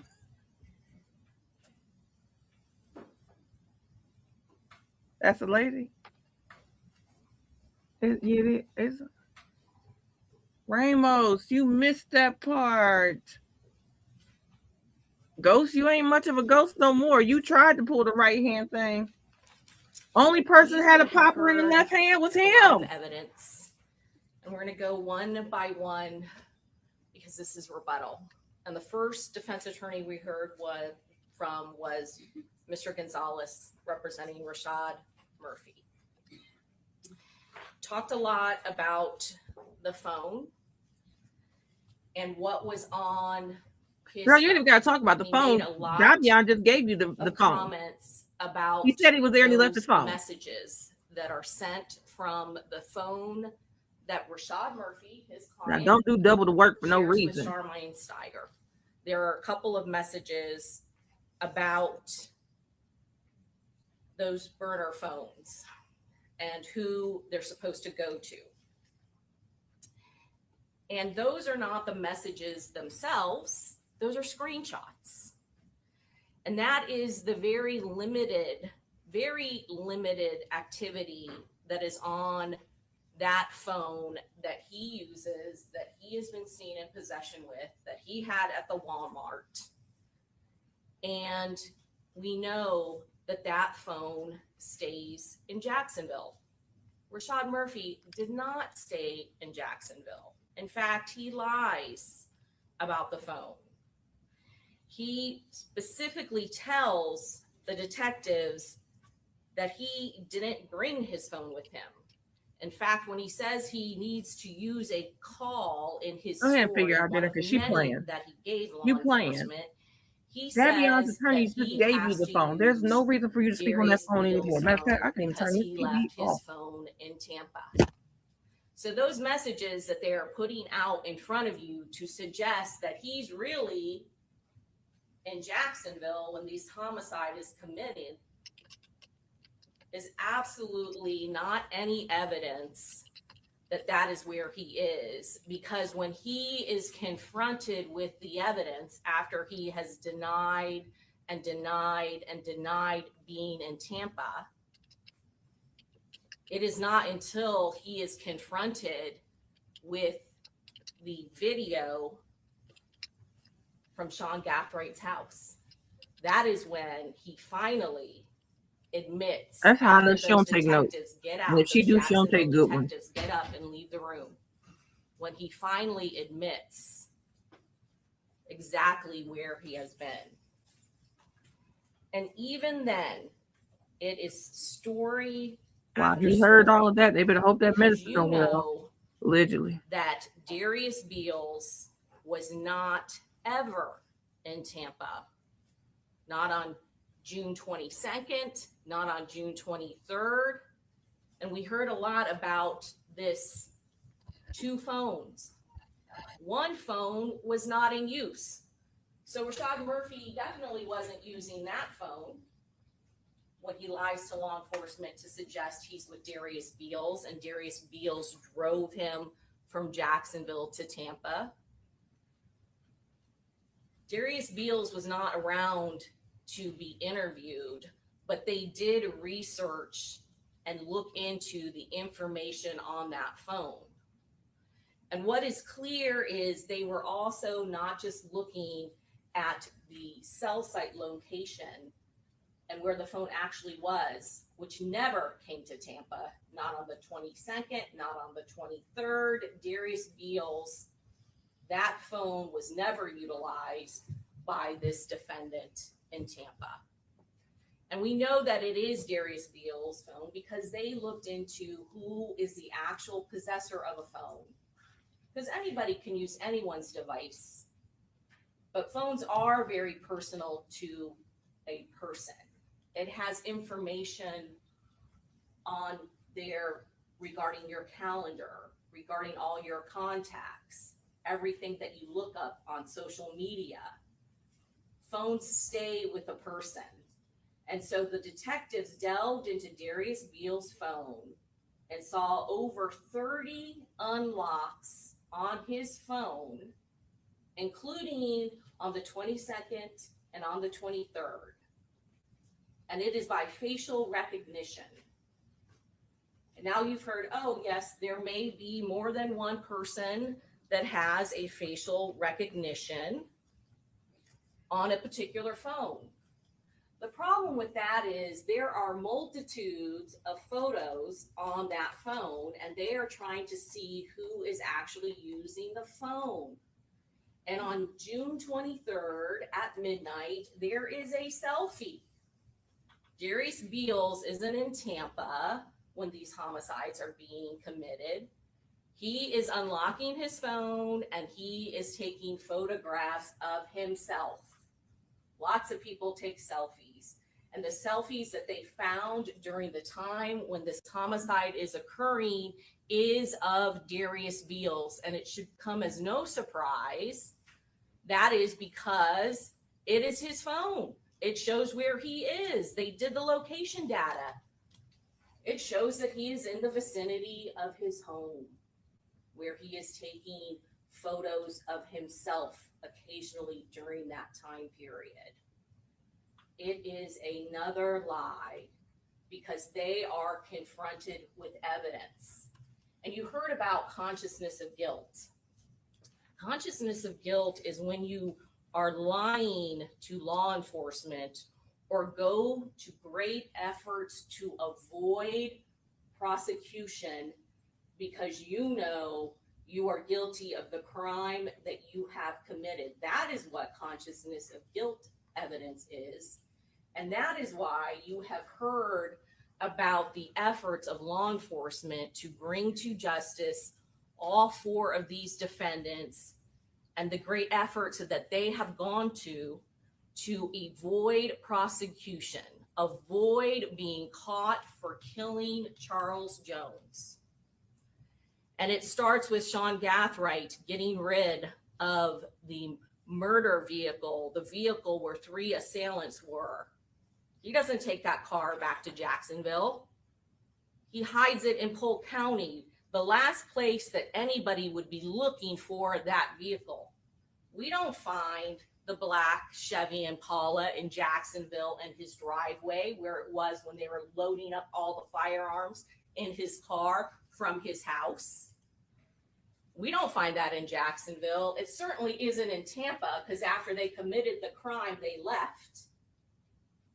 We don't find the silver Chevy Cruze in Jacksonville either because after Rashad Murphy gets back to Jacksonville in the Uber with his co-defendants, Isaiah Chance and Alicia Andrews, and Davion Murphy has driven the silver Chevy Cruze back in Jacksonville, they don't just take this vehicle they used in a murder to Jasmine Glennon, the mother of their brother's child. They remove the silver Chevy Cruze out of the state because they all know those are the 2 very vehicles that they drove all night tracking the victim. That is consciousness of guilt. He doesn't live in Georgia. And Sean Gathright didn't live on Opal Ave in Polk County. But that is where they are taking the very vehicles that they use to commit this homicide.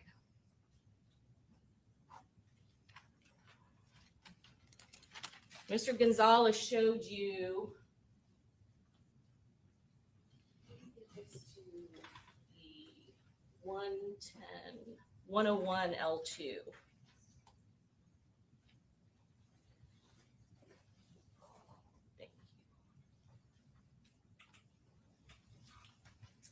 Showed you this photograph, evidence of proof of the phones, and that message, which we both know was not sent by him, Rashad Murphy, in Jacksonville. Tries to look at what the shoes are, that it came from the phone. We know that this is what was bought in Walmart the day before. Talks about all the weaknesses of the case. What he's wearing. Anybody could be dressed in black. Anybody can be wearing combat boots. Anybody can be wearing a ski type mask or hoodie or hat on your head. Never once mentions this Walmart trip where he is getting ready to commit a 1st-degree homicide that you can clearly see the handle of a firearm. He's going to take that to the prison to smuggle in phones. He's not getting ready to smuggle phones. All of you know what the evidence in this case shows. He is getting ready to commit a 1st-degree premeditated murder. The Airbnb. Does it matter if he is the one that booked it himself or that he gave his ID to his co-defendant, Isaiah Chance, to book it for all of them? What is clear, whether or not he tries to say or distance himself by saying to law enforcement, he doesn't want no part of Tampa. He never would have done it if it was in Tampa. Well, ask yourselves this. Why does it matter that the Airbnb is in Tampa as opposed to any other city that Isaiah Chance had to go visit? There's only one reason why he can't be associated to an Airbnb in Tampa, and that is because this Airbnb is in Tampa the very weekend that Charles Jones is murdered. There is no explanation why that even matters. The only reason it matters is because Charles Jones is killed here and he is being questioned specifically in relation to that murder. There was a lot of talk about Robert Howard. You should scrutinize everything that Robert Howard said.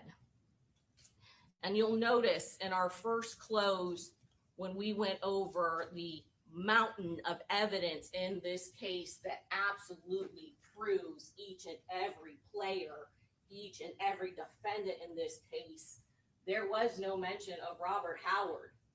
This case has been proven over and over and over again with each piece of item more compelling and making this case stronger than it is based on what you see with your own eyes.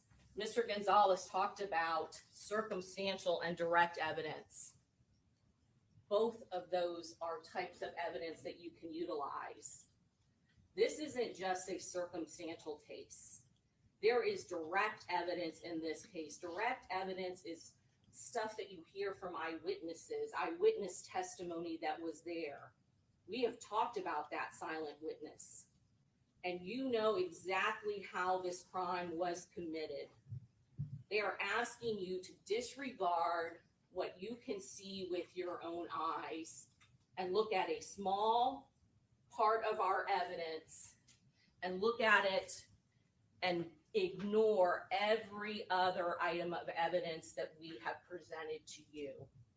Detective Ramos never said that he could not have evidence of Rashad Murphy being in Tampa when this homicide was committed.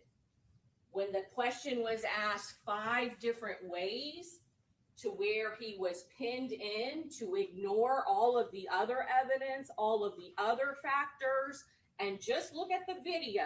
I'm asking you, just looking at the video, is there any evidence in the video where my client can be seen? The honest answer to that is no. He's never on the Ring video, right? All of the masked men have their faces covered, so his face is not identifiable. So if you want to ignore every other piece of evidence in this case and rely just on the video, then that is the only time Detective Ramos, when he made the attorney ask him that specific question, was willing to say, no, there is no video that you can see the face of Rashad Murphy. But every other question when he was asked, is my client, is there evidence that my client is in Tampa the weekend when Charles Jones was murdered, that detective said yes, because there is a mountain of evidence that proves that he was there. And his name is Ghost. And these Jacksonville gang detectives, they know that he is Ghost. That's how everybody refers to him, as Ghost. Everybody knows Charles Jones is Julio Foolio. Everybody knows Charles Jones is 6. And everybody in Jacksonville knows that he's Ghost. But you don't have to rely on Detective Nieder for that. You don't have to rely on any of the detectives from Jacksonville. You don't have to rely on the investigative work that Detective Ramos did when he tracked down Google Pay that requires a name and a financial institution that is associated with Ghost 187. We can rely on Sean Gathright that this is Ghost.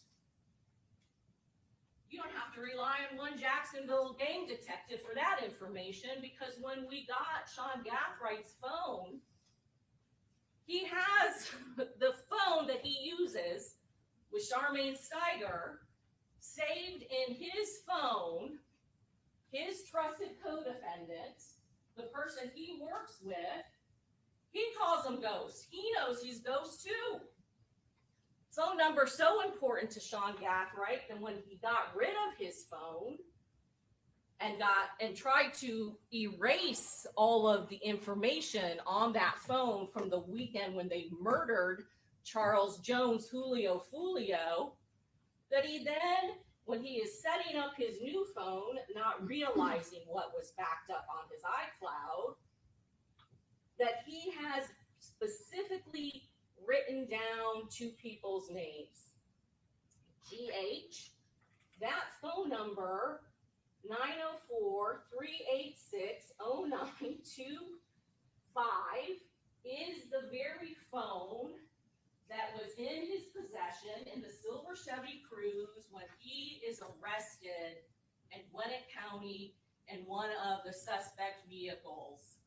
And guess what? Not only was he saved in his old phone when he's committing the crime as Ghost, he is now going to reprogram it into his new phone, and he has designated it GH. It's not RM, Rashad Murphy, it's GH, the first two letters of Ghost.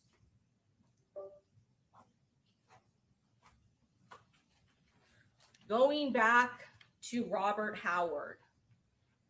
Robert Howard testified in this case 100% after he had pled and was facing prison. Not willing to talk to law enforcement before then, gave a brief statement to the detectives. That is not something they do. Nobody in this gang war is going to law enforcement for any kind of justice. They are looking for justice on the streets. And then when he gets popped for a drug offense and is facing sentencing, he comes for the first time to the state. The state has promised him nothing.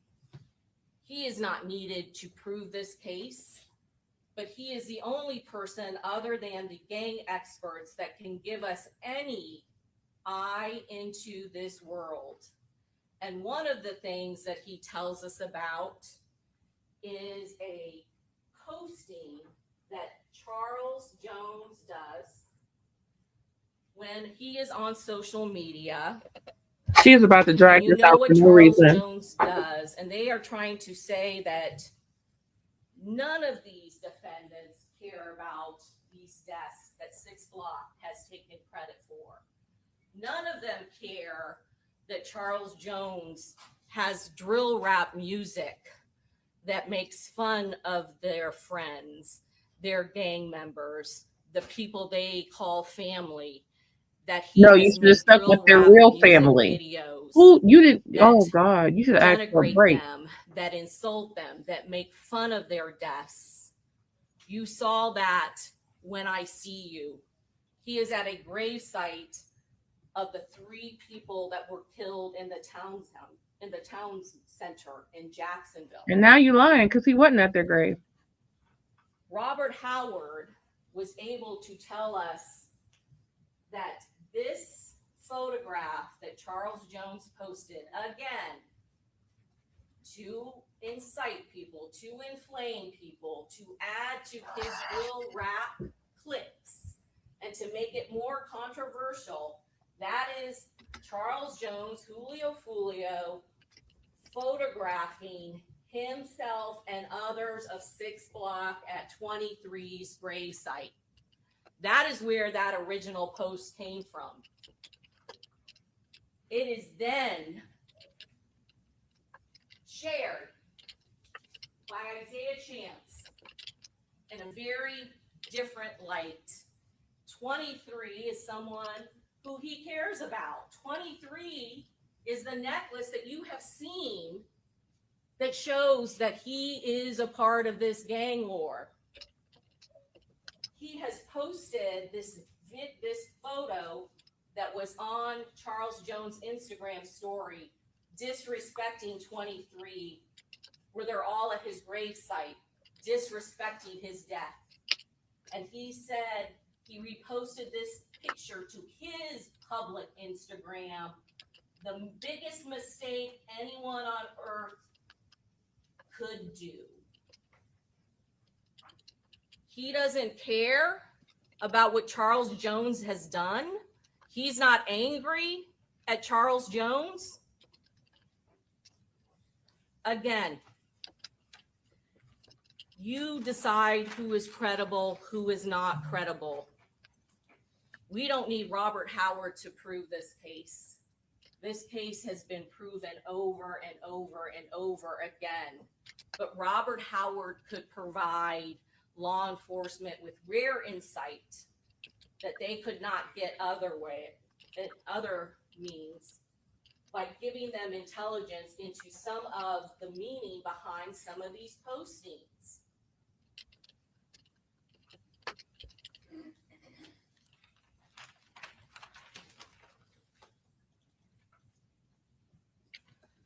We're going to talk about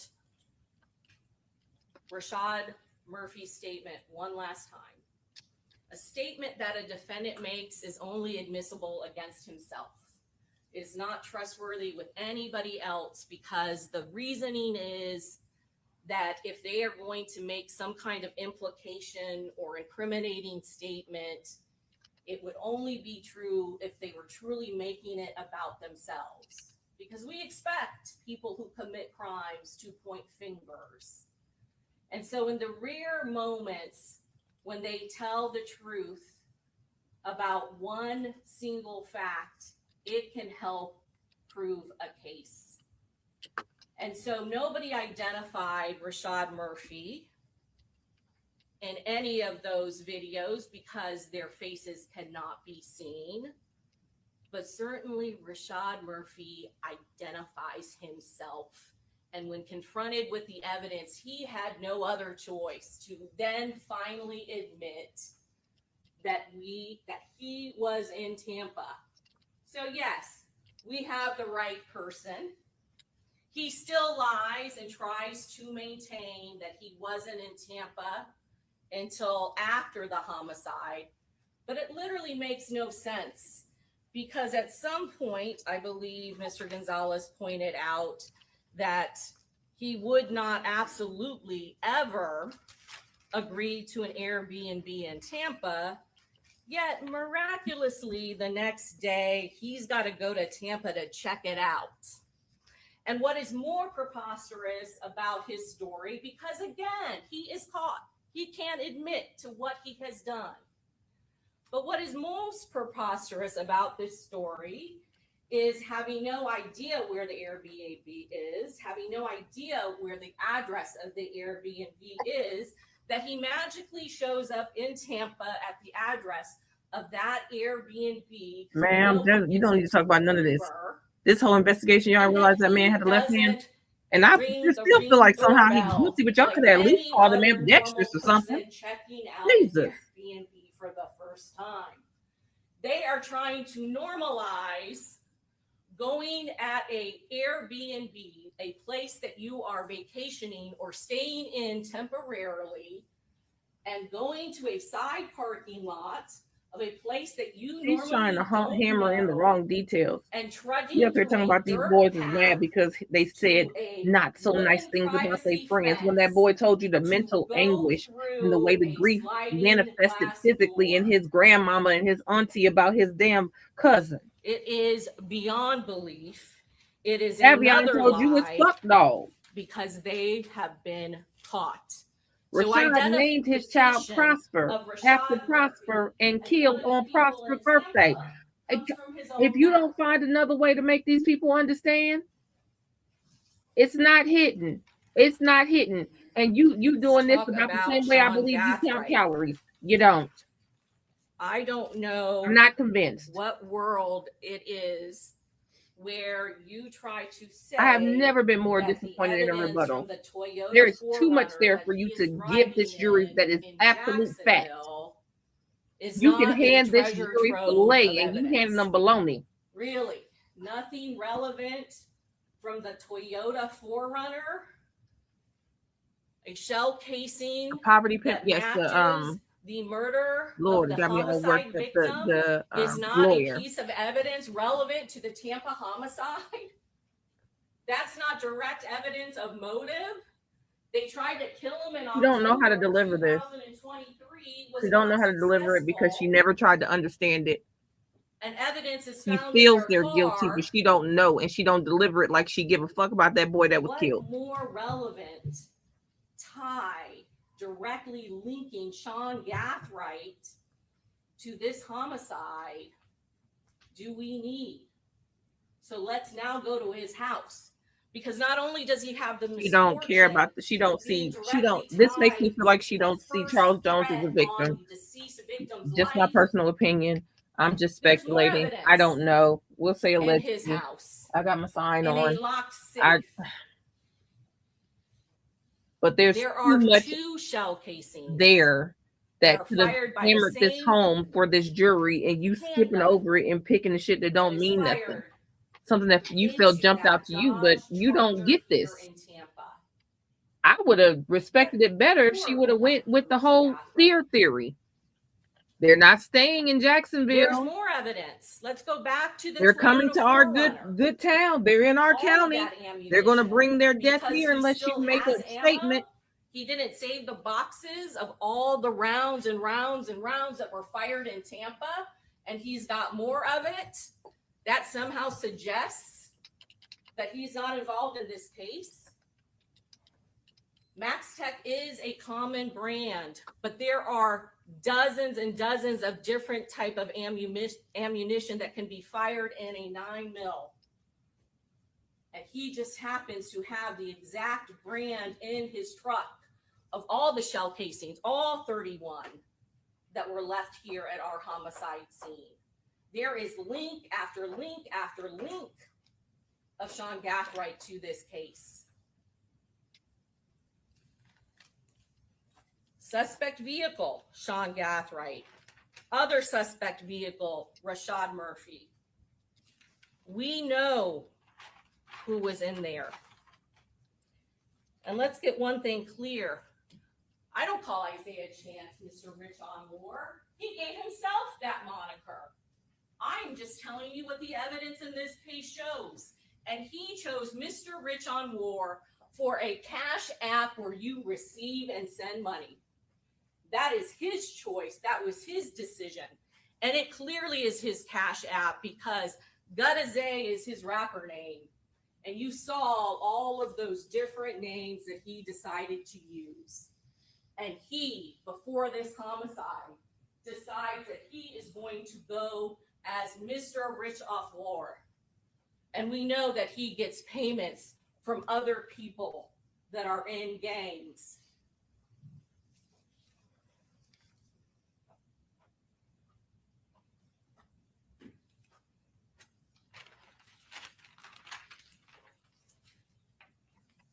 This is a very real gang war. Was It Rashad is. Murphy a gang Now member? act like it. You heard all of the evidence regarding Rashad Murphy from Detective Griffin. You saw a lot of videos. You saw videos where there are all kinds of drill raps. There were 3 of them. Is it a crime to hang out with your childhood friend, Noah Williams? It's not. But we know he's been stopped twice in a vehicle with him. And we know he's been in 3 different videos. And these aren't just rap videos. These are drill rap videos that you saw for yourself. You saw what type of music it was, that they were flashing signs. They also were flashing 6. We know who 6 is. And whether it's down or up, it certainly seems to be very disrespectful and very violent to be shooting what appears to be a gun towards it.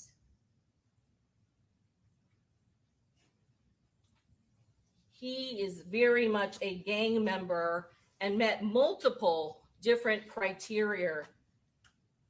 And most importantly, per statute, per law, not because he's casually hanging out with family or childhood friends, because he is committing a first-degree premeditated murder of the head of their rival gang with other members of the gang. And right after this, their gang members are posting videos, Foolio dead, game over. You heard, it's for clicks and likes and money. It is monetized. The more likes, the more profane, the more shocking, the more likes, the more clicks, the more money. That isn't a benefit.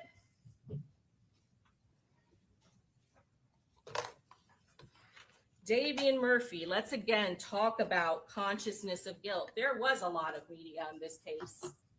He absolutely was hiding. And again, 7 months. He was the longest. He was able to hide for 7 months. They can try to characterize it any way they want, but you got to hear it for yourself because he said it multiple times. I'm hiding in plain sight. He's hiding everywhere. Airbnbs, he used some colorful language, what he's doing, how he's hiding, how he's frequenting women, but he clearly is hiding from law enforcement. So again, what we're talking about is evading prosecution. Yes, their accounts are monetized, their videos and stuff. That's original content, y'all. And he was friendly That with is those original Jacksonville content. gang detectives, told them outright he was hiding from them, making them do their job, right? He absolutely was hiding from law enforcement. He's not staying with his family. Those are the first places that Yes, they went she's to. disconnected. And you heard them questioning him about it because they were looking for him and he knew it. You may not understand all aspects, Let's but talk about what there's a he deeper, finally had to there's admit deeper to. points to this. He had to admit that he was in Tampa because guess what? He also is on the ring video. So when confronted 7 months later, do you think he might have had contact with his cousin, his family, Rashad Murphy? Any big coincidence that they're using the same type of alibi? And I know that they put up the photograph to show, I guess, to try to suggest that Davion Murphy isn't in Tampa, even though his phone is, because the phone is calling Rashad Murphy, Charmaine Steiger's phone. They didn't say it wasn't. Girl, did you take any I notes? actually do agree with the defense attorney on this, that most likely in both of those instances, Rashad Murphy is calling home to check on Charmaine Steiger both of those times. And he's able to use his cousin's phone, Davion Murphy, because they're in Florida together. So that explains all of the back and forth, the calls, because they can't refute that Davion Murphy's phone is in here in Tampa when the homicides are being committed, when the attempted homicides are being committed. He's just not the one using it to call Charmaine. He's letting his cousin call home because his cousin was smart enough to leave his phone in Jacksonville. And when we talk about him not using his phone during the murder, in this day and age, and all the attention that cell phones have been getting in the news, GPS tracking, geofence, you better believe they know their phones can be tracked. That is why they're using a girlfriend, a person who is not known to be in a gang, and why some of them think that just by turning it off, that will erase all of the evidence, or by throwing the phone away, not realizing that there are backups. It also, can we show the photo of Bill Belichick that was found at what time? I think it was 4:56.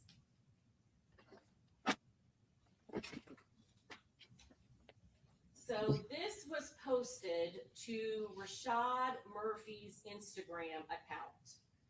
6:23, 8:10 in the morning. Pretty early since we know what they were doing all night. But Davion just told you that. actually, before it's posted, it is saved because, again, Rashad Murphy does not have his phone. He does not have Darius Beal's phone. This exact photograph is searched on Davion Murphy's phone.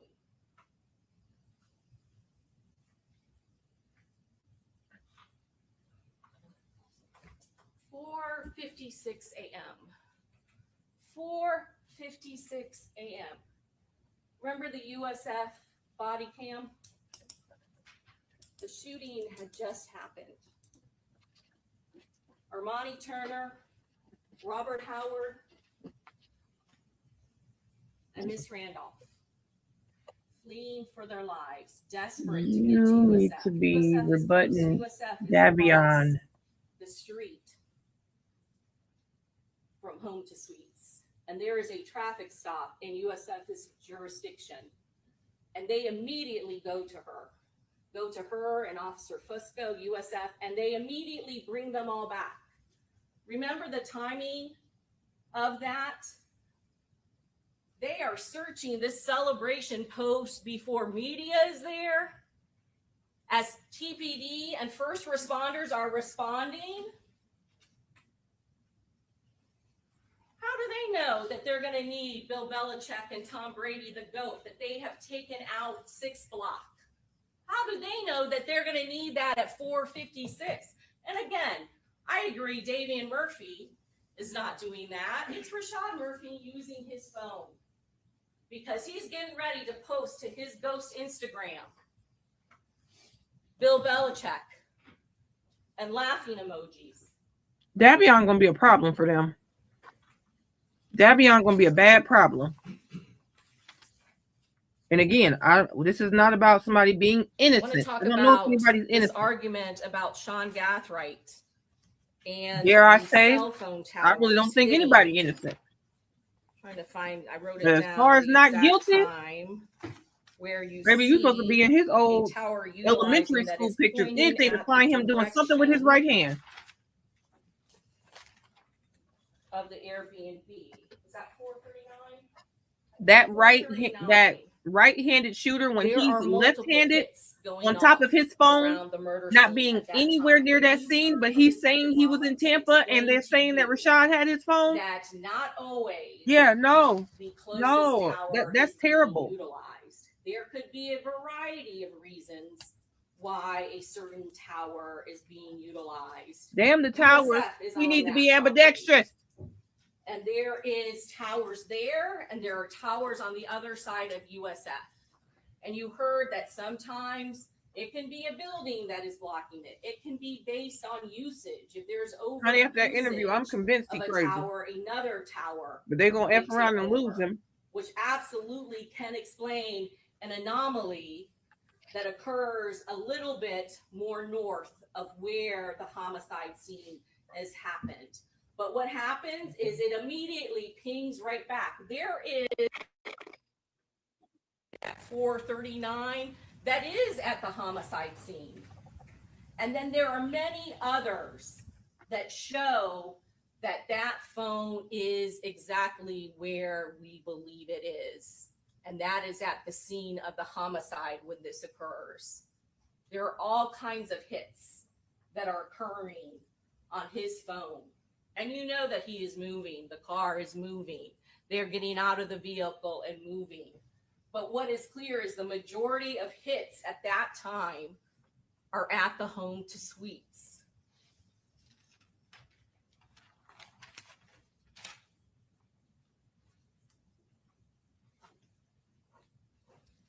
We go to the social media post of Isaiah Chance.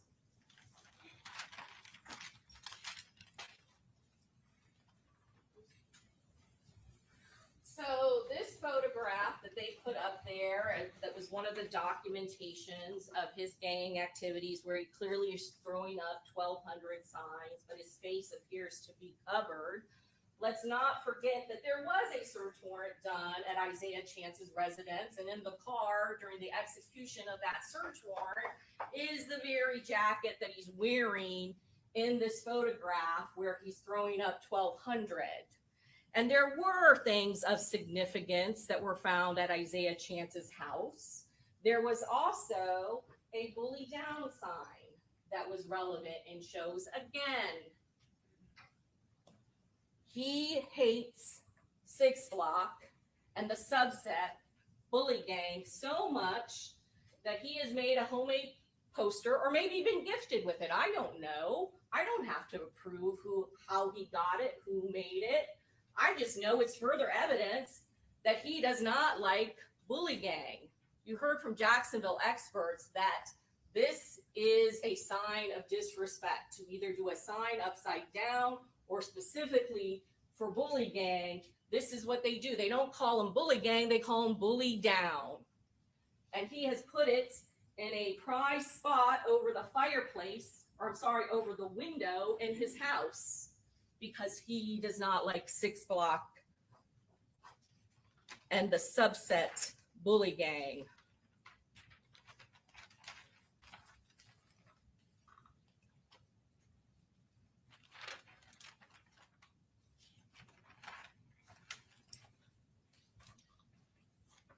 And let's talk about Isaiah Chance, because you already have heard, again, statements can only be used against the person that has made it.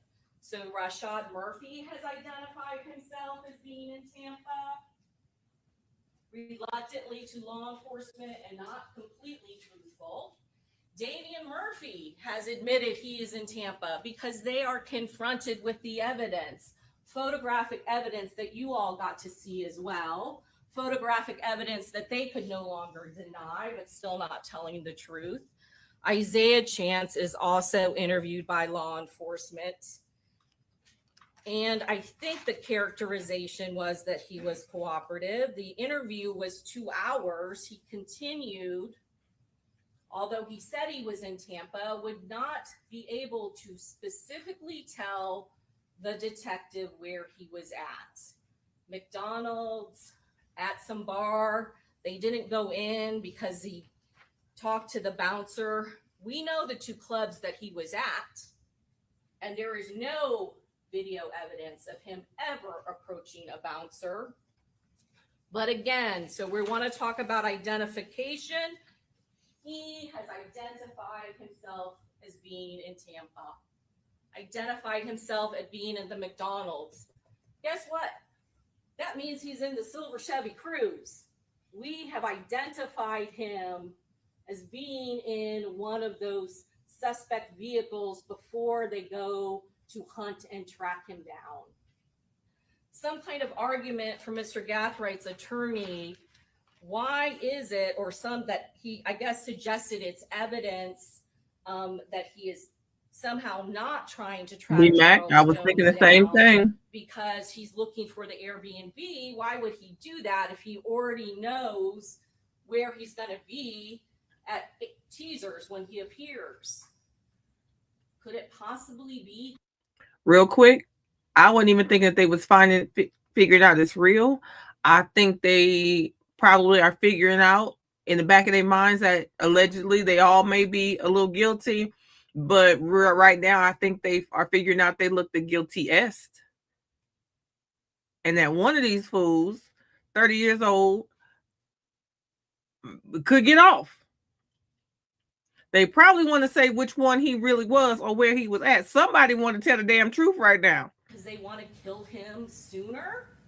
Could it possibly be that they want to kill him? They just figured out it's every man for himself. Than a full parking lot of a club where Charles Jones is going to be appearing, so there will be less witnesses. What clearly that evidence shows all of you is how serious they were about finding him. And this is a concerted effort. It is not just Sean Gathwright looking at, you saw that video, what was it, 5-8 minutes long of him looking for every waterfront pool, Airbnb in Tampa, Airbnb close to teasers. They didn't He's turn Sean posting, into a Julio gang Foolio member, is and posting Davion on got that all the text. Airbnb. Yeah, he's That was rethinking life right desperate to now. find him. He's not the only one looking for him. Rashad Murphy is on Instagram Rashad's ass is messaging, toast. I really need to find this Airbnb. Not the only one. Mizzle is posting with Mr. Six, with Charles Jones. Who's looking up Mizzle? Isaiah Chance. The evidence in this case is overwhelming. And all of the defendants have been identified. All of them. And what the evidence shows you, what you got to see with your own eyes, is that 2 cars that came to Jacksonville for one night, for one purpose, tracking and stalking Charles Jones and his friends. They did it not at one club, they did it at 2 clubs, and then they followed him. And it is the silver Chevy Cruze that follows this car. Let's not forget about the USF pole cam. It is clearly the silver Chevy Cruze that is behind the victim and his friends when they pull off into the hotel. The black Chevy Impala is not even in sight. You cannot see the headlights when that turn happens.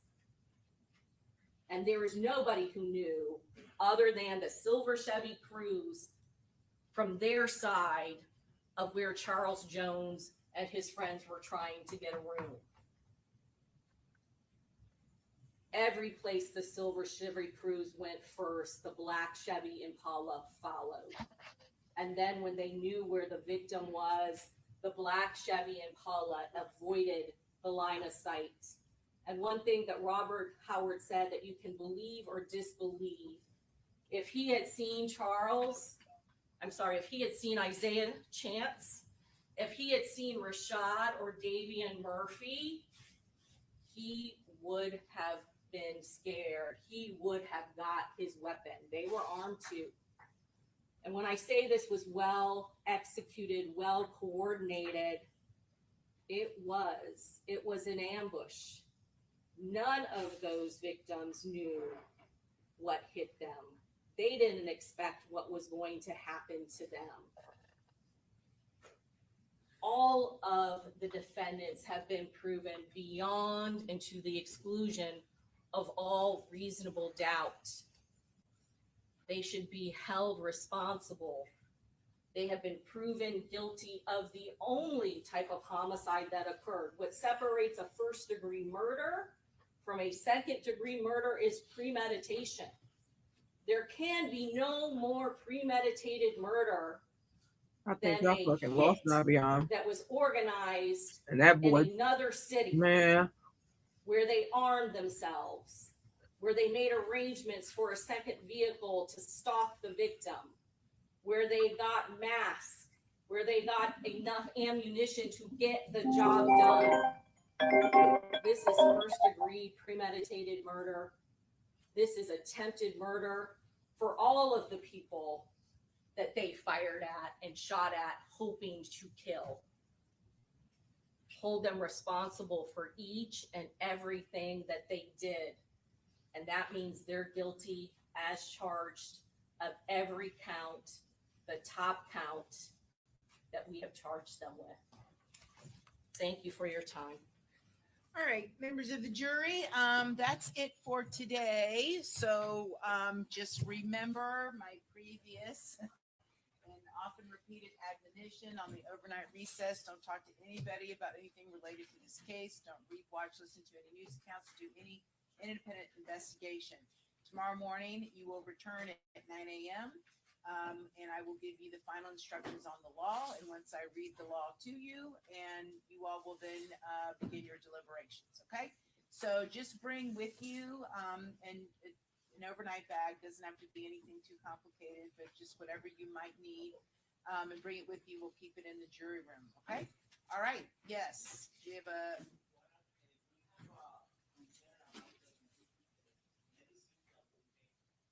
bring any and all medicines you need. Bring your medicine with you.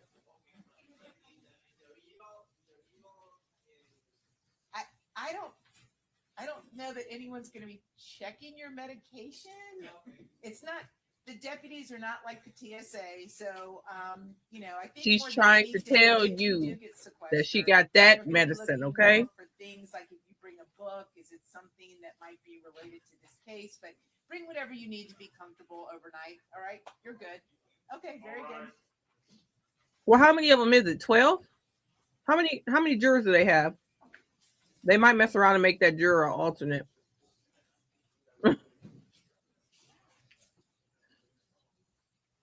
They trying to see if them people gonna check their gummies. Like that girl tried to say she had in Bali. Okay. So just quickly, let's talk. Okay, I'm talking. I'm talking. I know. I understand, Mr. Murphy. Mr. Davion. Okay. Okay. Mr. Davion Murphy may need to be removed if he can't stop talking.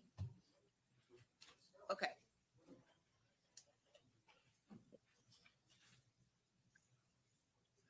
Okay. So, all right, Mr. Murphy, please stop. Okay. What happened? In your situation. Okay.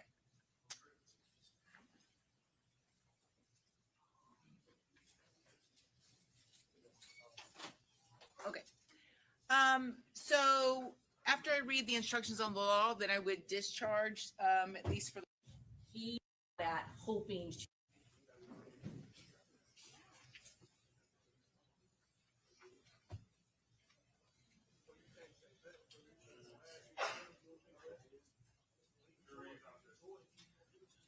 Okay.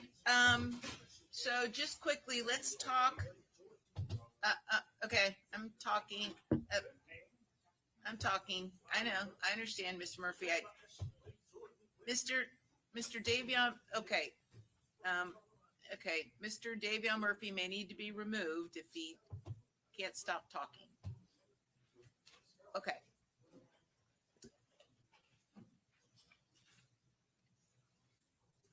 Okay. So, all right, Mr. Murphy, please stop. Okay. You're not helping your situation. They don't have no damn captions, y'all. Okay. What was said to him? At least he didn't do it in front of the jury. So after I read the instructions on the law, then I would discharge, at least for the weekend, the 3 alternates, right?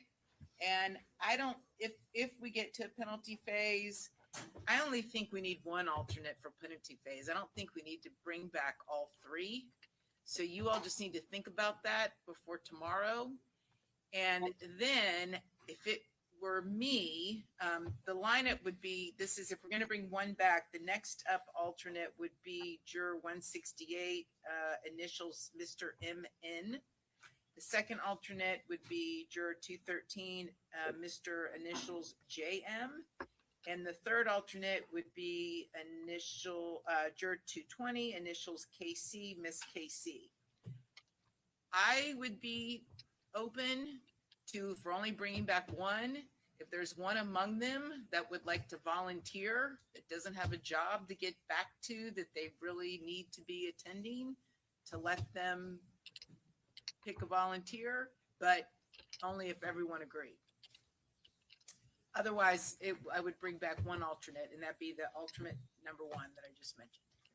Hey, Judge, the one you mentioned, first initials, that was the first alternate. Yes, first alternate is juror 168, initials MN. Second alternate is juror 213, initials JM. Those are 2 males. And then the third alternate is juror 220, initials KC.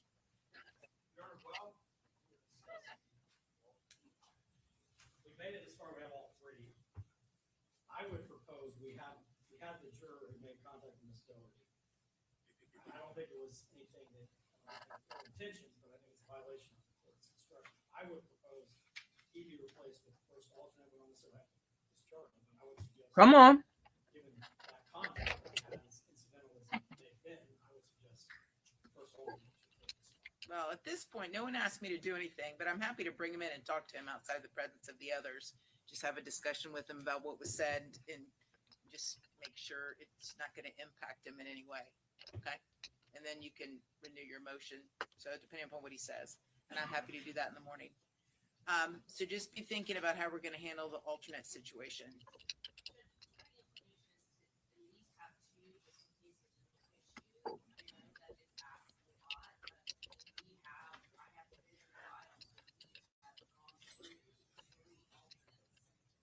Okay. Well, I'm just raising the topic. You guys just think about it. We'll discuss it in the morning. Okay. Okay. Yep. I'm getting inquiries from my expert witness rebuttal, possible rebuttal witness. By the way, we have set up evaluation for Saturday in the jail, beginning at 9 o'clock. Mr. Julio Murphy and then Mr. Chance will be back to back. My expert will be appearing by Zoom to conduct the evaluation. I inquired if we could do it on both days. You just making plans for them to be guilty? I would feel a way about that. Saturday. Okay. We've reserved 3 hours per defendant. They inquired about which attorneys would be present. I advised them. I thought it'd probably be Ms. Toomey and Mr. Petridis. I think Mr. Petridis has indicated he's going to appear by Zoom. This is not your client, counsel. Okay. Yeah. Talking just about two Yeah, the people who have filed 202 notices, you didn't file a 202 notice, so I don't think we have the right to evaluate your client. So in any event, I wanted to alert the court to that. Also, another issue's come up this afternoon. Around 2:30, Ms. Toomey advised me that she is now calling Dr. Rubino, Mark Rubino, who she listed on April 3rd. He's a neurologist to testify to brain scans that have been taken of Mr. Murphy. So she sent me an email, I have it in front of me, on April 3rd telling me he was being listed because he wrote prescriptions for those scans. When I talked to her, when I did return, and that April 3rd date was the Good Friday. I came down with COVID on Palm Sunday, so I was out those 2 weeks, not able to deal with that. When I did come back during death qualification, jury selection, I spoke to her about it. She said he would only be testifying to the scripts. Am I right, Ms. Toomey? Which Murphy? That was the intention if we had Dr. Brew available. Yeah. We do not. So Dr. Rubino is Davion. likely going to be taking So what happened to, who was your original expert to discuss the brain scans?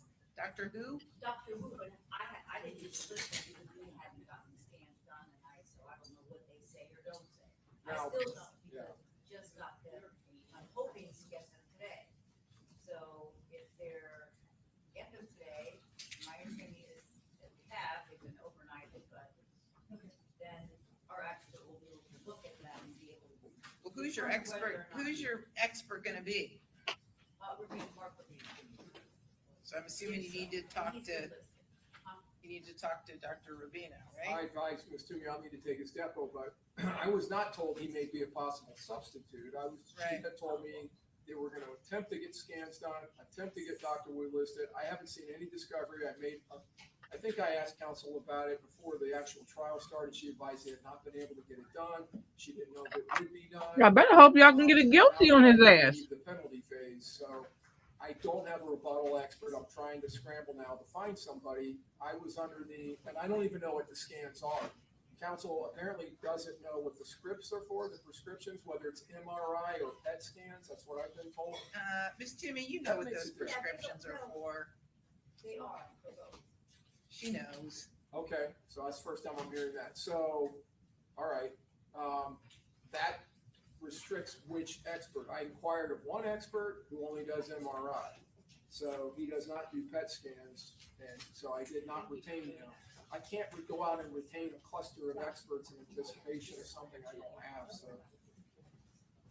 So in any event, we're dealing with that. Now, if she's saying she doesn't have the scans yet, and I depose him tomorrow, he probably will not have opinions about the scans, I'm assuming, because he doesn't have them. Is that right? Or That would be correct. And he's actually attending his son's graduation, so he's not there. Okay, so, okay. So it looks like Monday morning, you would have to depose him, right? Assuming he's got the scans, he's ready to go, right? That's fine with the state judge. All right. And the state didn't say one good god dang on thing about these about that boy So being Steve, left-handed. If we get to penalty phase, I can't imagine your presentation is going to take all that long. It's not, Your Honor. We're going to potentially have victim impact, and then we have a rebuttal witness after the defense is presented. Okay. So what? May I ask a question? We have a couple last minute witnesses. Mr. Gallant, right, that we're hoping to be here, but I thought until today, are not supposed to be able to be here from out of state. Will there be a potential to do a Zoom? Only if the state agrees. Are they witnesses that we've already deposed? We set depots, but I don't think we didn't really depose any of them, so. I'll get with you, if I can take their depositions ahead of time. Yeah. Those are family members, Ms. One's Ferguson? family, cousin, stepfather, and then the guidance counselor was hoping to be here, had an emergency with his father and was trying to drive down and couldn't come. Judge, if we could, I We can would like to arrange be, something. I'm sorry, excuse me. I'm sorry, go ahead, Ms. No, I was saying we can arrange for you to talk with them or whatever before. We had set out time for you to discuss questions, things never got done, but I literally found out today, so I just said that I would ask. So if we could inquire just to try to figure out how long we think this is being, because I do want to give my doctor, she's trying to block off a day next week or two to, for her testimony. A day or two. Okay, so I guess let's just start, Mr. Hernandez, Mr. Gonzalez. About how long do you think your presentation would take if we did the penalty phase? I have some family members. There's actually one from the jail that was transported here, and I think he was actually testifying. I don't need to know who they are. Just tell me how long. Yeah, we have a doctor, so overall, I would think that 3 to 4 hours. Okay. All right. And then Ms. Toomey, how long do you anticipate? I have 2 sponsors, 2 family members, one of which is also affiliated with SAR. And one short. Okay. All right. Ms. Finkelstein, what's your best estimate? I would say, 3 or 4 At this hours. point, if I was them, I'd be scared for Davion. Their best bet was for Davion to flip out like that in front of the jury. He didn't. Yeah. Explanation, but nothing. Okay. And Mr. Petrides? There's 5 to 6 lay witnesses and an expert doctor, so I would say 4 to 5 hours, maybe. Yeah. 6 at the worst. So if we give you all Monday morning to wrap up whatever you need to do discovery wise, and we begin in the afternoon, the opening statement, state's not gonna take that long, and then who's gonna go first? Have you all got a lineup for We penalty were phase? gonna go first, because we have an expert that needed to testify on Monday, so that was Okay. okay. That's fine. So I'm guessing probably plan on through and close of business Wednesday to get through all of the defense witnesses. And then Thursday would be rebuttal for the state. Okay. And Judge, I didn't mean to suggest that our expert's going to take 2 days. She needs to have a time period to block off on her calendar for when she may. I'd say Thursday. Doctor, I have a doctor that may have a conflict later in the week, so you're saying it would definitely be Monday, Tuesday, or Wednesday, right? Yes. Okay. Your Honor, if I could, just because we heard some witnesses, I believe Ms. Doherty had advised in the recitation of witnesses to the jury that we didn't recognize as previously being listed. Do you remember who that was that read those? I don't know, and Okay. I honestly can be mistaken because I've gotten multiple different lists. Okay, so when you guys come back tomorrow morning, I'm gonna read the jury instructions. You'll all be together. I want everyone to give their final list for penalty phase witnesses, okay? Thank you. So you cannot leave this courtroom until you have given each other your final penalty phase witness list. And just, I have one other matter that I may need to continue, but Alicia Andrews is set for motion hearing and or possible sentencing Monday. Do you think I need to ask for a continuance of that, or What time is that for? is it set for 8? 8:30. I think it's 8:30.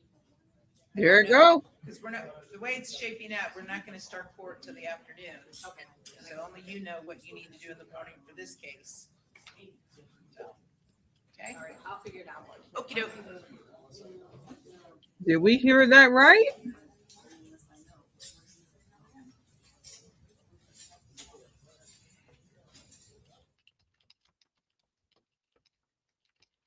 And possible sentence. Come on, Kristen.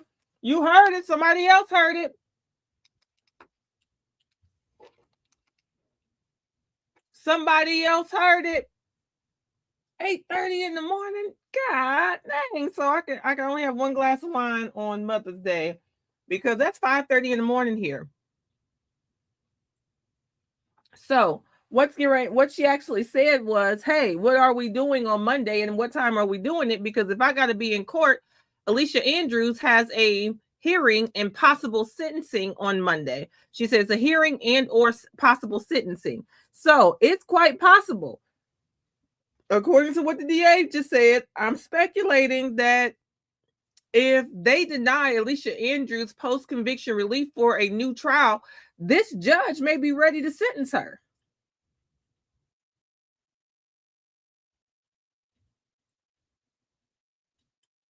This judge may be ready to sentence her.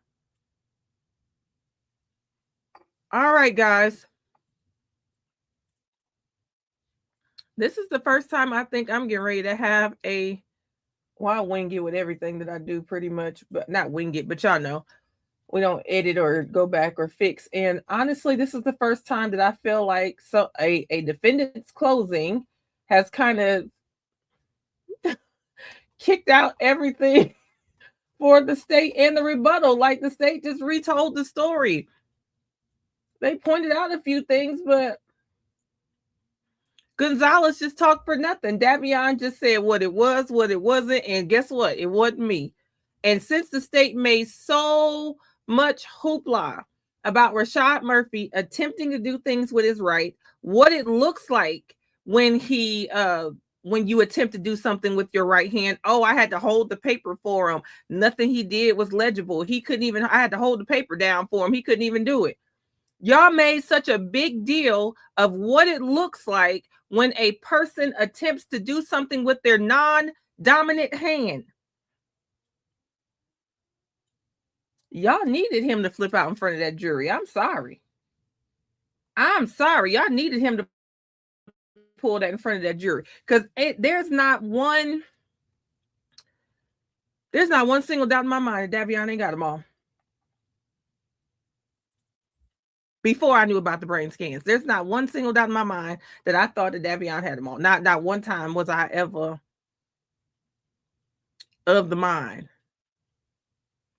Now, they do hold the paper to say a certain way, and I know so. Two things I want to say. One, bestie, my best friend, make up everything. She's a lefty. She's a lefty. So I'm aware of how she holds the paper or how she has to sit and things of that nature in order to, nothing has happened with the jury because Judge Cisco said they ain't asked for nothing. So we'll see. So lefties are usually very creative and they usually can draw very, very well. But the other thing is my grandmother, my maternal grandmother, the one that passed away in 2002, she always wrote with both hands and she drove with both feet, like a stick shift, a regular car. She drove with both feet. She could write and everything with both hands, and the writing was perfect, right? That's why I wasn't making a joke when I said they didn't even at least prove that he was ambidextrous, like, because there are people who can write with both. I'm not one of them. I'm a righty all day. But not only my grandmother, but my uncle, my mom's only brother, ambidextrous. He can do everything with both hands. So you said Davion's attorney tried to say something and the judge shut him down, and Davion reacted. Well, shit. he looked like he could protect a building. Okay, I think he looked like he'd have his attorney's back. You know what I mean? And he really gonna have that attorney's back after that closing. Because I thought his ass was grass, because that attorney does not do good cross-examinations. I did not understand what that attorney was doing anytime. Not that time he came to that podium. Do you hear me? But that there, he said, I'm not making up no stories. I'm gonna be before. I'm not like the pastors say, I won't be before you long. He came and said what it was, what it wasn't, and that was it. Davion's attorney literally did the closing for the state. They literally hand wrapped the rebuttal for the state and said, listen, all the state needed to do was prove that boy uses his right hand, uses it sometimes, is capable of using it. I don't care if you was in his 5th grade teacher's Facebook and found it. That's what they should have been doing. That's what they should have been doing. They should have asked for a break. That was a mic drop, because you got one thing that was already like, but he could have turned his phone off, right? When they said his phone was never at the Home 2 Suites, y'all already said he wasn't using his phone. Rashad was using it. And now y'all want us to believe that, okay, just like y'all want us to believe Fizzle's phone could have been turned off, y'all want us to believe that Davion's phone could have been turned off. So whether we look at it as he was never at the Home 2 Suites or that he turned the phone off, either way, that was a little chip, right? Just a little chip off the block, just a little. But when you pair that with the one that you are saying is him, the popper that you said was big, goofy, look like all these things, look, he don't even know what he's doing. Look at him. He almost popped the other one. Y'all sat there and called him that popper. And y'all had one time to put the gun in the left hand of somebody, and you chose Rashad. How did y'all not know that both of them was left-handed? They got a fight on their hands with Davion. Davion is going to be an upset to them like Alicia was out of nowhere. But this ain't Alicia.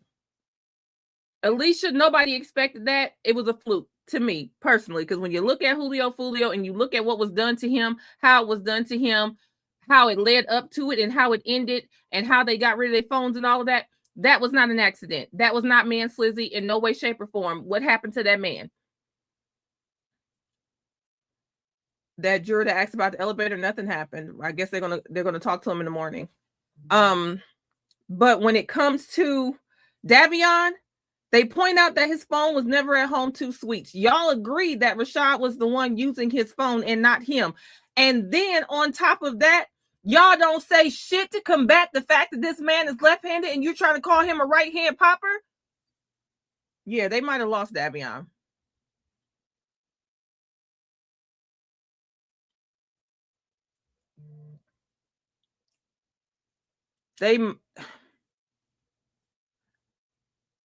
They might have lost Davion. All right, y'all. I will be up in the morning. We'll do the jury instructions and let them go to deliberate. The crazy thing was, I thought Casey Goodson would still be deliberating. We can watch those closing arguments, but I'm gonna have to find something else for us to watch. One thing before I go. Have y'all seen on Twitter or X, they've been saying Ham versus Karen Reed and Adrian about the Karen Reed and Turtle Boy. Do y'all know they are affectionately calling that trio, I'm going to say their real names for one time, Brian Higgins, Brian Albert, and Jen McCabe. They have taken the first letter of each of their last names and they have been calling them Ham. And the fact that I've been calling him Piggy Higgy this whole time is just, oh God, God bless it. God bless it. God bless it. Oh goodness. Oh my goodness. All right, y'all. We'll be up in the morning. We will not be on all platforms. We'll be back to the Purple app only tomorrow since Casey Goodson Jr. is over. Shout out to the person who requested me to go on there. Did you know something I didn't know? Did you know a verdict was coming? Because you sure called that shit. All right, y'all. Everybody have a good one.